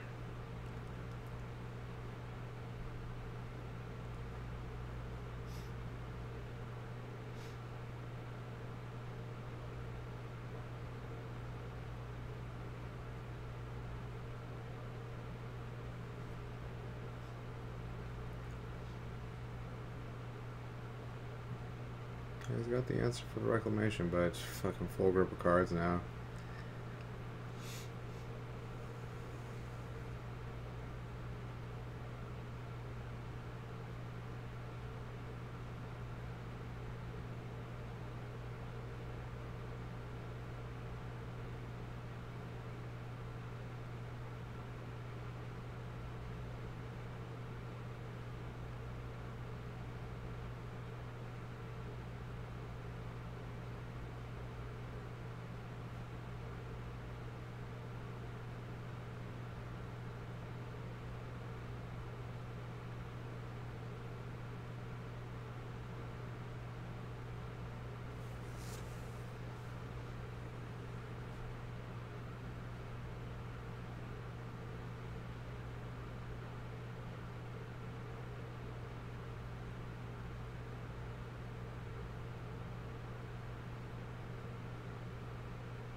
Fire cannonade number 3. Poor Brad. He's a trooper. He's still going.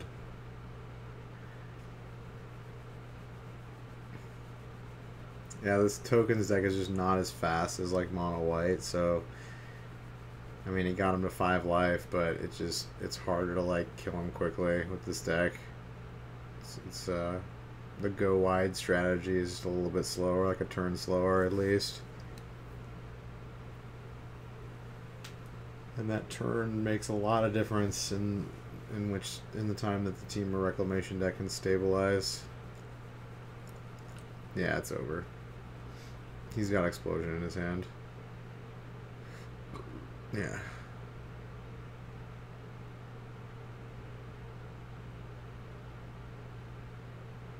GG. GG. Oops. Oh, looks like we got another dirtily matchup. Tron versus War Prison. Actually, Tron should be able to beat this deck quickly. Alright, he's got... Come on, Jim Davis. Let's go. Let's go. Let's go.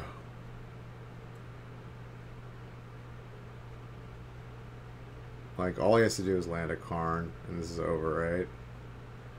I feel like this War Prison deck does not do well against Tron. It might be its worst matchup.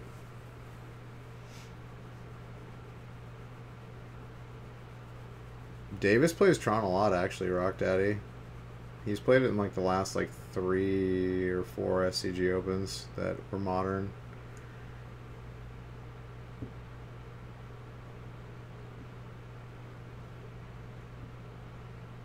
And then before that, yeah, he does. Yeah, he's been doing good with it.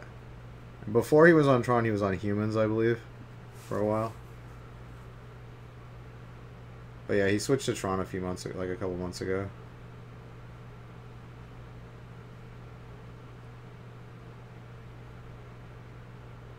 Probably because Humans is not very good against Is It Phoenix, I'm guessing.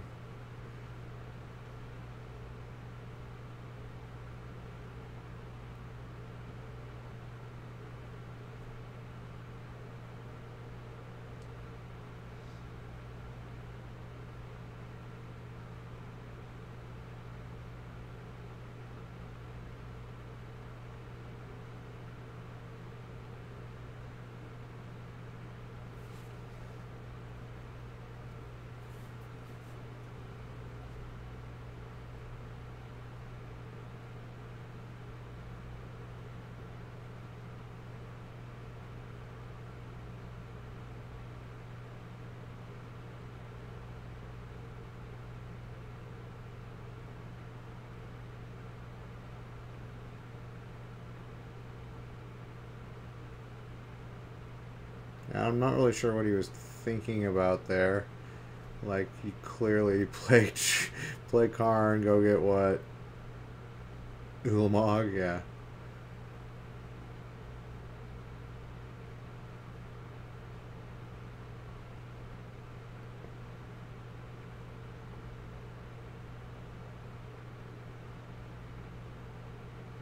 You know, exile the Thopter assembly.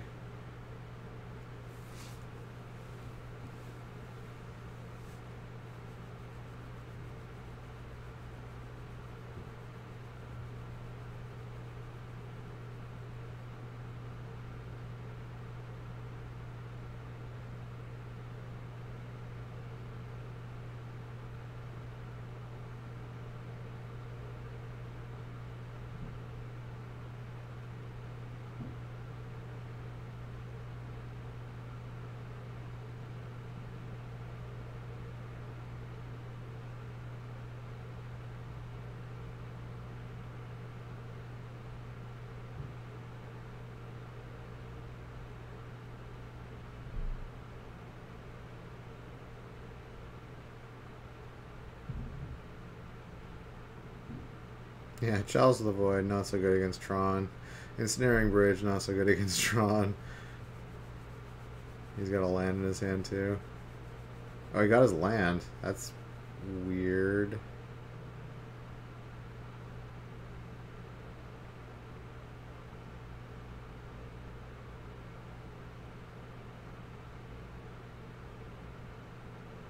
Dude, Clock of Omens, I love that artwork. That's awesome. It's like this steampunky clock out in the middle of this hexagon grid. There's like a lone dude like standing in front of it. Those near the clock don't hear it anymore, but their every movement is in time with its ticking. Dude, I dig that artwork and that line. It's badass. I'm not sure why he didn't go after Thopter assembly. But okay.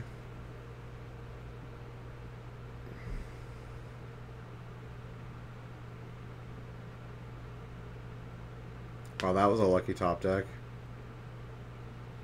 He top decked exactly Mox Opal, which let him play Tezzeret. Okay. Not bad.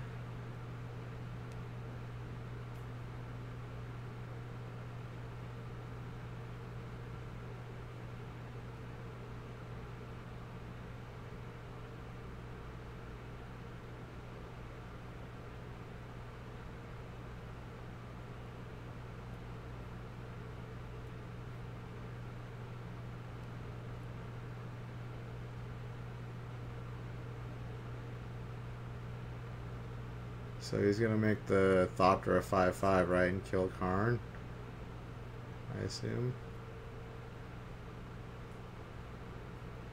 Yeah, I have no idea why Jim went after his land. He didn't know what it was in his hand. Maybe he was trying to make it so he couldn't play Tezzeret? I guess that's what he was thinking. He must have been, because Tezzeret could have retaliated and killed Karn. Okay.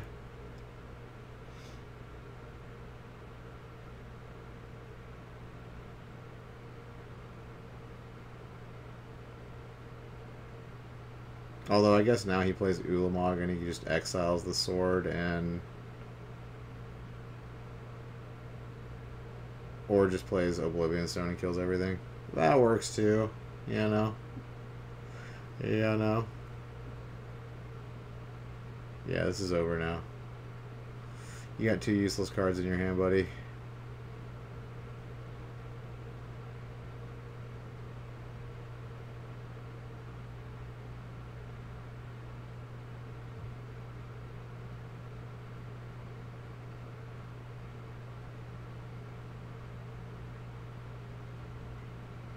Yeah, you know he has an Ulamog in his hand. Like, you're not winning. Just playing it out because he's on camera, I guess.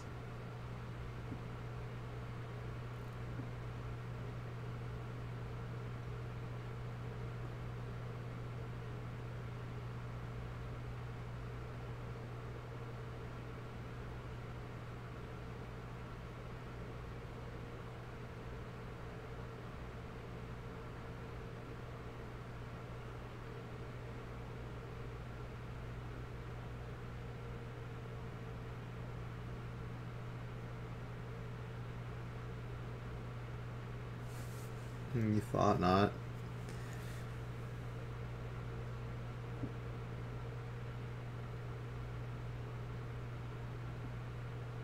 GG.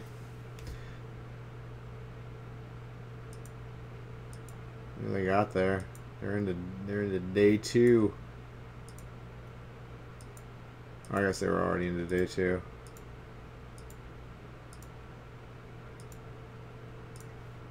So I'm gonna refresh this.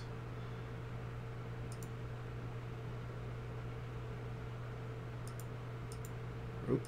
Alright. Oh, Miracles versus Teamer Delver. Why? Why Miracles? Alright, I'm not going to go back. Looks like he just played a Delver and there was some can tripping, and or he played 2 Delvers and he got 1 Swords to Plowshare and there was some can tripping.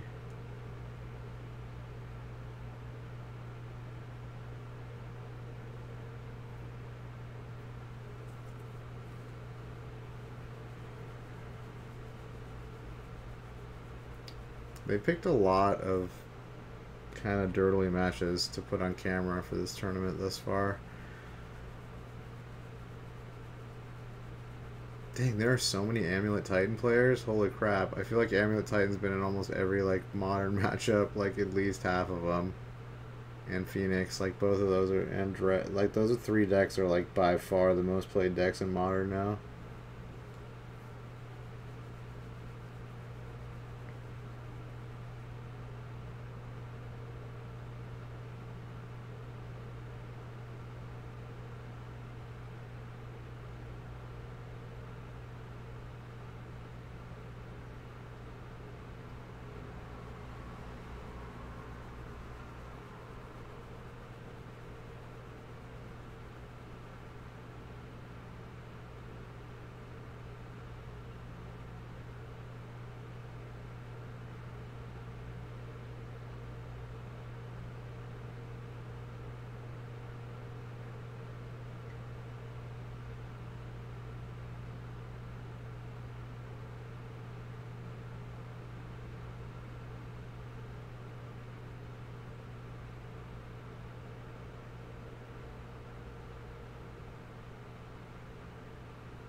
Got the Counterbalance online.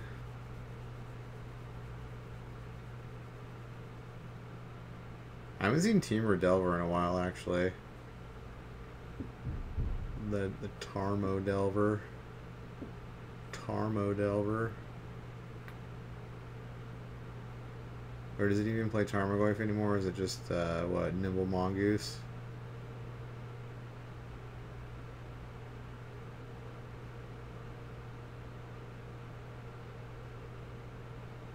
Oh, that was all in response to him playing Counterbalance, okay. Oh,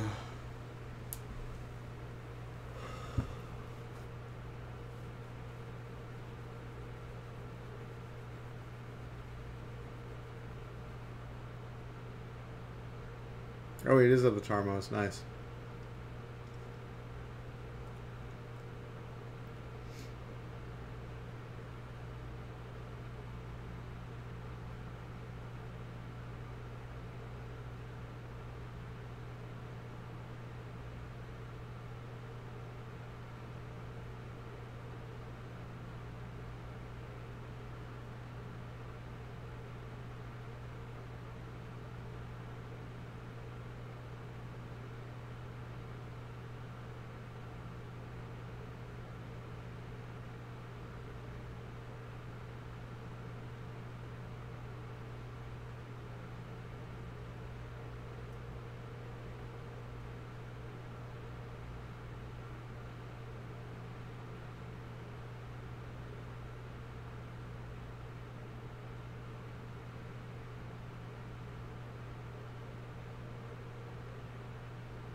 Come on, boys.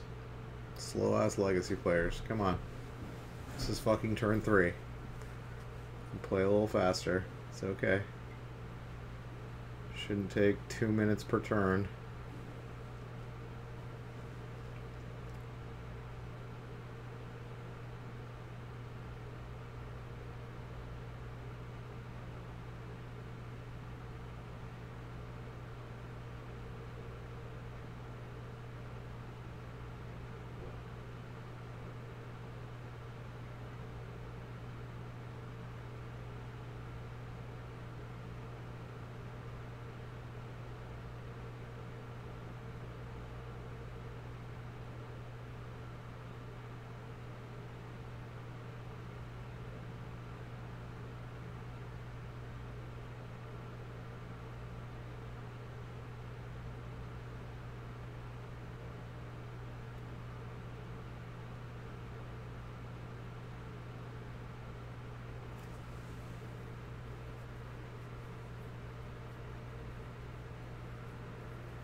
Alright, we still just got a Delver on the board.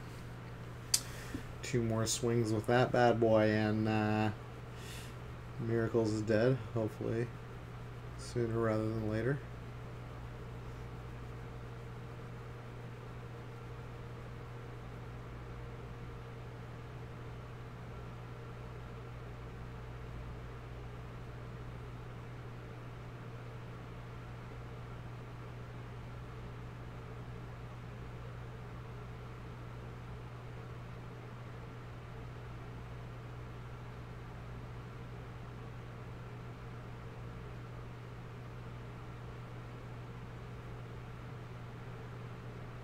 Puts down Counterbalance again.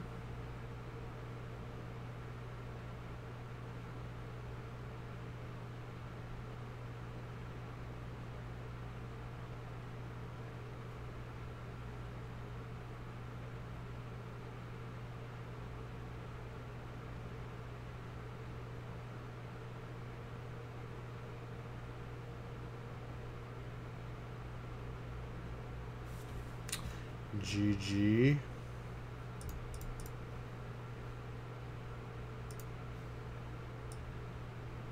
Sideboards.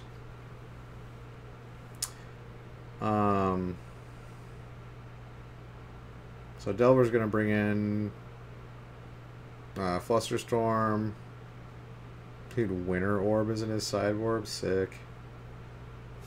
Maybe Winter Orb. I don't know what that comes in against. Maybe it comes in against these control decks. It probably does, actually. So maybe Winter Orb comes in here. Is it Staticaster? That can kill Monastery Mentor-like tokens. Monk tokens. That might come in. Red Elemental Blast is coming in. Pyroblast is coming in. Probably Vendilion Click is coming in. Yeah, and then on the Miracle side, Path is coming in. Probably another Counterbalance. Back to basics. Flusterstorm. Spell Snare, and maybe Supreme Verdict. Yeah. I can get behind all that. I can get behind all that.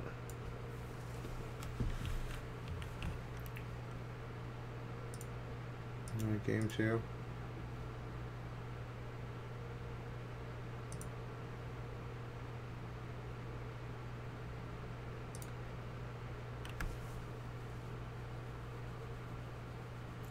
Deep in the tank. Turn 2 Ponder. I think the judge was like, make a decision.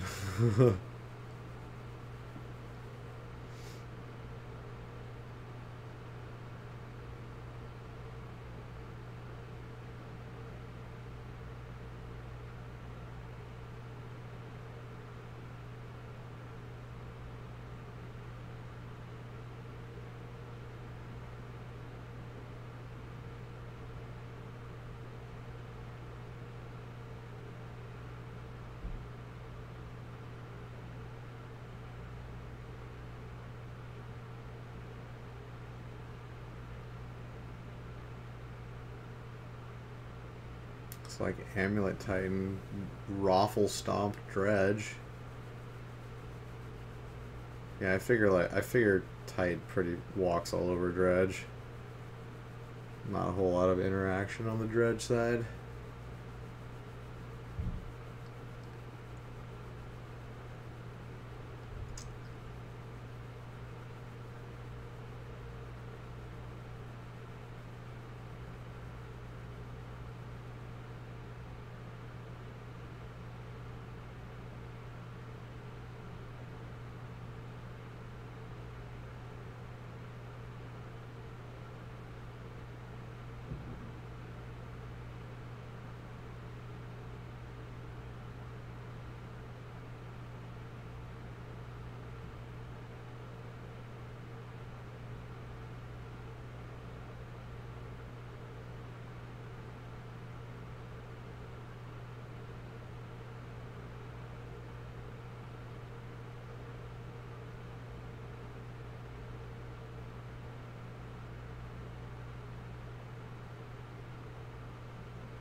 Alright, what do you got? A little slow plays McGee. Both of you are slow as fook.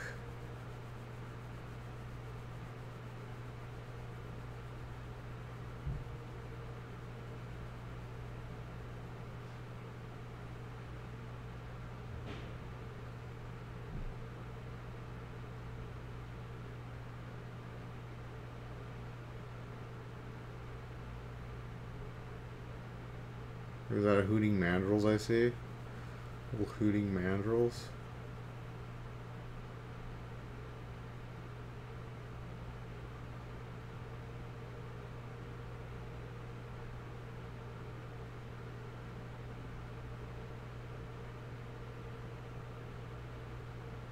Accumulated knowledge. That card's cool.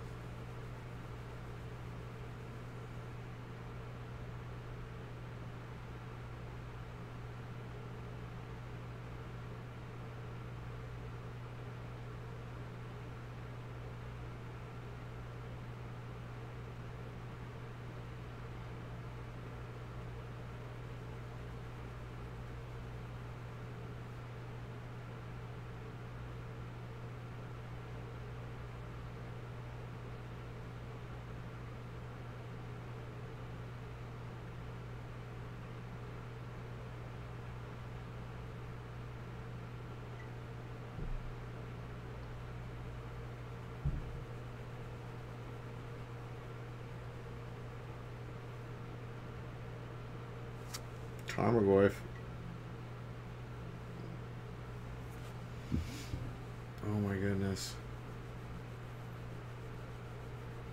Hit F6 already. Jeez.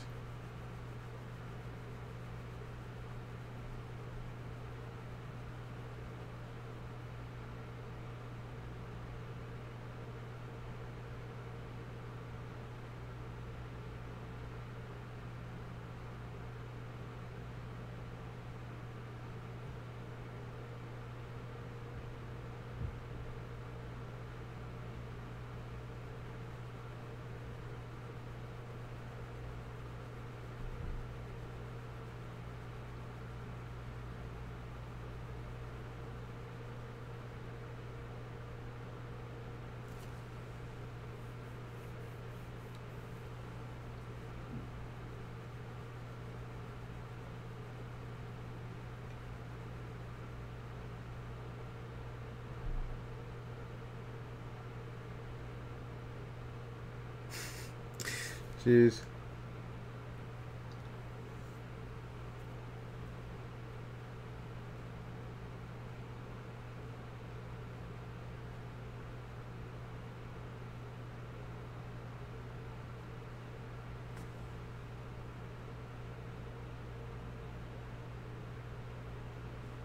This is painful to watch. This is actually painful.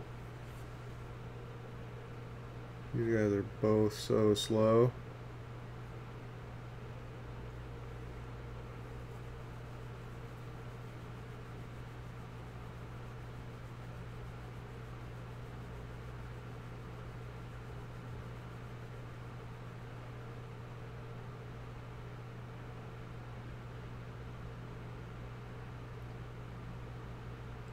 Alright, we got a threat. Oh my god, Miracles put out a threat.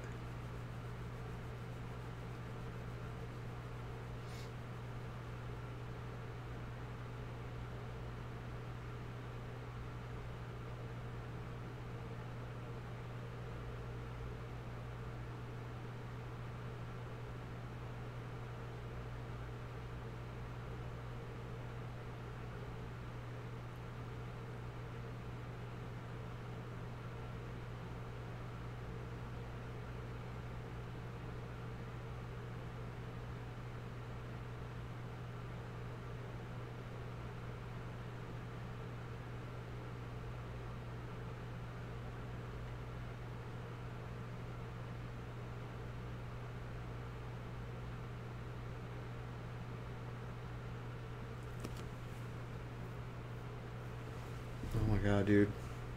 Put 2 back. Put them back.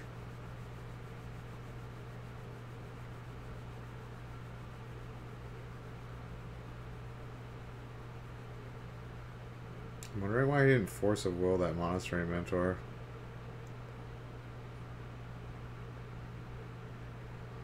I would have done pitch days and force of willed it.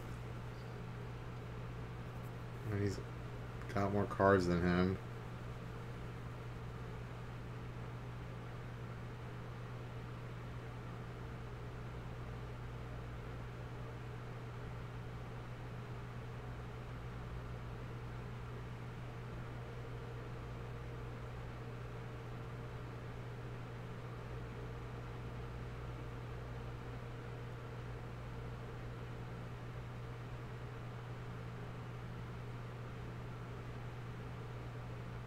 Here we go. We have a threat on the teamer side. Let's go.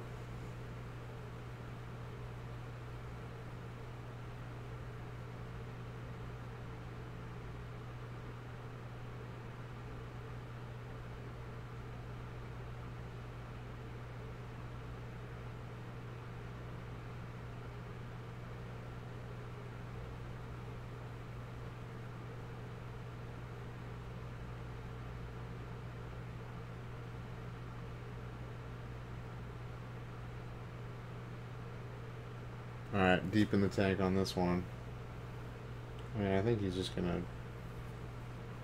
I mean, you have to counter this, right?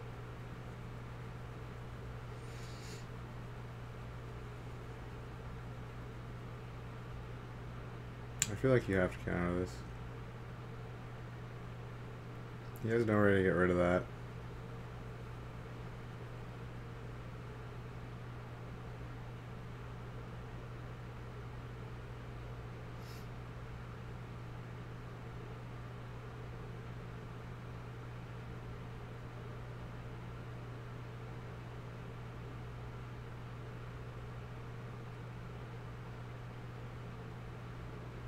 Oh, that's a stifle. Why did he keep stifling against Miracles? I don't get that.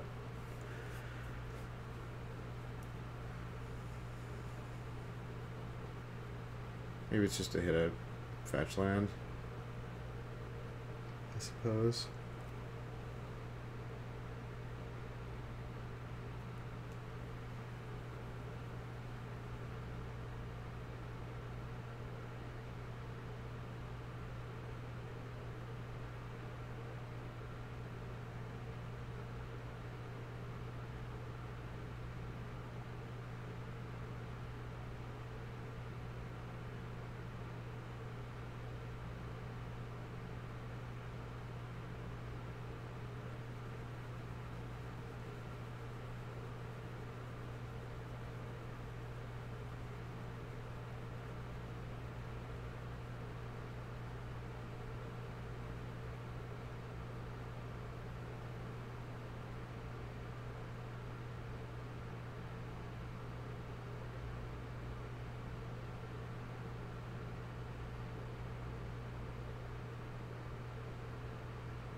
Oh, red elemental blast. Boom.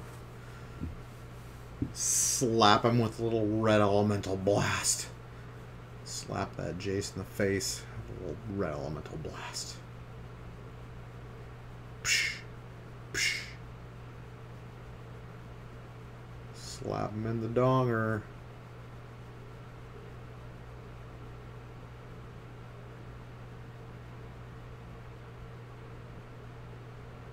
Oh my god.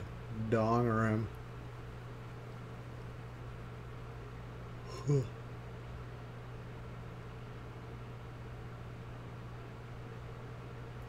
he's using like a 4th edition red elemental blast. Gross.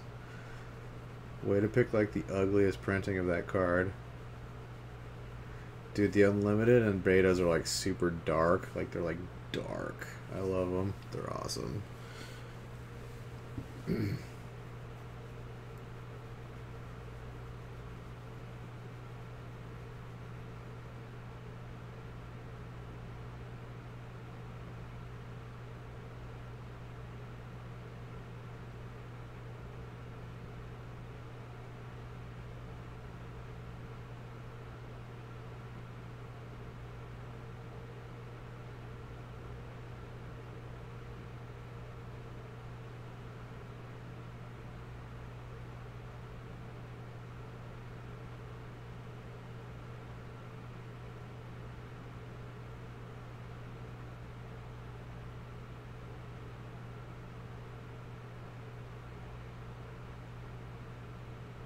Why did he want Flusterstorm? I guess it could counter a Brainstorm.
Was that Delver, Land, and... Is that a true name Nemesis? That's a good pickup.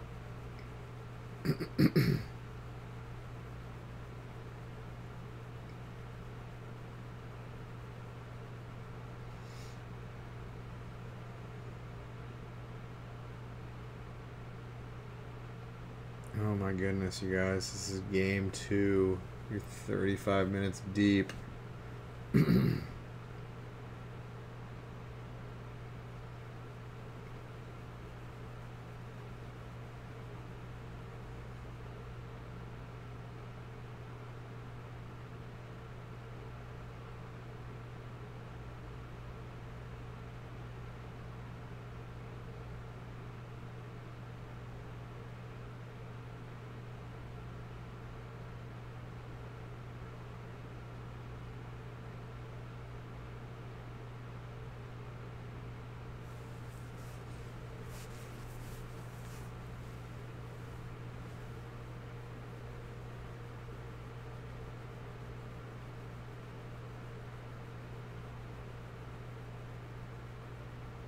Oh, never mind. It's a Vendilion Click.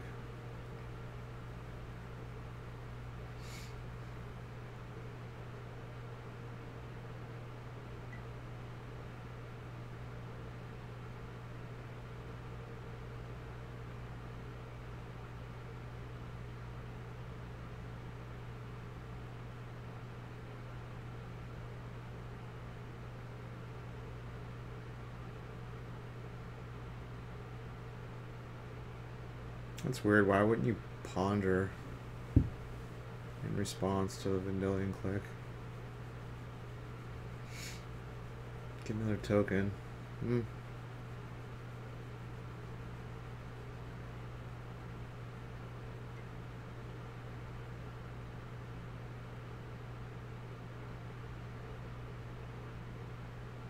Don't you just team block here?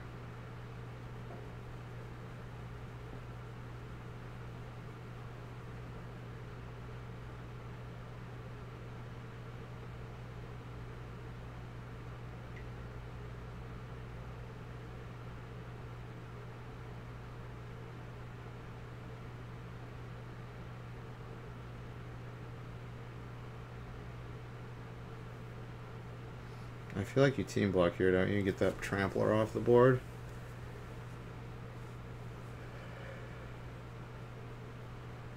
Either way, if he has a removal, you're dead. So you might as well just team block it. I think your path to victory is dependent on you, because you can take one more swing from the click, so I would definitely team block this right here.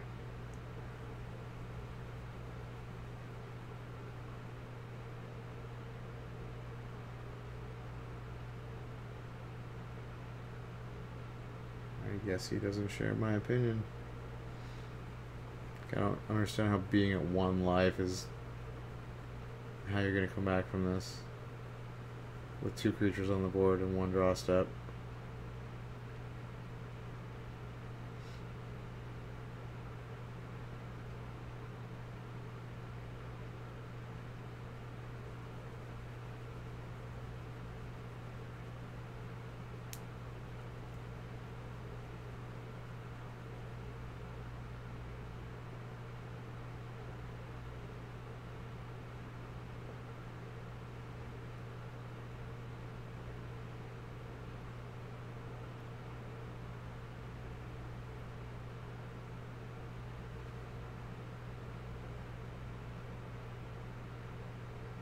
I guess he's thinking he needs a removal either way.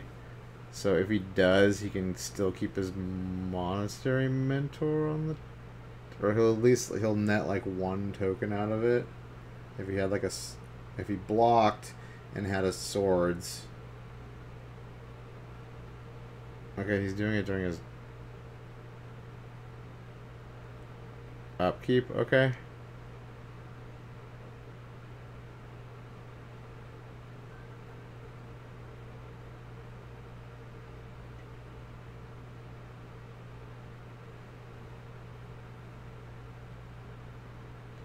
Yeah, I guess now he can team block and keep like a token. Or actually keep...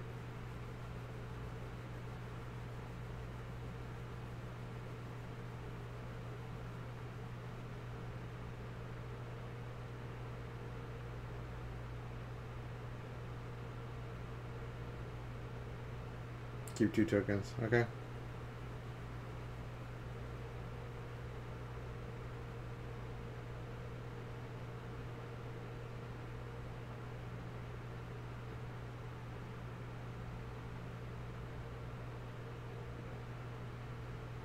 Nah. Snapping off the Terminus. Doesn't trust it. I don't think it would have flipped either. I think he just drew a land. But it was probably the right play.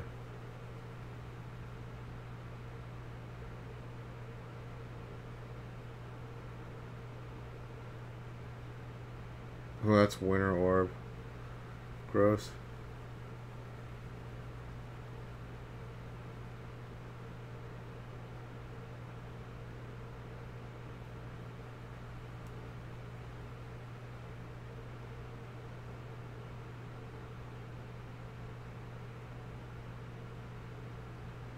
Yeah, Spell Pierce and Daze seem kind of useless now.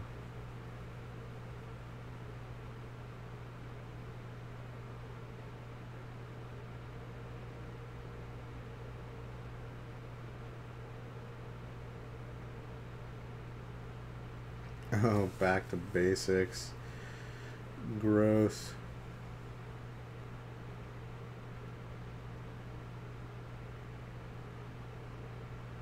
Dude, he's got a winter orb on the table. That's sick. Dude, that card is old school. Original set, baby. Original set. Base set. It's a very powerful Magic card.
Yeah, you could have fetched for counterbalance.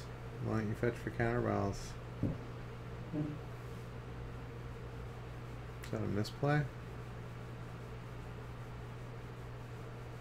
Could have fetched in response to change the top card. Probably forgot to.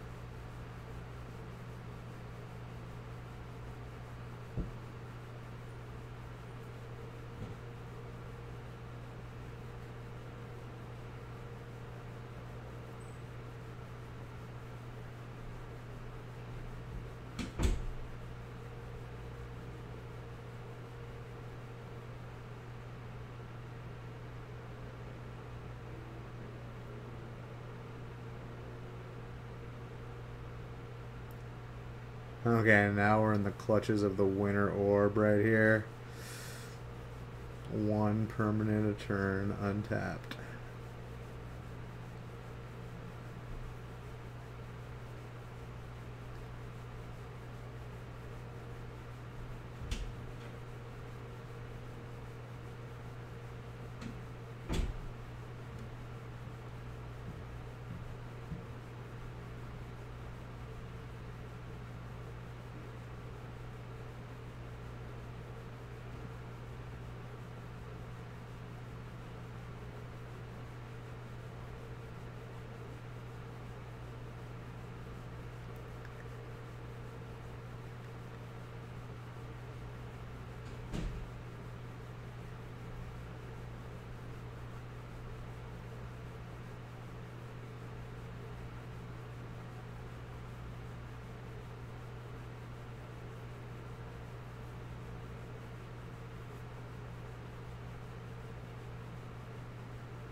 Got him with the winter orb. Yes.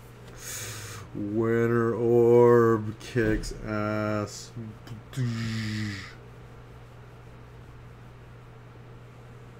Alright. Well. Looks like that's it. We're going to continue to stream here after and play some arena or something. But that wraps up day one of Star City Games Cincinnati Open Team Constructed event. Thank you for watching. I'm going to come back for day 2 tomorrow and top 8. See how this bad boy shapes up. I'm going to upload this video up onto my YouTube channel tonight, which is lock_daddy. You can watch it on my Twitch channel, which is twitch.tv/lock_daddy under my highlights. And follow me on Twitter at lock_daddy1 for updates and stream times and such. But yeah, thanks for watching. Tune in tomorrow.